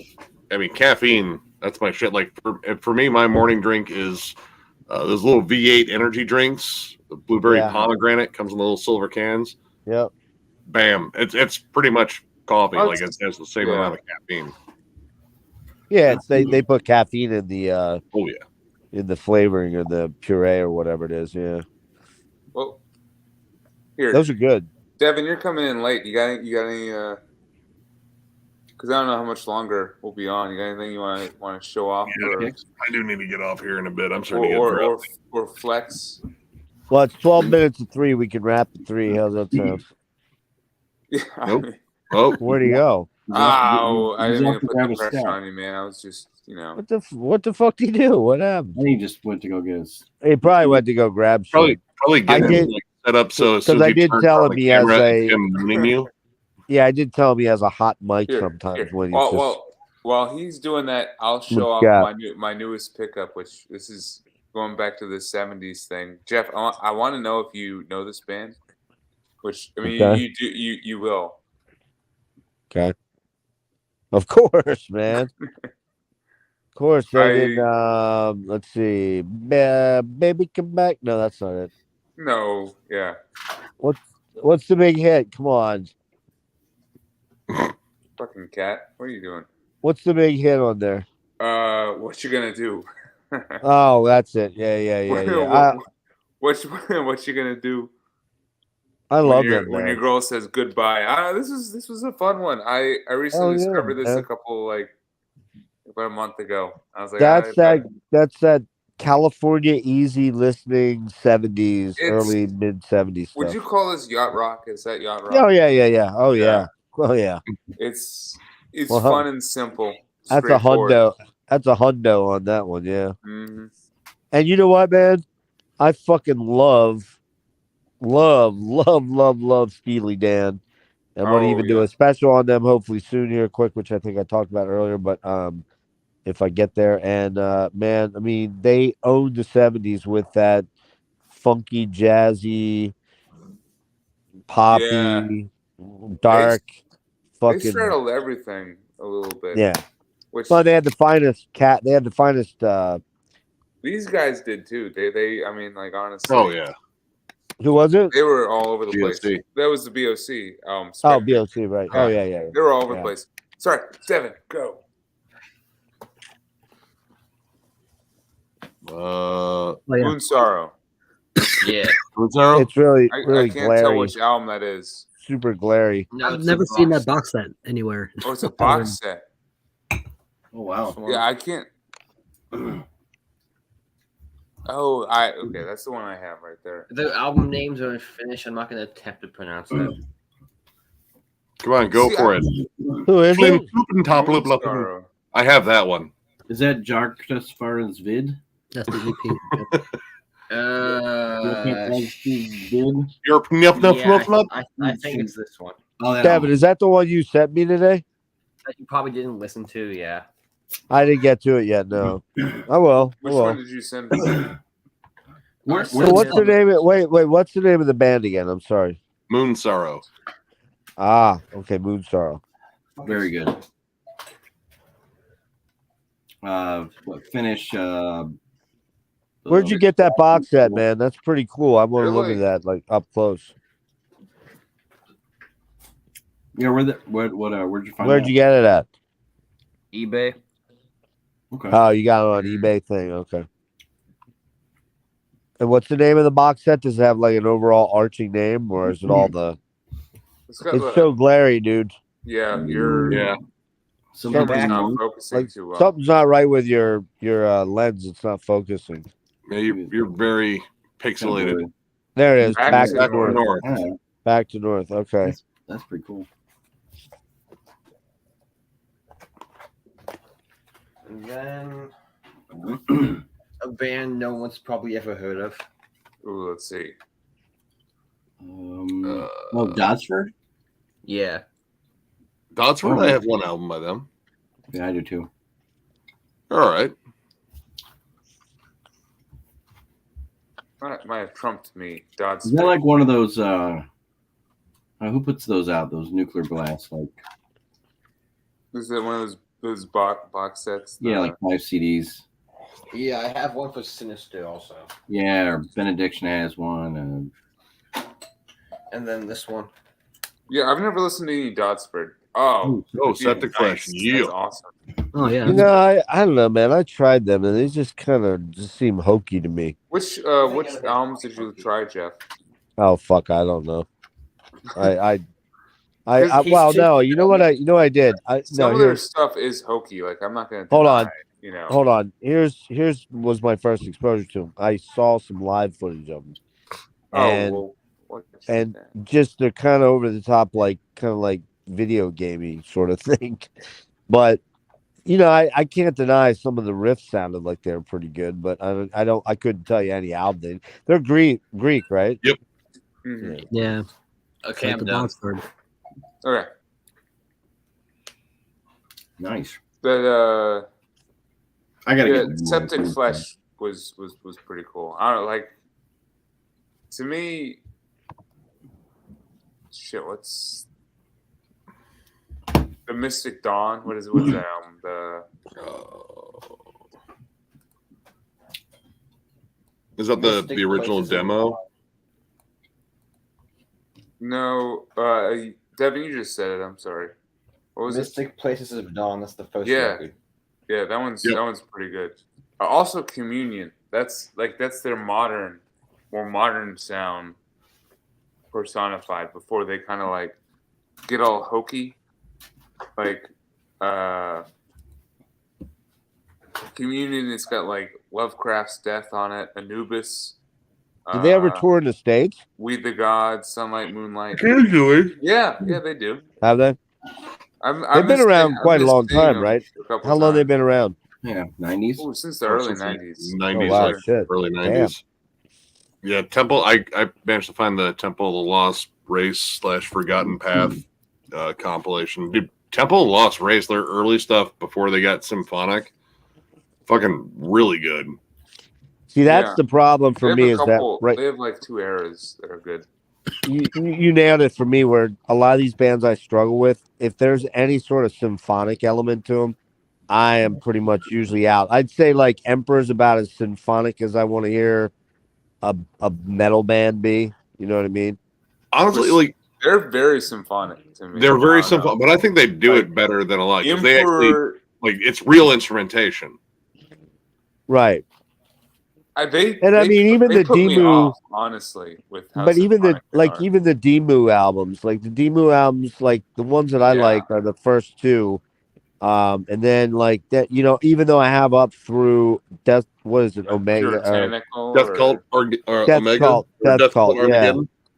Yeah, and that's the one they did fully with the orchestra, right? Yep, I like that one. It's Project's the but Great it's so Apocalypse. over the top, though, dude. I love It's it, so though. over the Yeah. top. They add all that stuff. Before it was just heavy in the keyboards, and they started Yeah, adding more and yeah. more. It's so ramped up. You're just like, Not it's like, kind of like it's kind of like when fucking Metallica did the Yeah, that goddamn one. S Dude, and M Throne album. Darkness Triumphant. Glow in Darkness. Yeah, it's a good pick. I love. Yeah, the, that's one I like the most. Blessings Upon the Throne of Tyranny. Yeah, That's on dude. my Morning Palace. Yeah. Killer fucking songs. Also, it's funny. I think it was this past summer. I saw some footage of them doing I like you know, that album too. at a That's- Hellfest or that's something one I like that. Kevin. Puritanical. But that is not a band you really want to see in the daylight sun, man. It's like it loses all dramatic effect entirely seeing them up there dressed up like monk, you know, like fucking evil trolls and shit like that. Well, it's like when you see these like photo ops, like when they got their corpse paint and shit on, and it's like but it's Yeah. all in full color. It doesn't have quite the same. Like you got to black and white that shit because Yeah, exactly. Either like just mute the colors and like shoot it in a dark room or something. But I also noticed like Shagrath live doesn't sound very good. He doesn't sound as powerful as he does on the records. You know what I mean? They pump him up because live he just sounded a lot more weak sounding. But yeah, but that was one of those gateway bands back in the early. When did Misanthropic come out? 03? Was it 03 or 01? Was it 01? Because I'm pretty sure All I know is whenever I was Death Cult was 2004, I think. I think it was 2003. I saw them on that tour. They played with. I was thinking it was 03. That's see Misanthropia's 2001. Yep. Okay. Wait. Which makes sense because that was when I was discovering, Bergtot. That's when I was discovering, Blackwater Park. All these fucking things were just coming out or had come out, and I was like, discovering death metal, discovering really extreme metal, black metal, So and you can imagine how you think about some of these albums and just bands in general. This depends on when you're discovering them. I Like found for out about me, Demo. Demu. You remember that album that had Gateways? What was it? Abra Yeah, Hadabra. It's Abra- terrible. habit, Yeah. yeah. that I don't was like that the album. that was my first exposure to Demu, and I'm Oh. like, this shit is like Sorry. it's rough. I mean, There's a couple of it's decent tracks, but so overblown and over the top. It's Oh God, man, it is. yeah, it That neutralizes any kind of actual connection. edge or a connection to it. Ian Sorte, whatever before that one was better. I still have that yeah, one. I thought that album was Yeah. good. I don't know. When even when that I one- got Misanthropic, which was the first one I got, I fucking was in love with that album. Like, Yeah, me too. but it never. I never am drawn to ever go back and listen to them ever. Rarely. Like, I never am like, hey, I'm really in the mood for some D-Mood.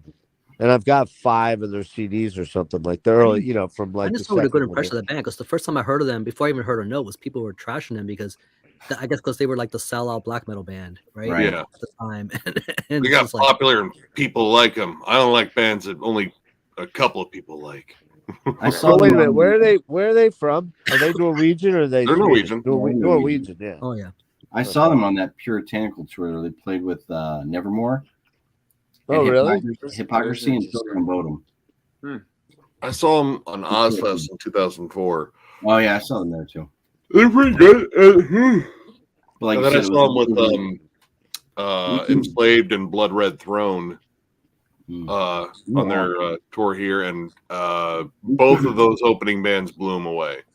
Like, Dimmu Borgir was good, but Enslaved absolutely fucking crushed, and Blood Red Throne just fucked shit up. Like, it was fucking awesome.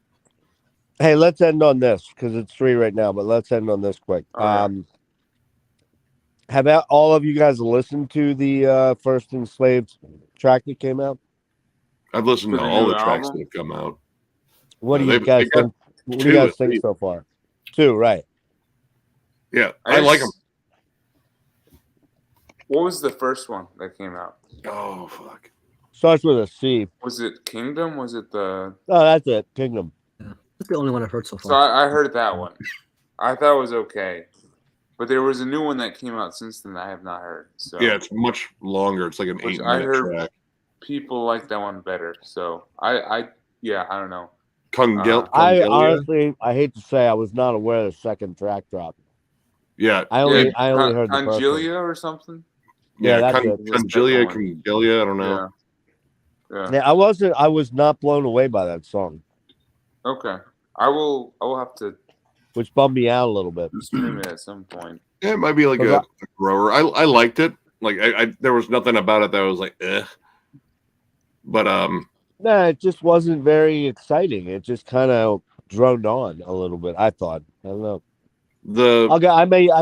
We may get off here and I may go check it out and I may be like, the hell was I thinking? That the it second was just second first- single, Congelia, or Congelia, whatever you fucking say it is. Right. Yeah, check that one out too. I like that one. That one's got a little bit more black metal to it. Mm-hmm. Okay. Kingdom was a little off the wall. I thought like I think that's kind of what they were going for, right? They're adding more of the more black metalness to their stuff, whereas people felt like they were losing. So Well, hopefully they. I thought Utgard was fucking awesome. I love that album. Oh yeah. But I love all their albums, so Yeah, it's hard. That's why I was saying. I mean, like, I think my expectations of them is, I don't know. There's just something about that band that every time they come out with something, I'm expected to be mind blown, and I just wasn't by that first single. So, I guess I just was curious what your impressions were.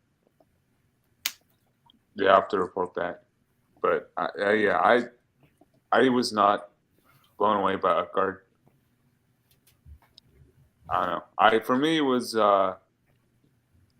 Ratir and then In Times I thought was like this, and I thought E was like a little bit better, but still not the same. And I don't know. He was. Well, I think we Pretty fucking talked bad. about it a little bit. We talked about it a little bit, Jimmy and I and Yeah. Rick, because that was us, right? Mhm. We had one other guy on board. We had one other guy on board for part one, but he kind of, fucking dicked everybody in the end. But, Oh, what? Really? Was it Dicking? yeah, we had this real There was a specialist in dicking? Enslaved. He was on the first part, and then the second part, He's talking Yeah. about me. he bailed out. Yeah, he said his dog ate his homework, and his mommy grounded him, and all kinds of shit like that. So. He's only 13 though. I mean, Come on, you cut can him just, some you can slack. just say you don't like the progressive enslaved. It's How Well- dare he? No, I mean we, I don't know if that was the deal or not, but we talked. Rick and I and Jimmy talked about oh the fact shit! that They're damn. See, Retier that you have in your right, Devin, is just my favorite. that's funny. That's one of my That's least just favorites awesome. of the I like modern. You don't like Retier? Retier's like No, I like It's it. good. No, I like it. I Roots- like Roots Axioma of the more. Mountain, bro. Roots of the Mountain is awesome. No, I don't know. That one of the more modern era stuff was probably sort of in the middle for me. I think Axioma is fucking just Yeah. amazing. Oh, Axioma, yeah, that's right after that. And and that one kind of set the stand, I guess, almost sort of set the template for where they were going to Ooh. go kind of Death in the forward Eyes from of there to a Dawn. degree. Radho. But I mean, yeah, Radar. I mean, it's Yeah. just such a fucking amazing album. And I will say that since then, they've put out a lot of very high quality, consistent music. But I haven't been like mind blown with anything that made me go, "Oh my god, this blows away." Issa or Monumentation Yeah. or so, that middle period stuff where I tend to lie the most. See, Below the Lights. is But I right. love every one of their albums. That's the thing. I really do. Like, there's not one single album I go, I stay away from that one. and I think Below the Lights was the album that Oh, from your stream I Ugh. picked it up and I'm like, this shit's fucking awesome. Yeah, Fucking dude, right? Yeah. amazing album. Devin coming through. That one right there. Issa too, man. The one after Issa, yeah. Devin, do you have like most of their albums on? No, I'm missing a few. Okay. But yeah, Below the Lights was awesome. Like Bring It On Ice, I think, the is Crossing, one of their best moves. Havenless. I mean, Havenless, man. yeah. They're, like I said, I think they're, when Rick and I and Jimmy did the thing and Devin, I don't think any one of their albums for me ever came in under 8. Yeah. That's, like I just really, I don't that's think there impressive. was, Yeah. So it's just how there's not many bands that I could ever point to that, even Rush, my favorite band of all time, has a couple of 6.5, 5.5, 6.5, 7s maybe. But Enslaved's not one of those bands. So all right, we ought to call it, right? Yep. Yep, I need I'm to good get with some it. sleep. Thank you Guys, for having me. thanks for joining. Always fun. Cheers to you all for sure. Later, boys. Later, guys. Peace. See ya.